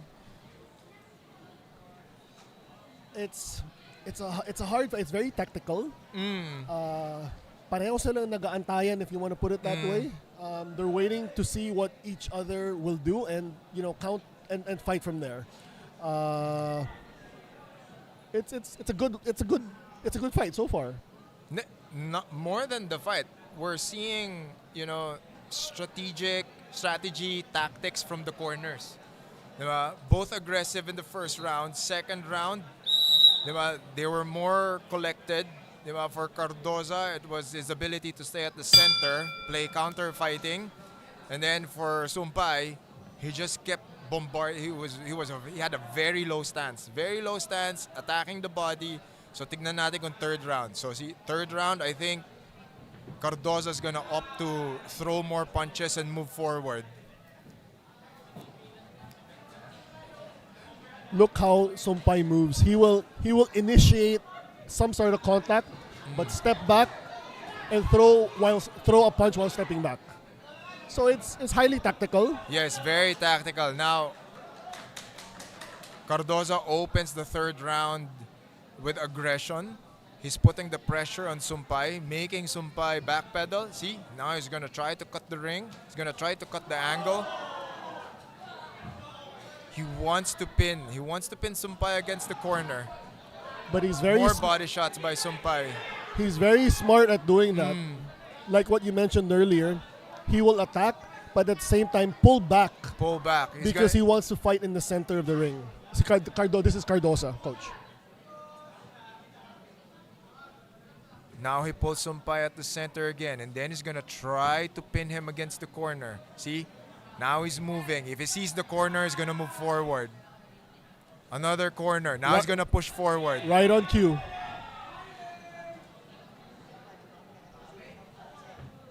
Sumpay's corner saw that already. Now Sumpay's corner is telling him to stay at the center. Good Quick 1-2 there by Sumpay. Body shot there by Cardoza. More jabs. Now he has him against the ropes. Very nice left hook to the body by Sumpay. Reversal of roles here. Sumpay has Cardoza against the ropes.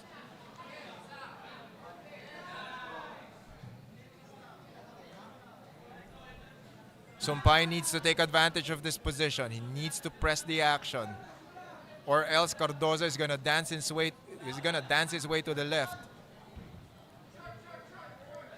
High-level boxing from these two fighters. Cardoza gets hit. Very good strategy from both these fighters. Good right hook there by Cardoza. Good counter by Sumpay. Cardoza sees a corner. He's gonna try to press forward. He's gonna lead with that right hand. Boom. There you go. Final 10 seconds of the third round.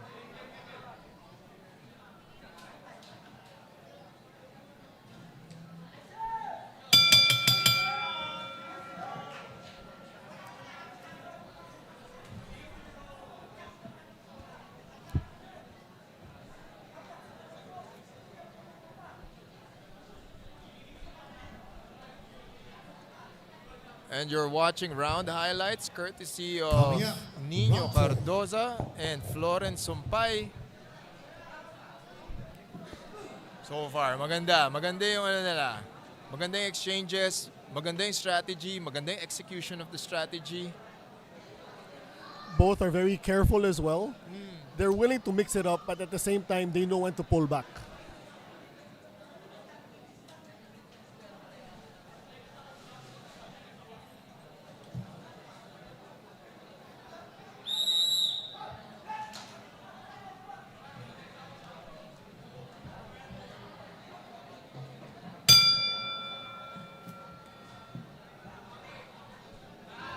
Nice left by Sumpay.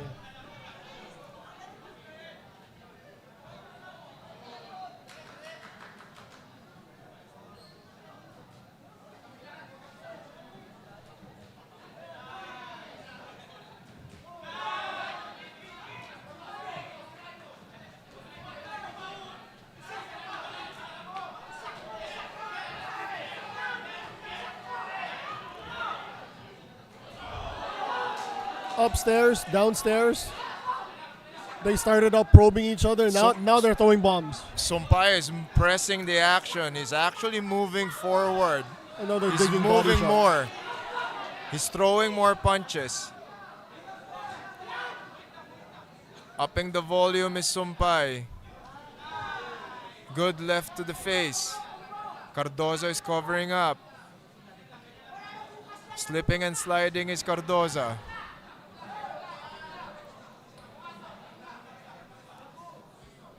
Sumpay slightly had the advantage on those exchanges. You know, the body shots on the last 3 rounds have slowed down these two fighters of ours. Nice right hand there by Sumpay. Uppercut to the body by Sumpay.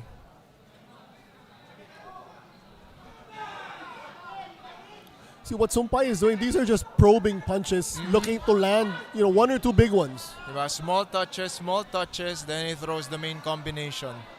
Smart and efficient boxing here by Sumpay.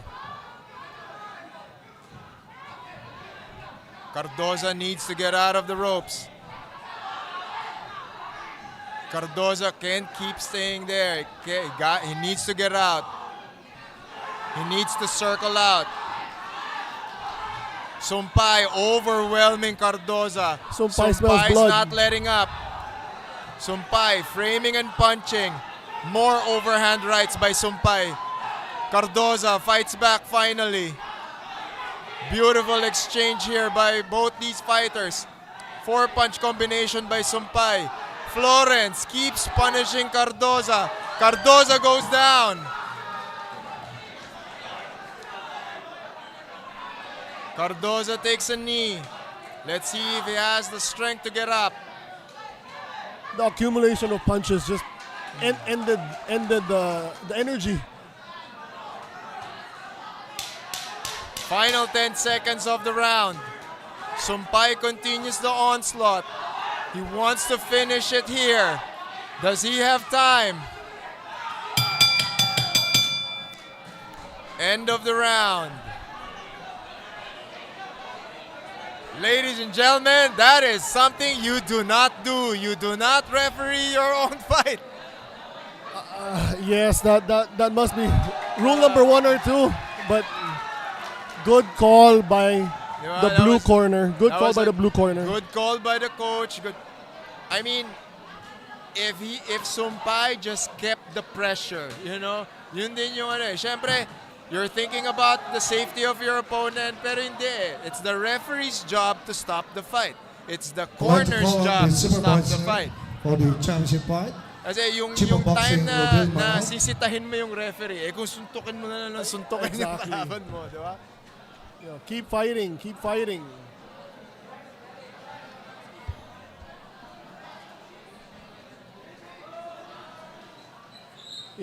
Coach, it was not one big punch. It was just accumulation of punch after punch after punch. Diba? It's the relentless work. It's the relentless na work rate ni Sumpay.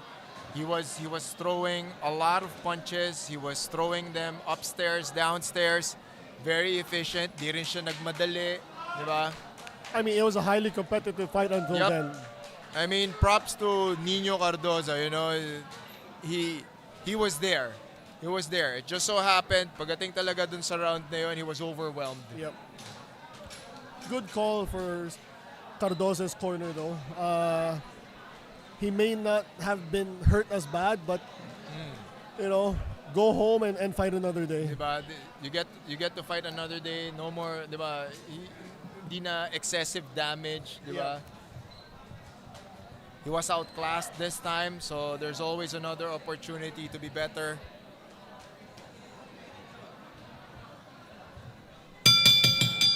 Ladies and gentlemen, unable to continue the fight at the end of round 4, we have a winner by a technical knockout. And now the new Philippine Youth Bantamweight Champion, Florence Supat!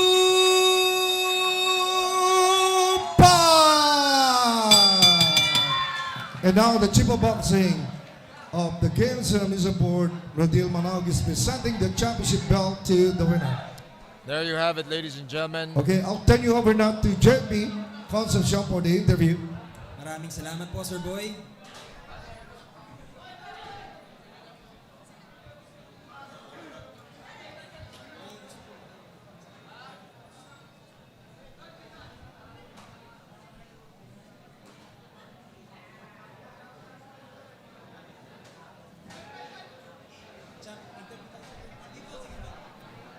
Magandang hapon po ulit sa lahat. Palakpakan ulit natin ang bagong Bantamweight Champion sa youth ng Games and Amusement Board. Champ, gusto siguro malaman ng mga fans natin ngayon na nanonood, ano yung naglalaro kanina sa isip mo nung kalagitnaan na nung bago itigil yung laban? Kasi nakikita namin, sumisenyas ka eh. Ano naglalaro sa isip mo? Narinig ko na din po sa kanya na parang ayaw ko na. Parang iling na rin po siya. Nakikita ko na rin sa mukha niya na parang hindi nakakayanin po. Sabi ko, Rep, baka pwede na itigil kasi mayaw na rin siya. So kumbaga parang aware ka pa rin. Even though kayo ay nagko-compete, maganda yung inyong... Chemistry namin, maganda po yung combat namin. We do sportsmanship naman po sa ring. Maganda po yung pinapakita niya, maganda rin po yung pinapakita ko. Nakikita ko naman po yung ina-ensayo niya, maganda din po. Yun lang, medyo na-overtake namin siya dun sa kalagitnaan. Pero yun, thank God na nakuha ko itong opportunity na to. Thank you po kay Ate Kukoy. Maraming salamat daw kay Ma'am Kukoy ELORDE. Palakpakan po natin ang ating promoter, UKC. Thank you din po kay Ma'am Luni, kay Kuya Chris, sa mga kasama ko sa Gilmore, sa panggulang ko, family ko, nandito, friends ko, lalo na po sa coach ko.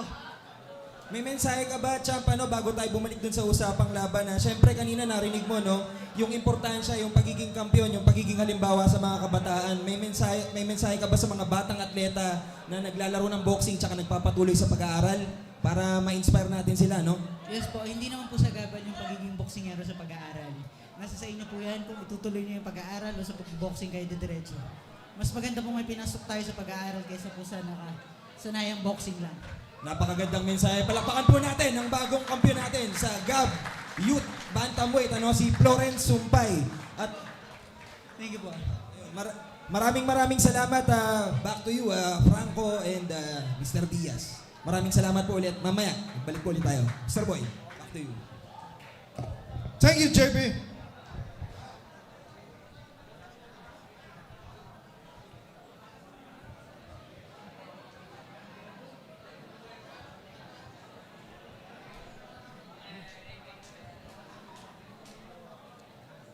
Noel Aduca, referee. Arguelles Co Garcia.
All right, so I guess everybody's ready. But before anything else, ladies and gentlemen, we would like to thank and let's give them a big warm of applause. ELORDE TV with promoter Marty ELORDE. Palakpakan po natin. And also, we'd like to thank and give her a big warm of applause, our promoter, Ma'am Kukoy ELORDE. Palakpakan po natin.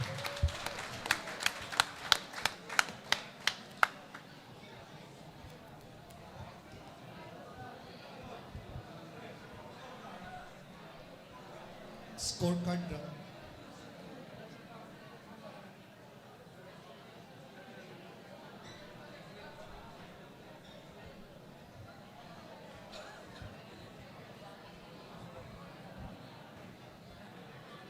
All right, so ladies and gentlemen, it's about time. And please welcome, making his way to the blue corner, red car, Escriber.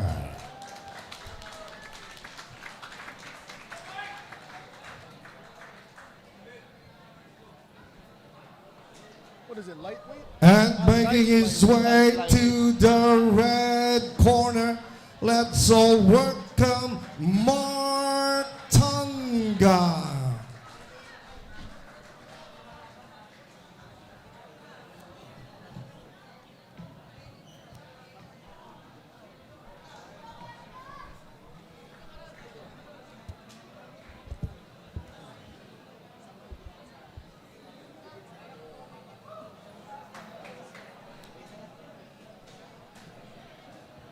All right. So, ladies and gentlemen, before we give you our main event, we would like to thank, of course, the PCSO, bahagi ng Rising Star Champions Dollars ng ELORDE UKC Promotion sa pakikipagtulungan ng Philippine Charity Sweepstakes Office, PCSO. Ang mananalo sa championship bout na ito ay tatanggap ng educational assistance. Palakpakan po natin muli ang PCSO.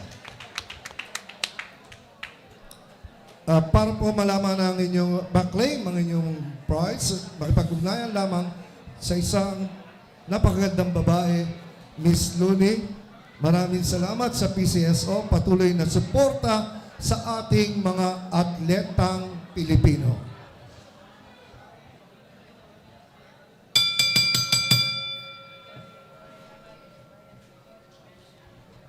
Ladies and gentlemen, the Rising Stars Champion Scholars main event of the evening, presented to you by ELORDE UKC Boxing Promotion, sponsored by PCSO, Damage Control, Box Cafe, Marta Manyalag Athletics, ELORDE Gyms, Pertex Philippines, Pocari Sweat, Strong Feet Sports Equipment Corporation, Light Water, Be Athletic, ELORDE TV, and First Field Bio Import Export Corporation. Ladies and gentlemen, this bout scheduled for 8 rounds for the Philippine Youth Light Flyweight Championship, sanctioned by the Games and Amusement Board Chairman, Attorney Francisco Rivera, and the Chief of Boxing, Rodil Manao. Ladies and gentlemen, the 3 judges at ringside scoring this bout on a 10-point mark system will be Don Aguiles, Hilco, and Virgilio Garcia. And the third man in the ring, Noel Haduka. Ladies and gentlemen, introducing first, fighting out the blue corner, wearing black with red trim and weighing 107 pounds, professional records, 5 wins, 3 losses. He hails from San Miguel, Maralag, Bukidnon, fighting out of the Mandaluyong City boxing team. Ladies and gentlemen, Ricard Escriber.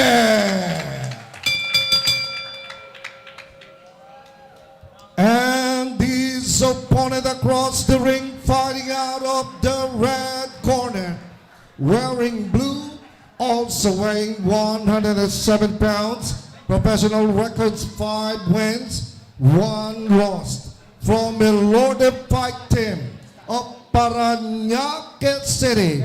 Ladies and gentlemen, Mark Tangan. Once again, your referee for instructions. Ladies and gentlemen, this is your UKC Rising Stars main event of the evening. 8 rounds of boxing for the Philippine Youth Light Flyweight Championship. In the blue corner is Raycar Escriber. Fighting him in the red corner is Mark Tangan. Mark Tangan is from ELORDE Fight Team Paranaque. Escriber is from Escriber Boxing Team. For all the marbles, ladies and gentlemen, yellow trunks with blue faded trim for Mark Tangan, and Escriber black trunks with orange trim. Here Round number we 1. go. This is 108 pounders. So mabibilis na naman. Escriber looks like he's taller than the two.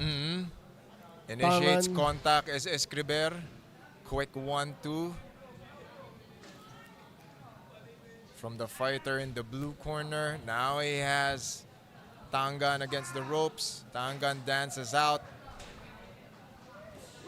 Body shot there by Escriber.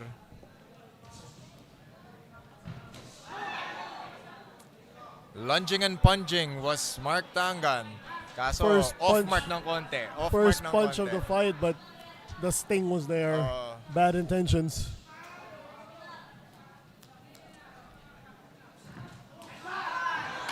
Body Good shot there by counter by Escriber. Escriber.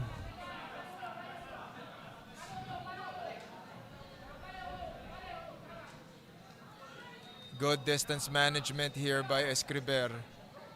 No, he's able to cut the ring. That's another straight body shot from Escriber. He's able to throw that because his front foot is outside the foot of Tangan, no? Being the usual southpaw versus orthodox fighters. Good body shot by Escriber. Good command of the center line is Raycar Escriber.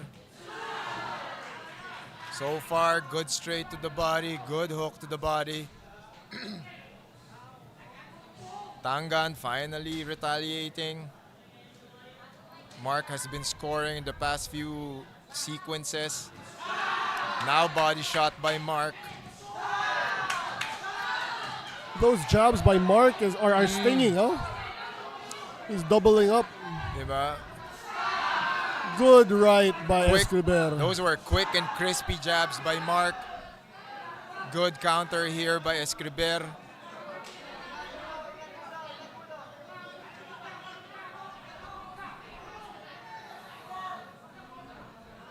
We are in the first round, and once he senses one fighter is in control, the other one comes back, and you think he's in control.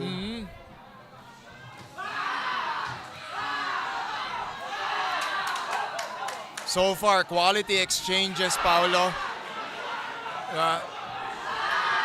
Good Beautiful round. right hand there by Escriber.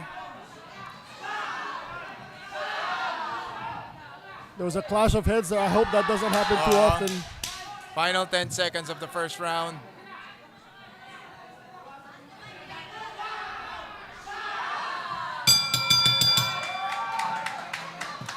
End of the first round. Our fighters got acquainted with each other. They've introduced each other with their fists. And now they go back to their corners for more readjustment, more instruction, more tactics. As you're watching round highlights from both of Escriber and Tangan. What I like about these two fighters is they're willing to engage. They're willing to throw with bad intentions. And at the same time, they know when to step back. Fluid yung offense, smooth yung defense. But just like what you mentioned kanina, Paolo, di ba? When these fighters lunge forward, meron talagang opening for those head clashes eh.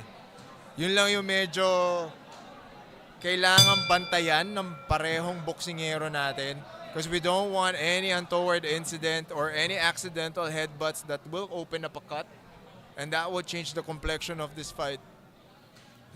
Exactly. I like how our fighters are mixing up their attacks. They're not headhunting.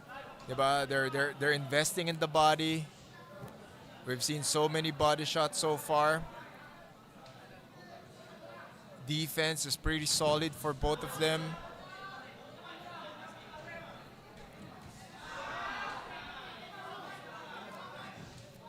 Looping punches here by Tangan. A lot of the initial punches from both fighters are probing punches.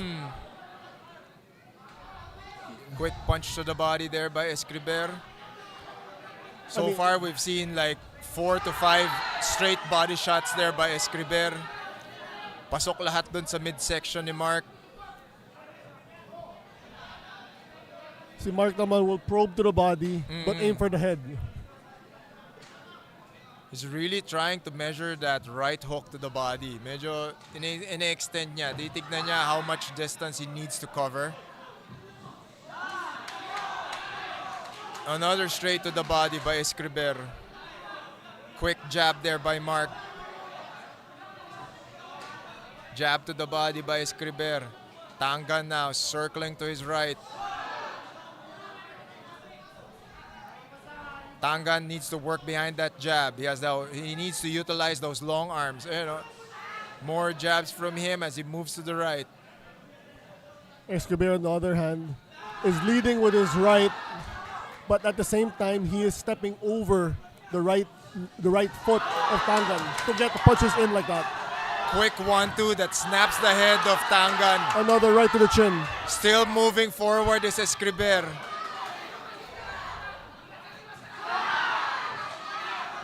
Good exchange so far.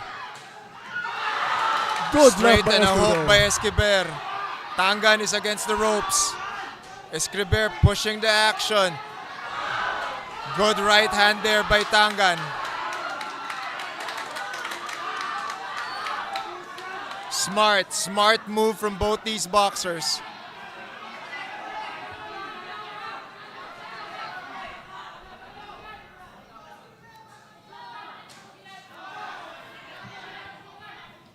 Escriber shifting side to side, throwing that right hand again.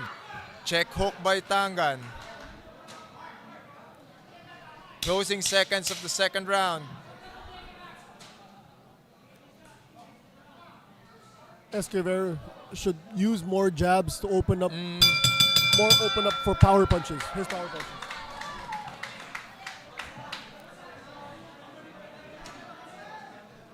That was a good round for both our boxers. Good exchanges. And one slight adjustment ni Escriber, he was really low for this round. Like a really low stance. Really low stance. And it complemented yung sinasabi mo, Paolo, kanina, yung positioning of his lead foot. Ayun, no? Lead foot on the center line. He's either gonna throw a straight to the body or he's gonna go up top. If he goes up top, he needs to go up, throw a straight to the face. And that allows him that coverage. For Mark Tangan naman, he's seeing more success with that check hook. Every time pumapasok si Escriber, that check hook is waiting for him. Let's see what adjustments they're gonna do for this round. And to add to that, Tangan has to move to his right because he's getting hit too much with the lead on cue. Another straight to the body by Escriber. Escriber is heavily investing on that straight to the body.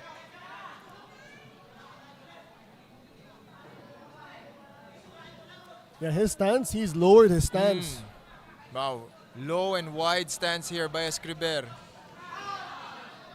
Mark now circles right. Very good strategy here by Mark. No. That should have been called a knockdown. Referee. The referee did not see it. Another body shot by Escriber. Good lead foot positioning here by Tangan. Now he's stepping on the outside of Escriber. Then he launches that left foot.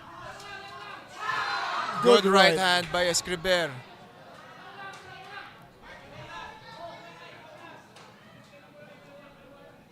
Sometimes the jab is just there to cover in order for you to hit the big punch. Yep. Which is what Diba? It's Escriber the was setup, diba? yes. Maganda yung setup niya.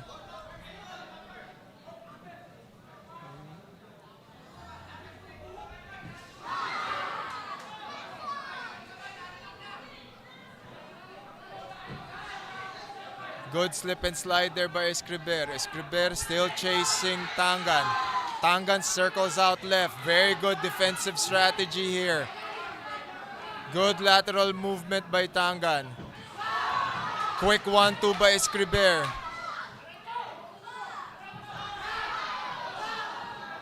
Now's a good time to throw that check hook, Mark. Quick Nice. 1-2 at the center by Escriber. Tangan throws a straight. There's a check hook. It's hunter, hunted, hunter, hunted. Oo eh.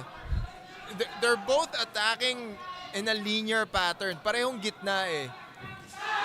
You know, see? Padiretso si Escriber, diretso rin yung atake ni Tangan. Tangan should throw that, you know, nagsistep outside na si Mark eh. That's the perfect opportunity to throw that right hand. Diba? He steps outside, throw a hook. Good straight there by Mark. End of the third. Again, that straight came in because he stepped on the outside. Stepping on the outside. So you're the southpaw. Yeah, panoorin mo na natin yung round highlights na to.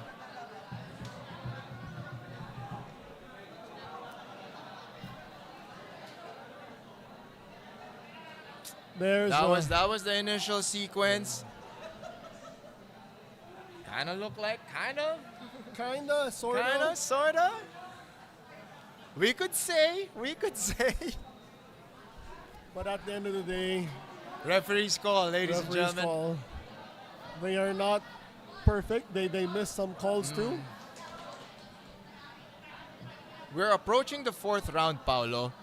What I love about these two guys, Mark Tangan and Raker Escriber, is the non-stop movement. The only time we've seen them not move their feet is if they get pinned against the corner or the ropes. Otherwise, they're both moving. Exactly. It shows you the quality, the training that they put in. The solid fundamentals. Hook and an uppercut there by Escriber. I mean, they are looking to counter, but if there's nothing to counter on, they initiate. Yep. 100%. Now it's a matter of who will adjust their angles of attack. Kasi we're still at the linear side. Nandun pa rin tayo sa linear plane. I'm really worried about the clash of heads. Yep. They're That's not another possibility kasi wala, they're both lunging forward. and not using the angles. Ah, Good check hook.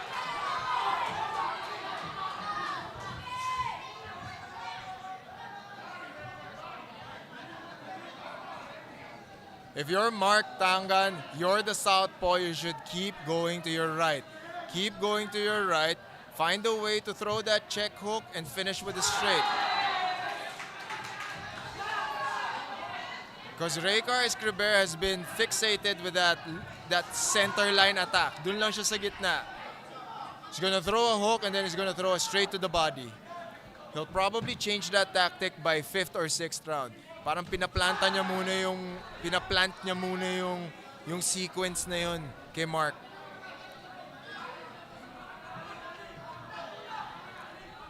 Mark should step a little bit towards his right. That right foot goes outside. He needs to throw that hook. It's either a hook to the face or he throws a hook to the body just to change things up. You know, give something make Raykar think of different angles. Give him a puzzle to solve. Kasi kung hindi, puro ganito yung magiging they'll end up in that same sequence. They'll both end up center, tapos naka-clinch. They gotta mix it up a little bit more.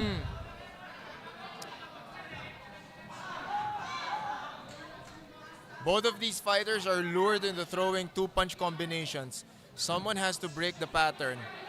Whoever's gonna break the pattern is gonna end up with an advantage. Kasi if you're gonna throw 3 to 4 punches, mag-iiba yung sequence ngayon defensively. Good left by left Tangan. hand there by Tangan.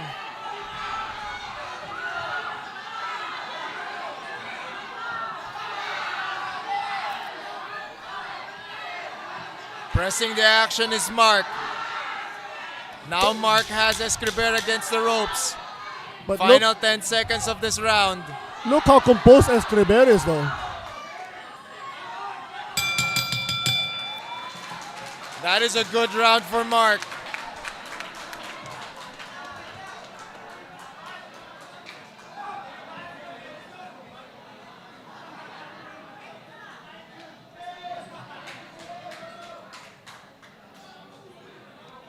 Round highlights here from both Mark Tangan and Raykar Escriber.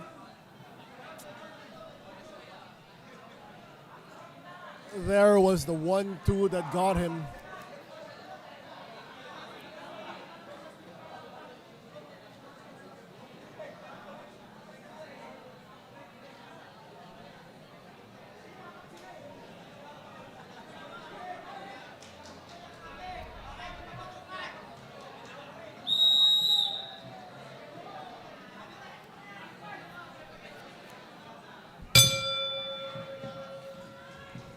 Round number 5.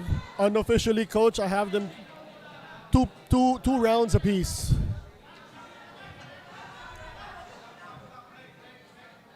This is what we were discussing kanina. Both linear approach, linear attack. They will end up right smack at the center and they will get tangled. Now Tangan goes downstairs. That straight to the body is going to break that pattern. Now Escriber has to think of the body shot. All right, goes through for Escriber. No change of pace between the two of these fighters.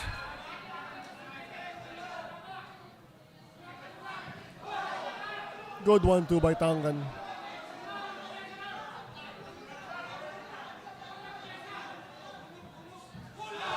Good 1-2 for Tangan. Tangan needs to throw more punches. The same with Escriber. Right now, they're content with what you said. Yep. You know, 1-2 step back. 1-2 step back. They Diba? have to break Dart that pattern. in and out. They get caught up in the center, clinch.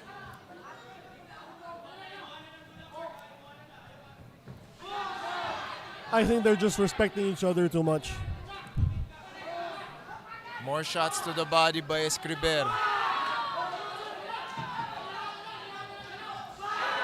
Good Nice overhand right by Escriber.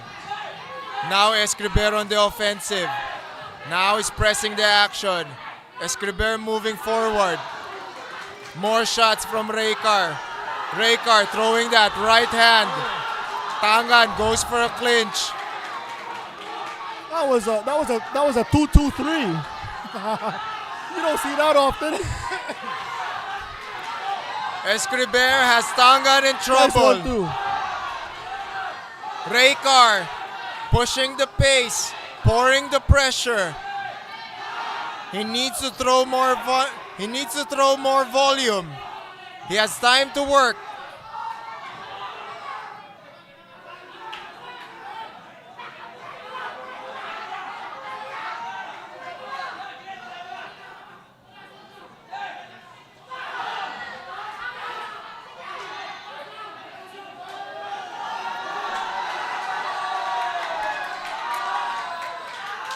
Medyo a little bit low.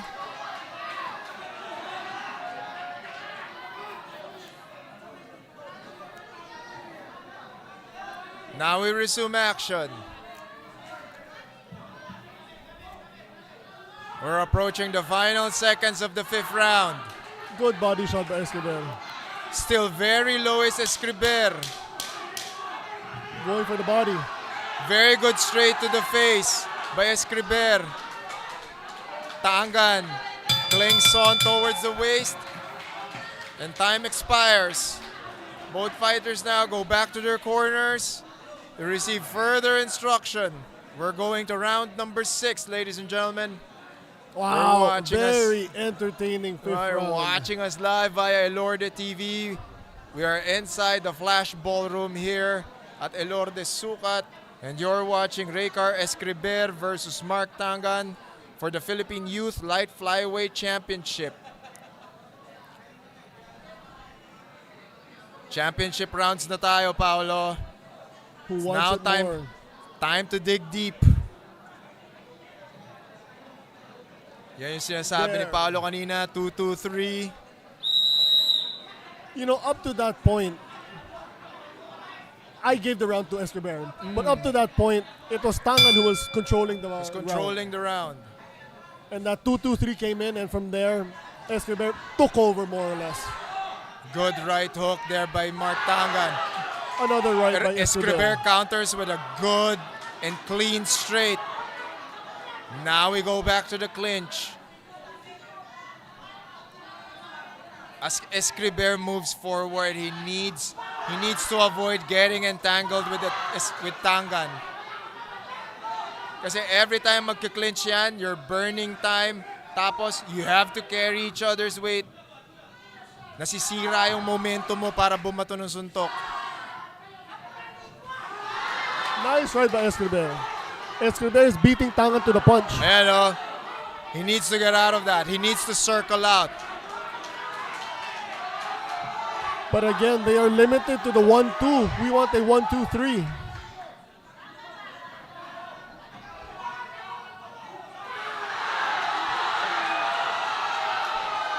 Let's see what's... Okay, it's a slip.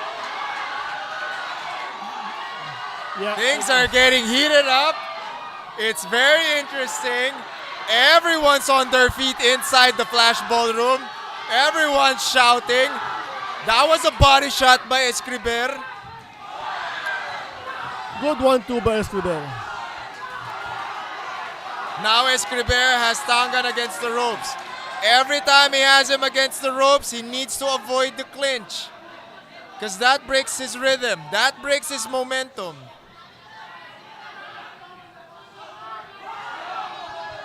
Still pressing forward is Escriber.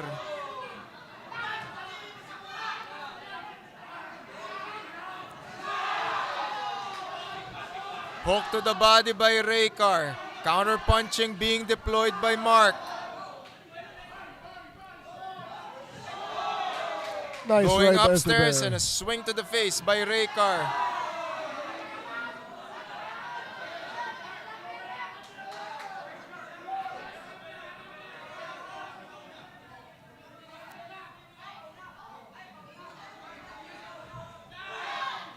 This is round 6, ladies and gentlemen, scheduled for 8.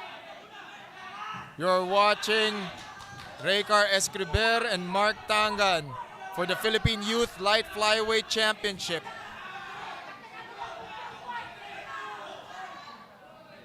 Two-punch combination there by Tangan. Escriber still darting in and out. Nice left by Tangan. Final 10 seconds of this round.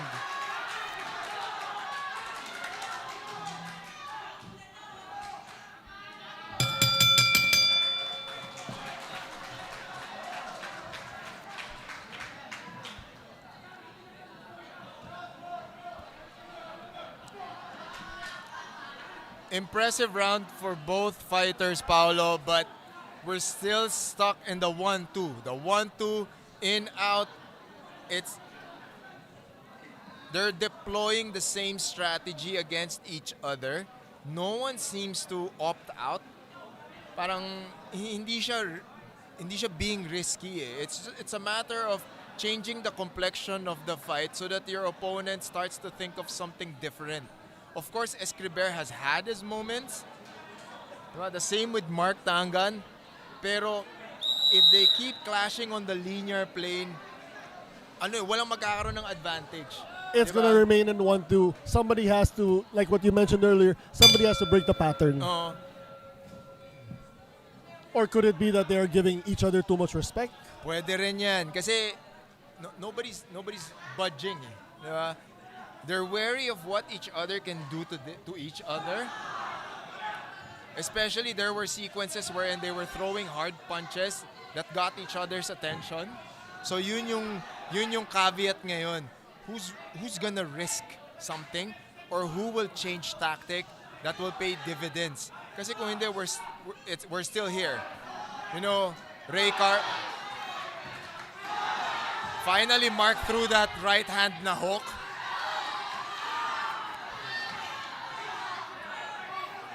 And at this point in the fight, somebody has to take risks because it's a very close fight.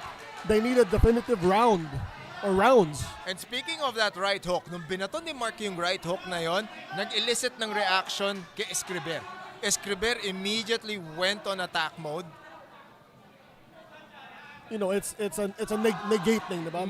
You get me with one punch, I'll try to negate that by Yun. getting you with 2 punches. Kasi he needed to do that. He needed to do that because that was a clean punch to his face. Yes.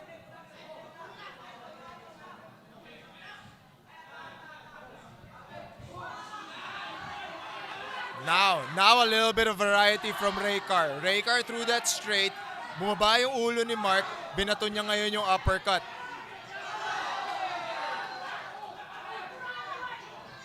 Raycar now working against the corner. Tangan pushing the pace. Looping punches by Mark. Sense of urgency for Mark, huh? He's the one pressing the action Pressing now. the action now. Ooh. Hooks from both fighters. Both landed.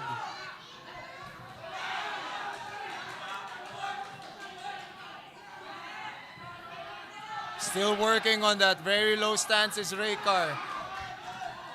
But again, they're stuck at the 1-2. Goes upstairs and downstairs, Escriber. Now Raycar's throwing, he's adding that uppercut now. Nakita niya pumapasok kanina. Good 1-2 by Raycar.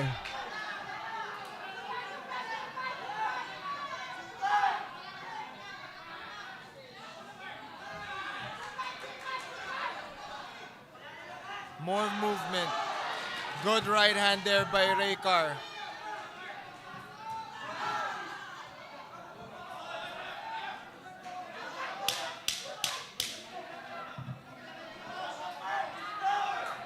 Closing seconds of round number 7. Good body shot by Raycar Escriber to end this round.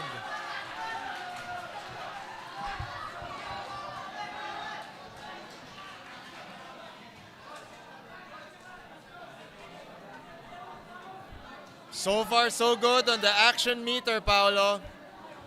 However, if you are Raycar Escriber, if you're on his corner, you will see, tignan natin yung round highlights. Every time Mark throws a combination, he ducks to his left. So kung ikaw si Raycar, make him throw that right hook or that lead straight. The time he ducks to his left, salubungin mo ng uppercut. So, he's gonna throw. Then duck again to the left. If you're Raycar Escriber's corner, you have to see that pattern.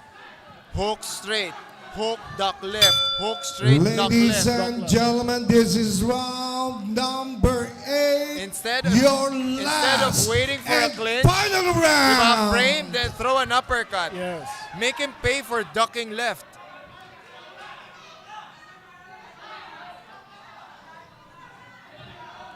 Escriber goes back to the body. Circling to his right is Tangan. Now Mark goes to the body.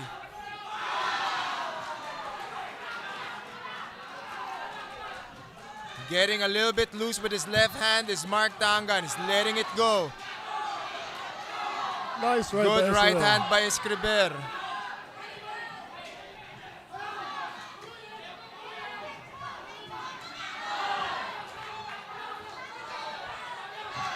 Nice See, left by Tangan. that was a Yep. good left, but he still went to the left side. Good right hand there by Escriber. Mark Tangan is scoring in this round, ha? Pumapasok yung mga suntok ni Mark.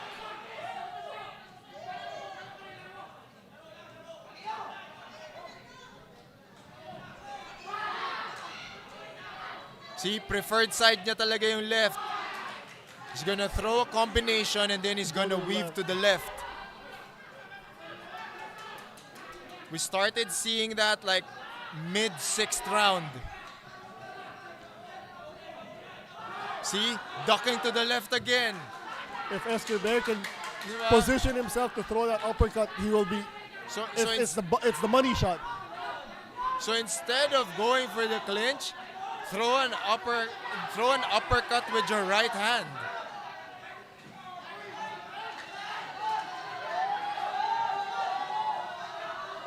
Okay, there's a break. Accidental head clash.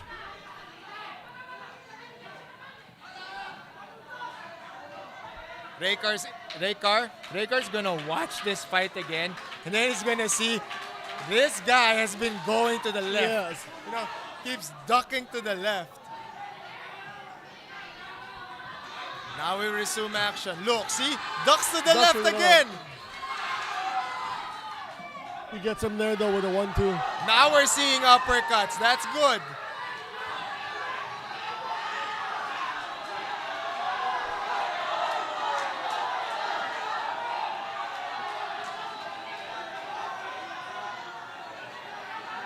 Second warning. That was another warning. Those were body shots. Now we go back.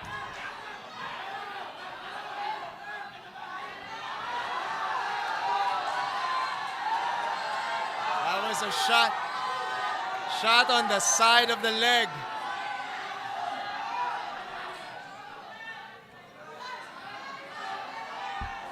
Another warning for Raycar. I think it was unintentional though, but Unintentional.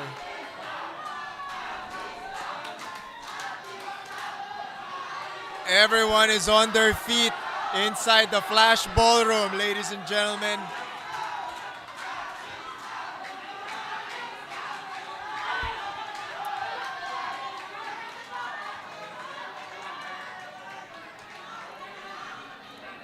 Both these fighters have time. So Mark is given time to recover. We're also giving Raycar time to recover.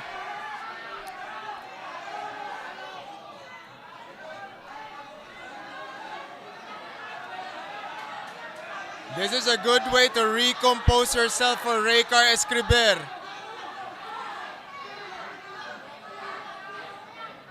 Still looks fresh. Mark is still on the floor.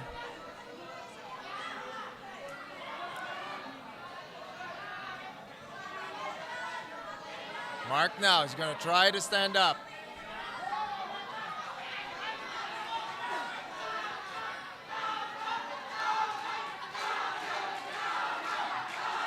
I think Tanga's ready to go. I mean, in all honesty, Paolo, hindi naman ganun kasakit yun. di ba? Hindi naman ganun kasakit yun. Yeah, let's call a spade a spade. di ba? may konting May konting lang. Arte lang to, arte lang to. Oh, Diba? You gotta milk it sometimes. You gotta milk it. Nothing wrong with milking it. Pero, di ba, take the five, fight again. I mean, if it was a low blow, take your time. Oh. But this was on the leg, diba? So both our fighters are getting time. Diba? They're getting time to recover. That's fine. We will take it.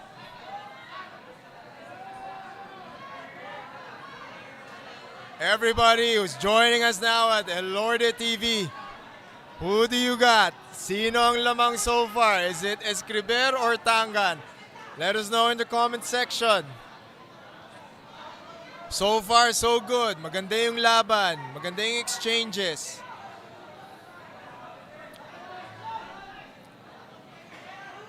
This is the final kanto, mga kaibigan. Who wants it more? Philippine Youth Flyweight Championship belt on the line. And we will continue. Closing seconds. Pouring in the heat is Escriber. Escriber punching. Tangan holding on for dear life. Emptying the tank, the gas Counter tank, both of punching them. its mark. Using that length. Final 10 seconds.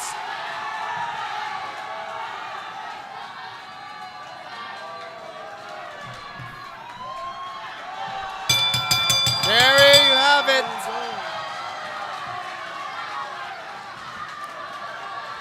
This fight goes the distance, ladies and gentlemen.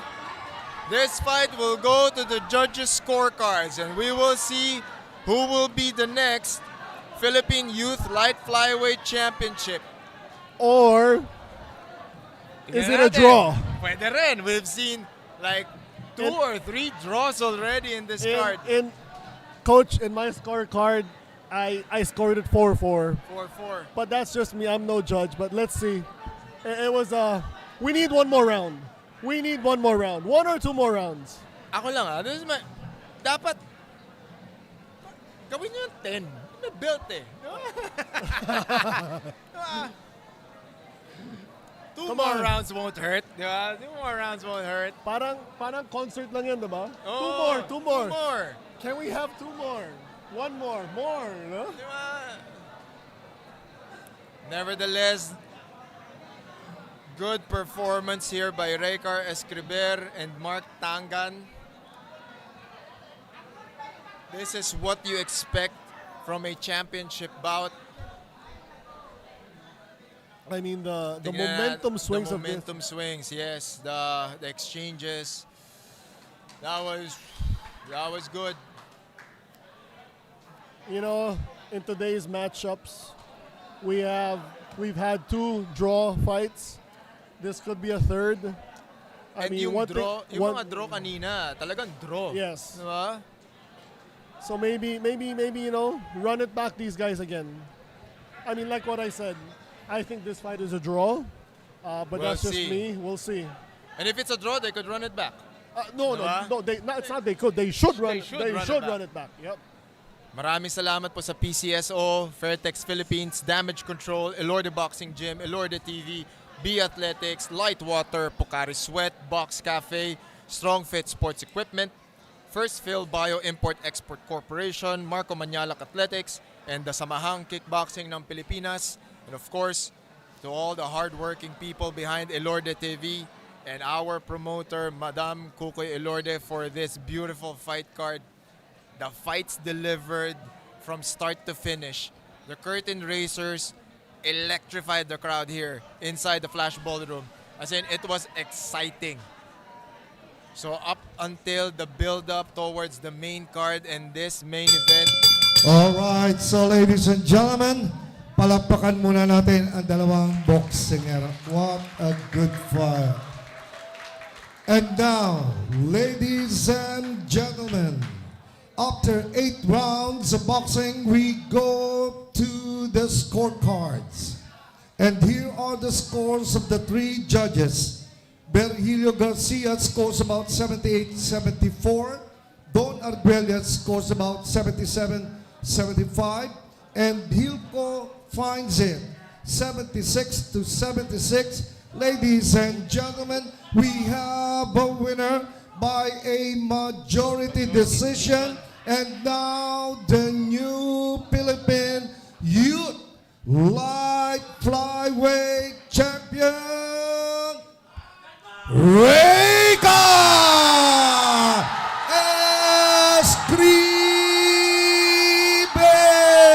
Escriber.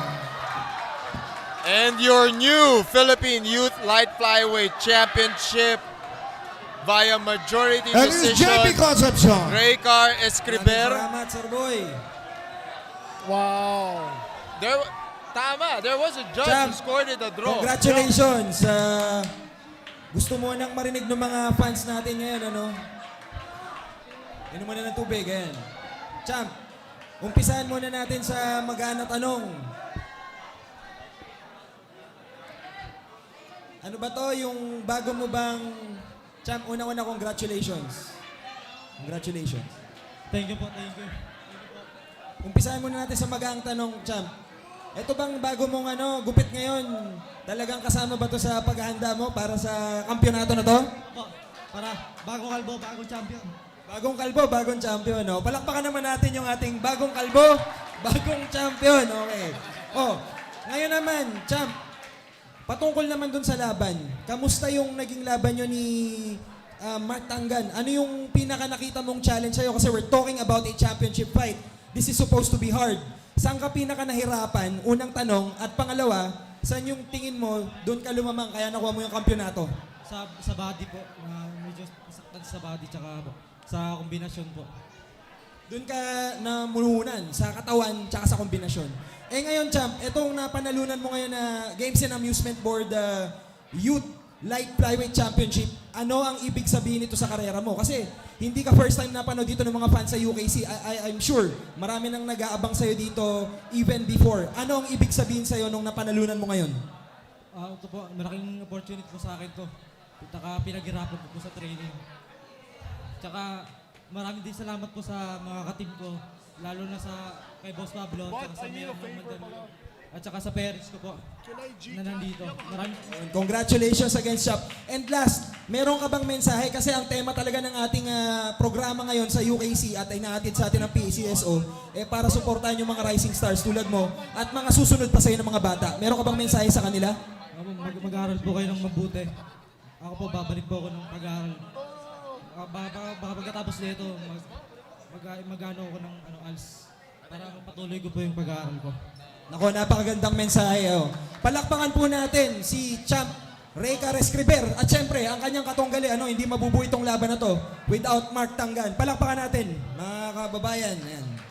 Maraming salamat, Champ. Congratulations. And syempre, para tapusin po yung ating programa, ibabalik na po natin kay Franco Rolyoda at kay Mr. Paulo Diaz. Maraming salamat ulit. Congratulations.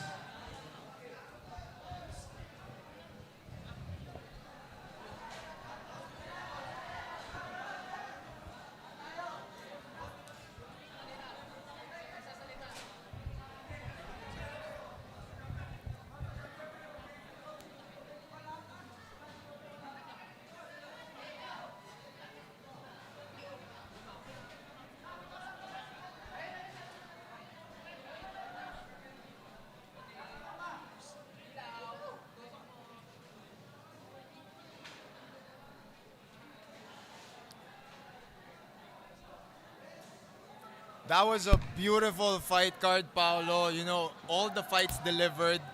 And from start to finish, that was pure action. And then talking about the main event, Raycar Escriber winning against Mark Tangan via majority decision.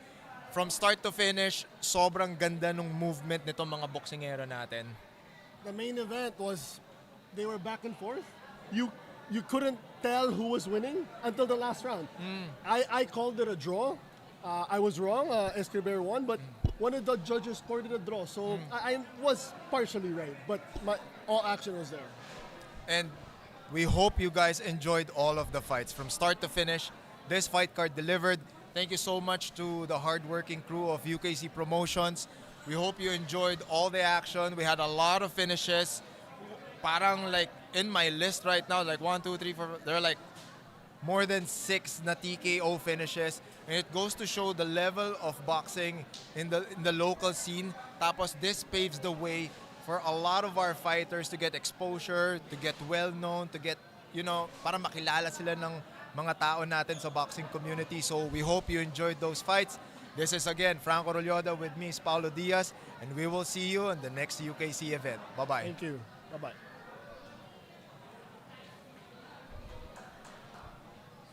Thank you, brother. Thanks, my friend. Thank you, bro. I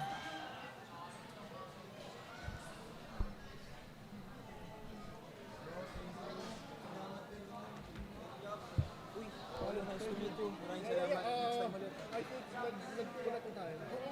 Sige. Pagka may mga opportunity. Of course. Yes, likewise.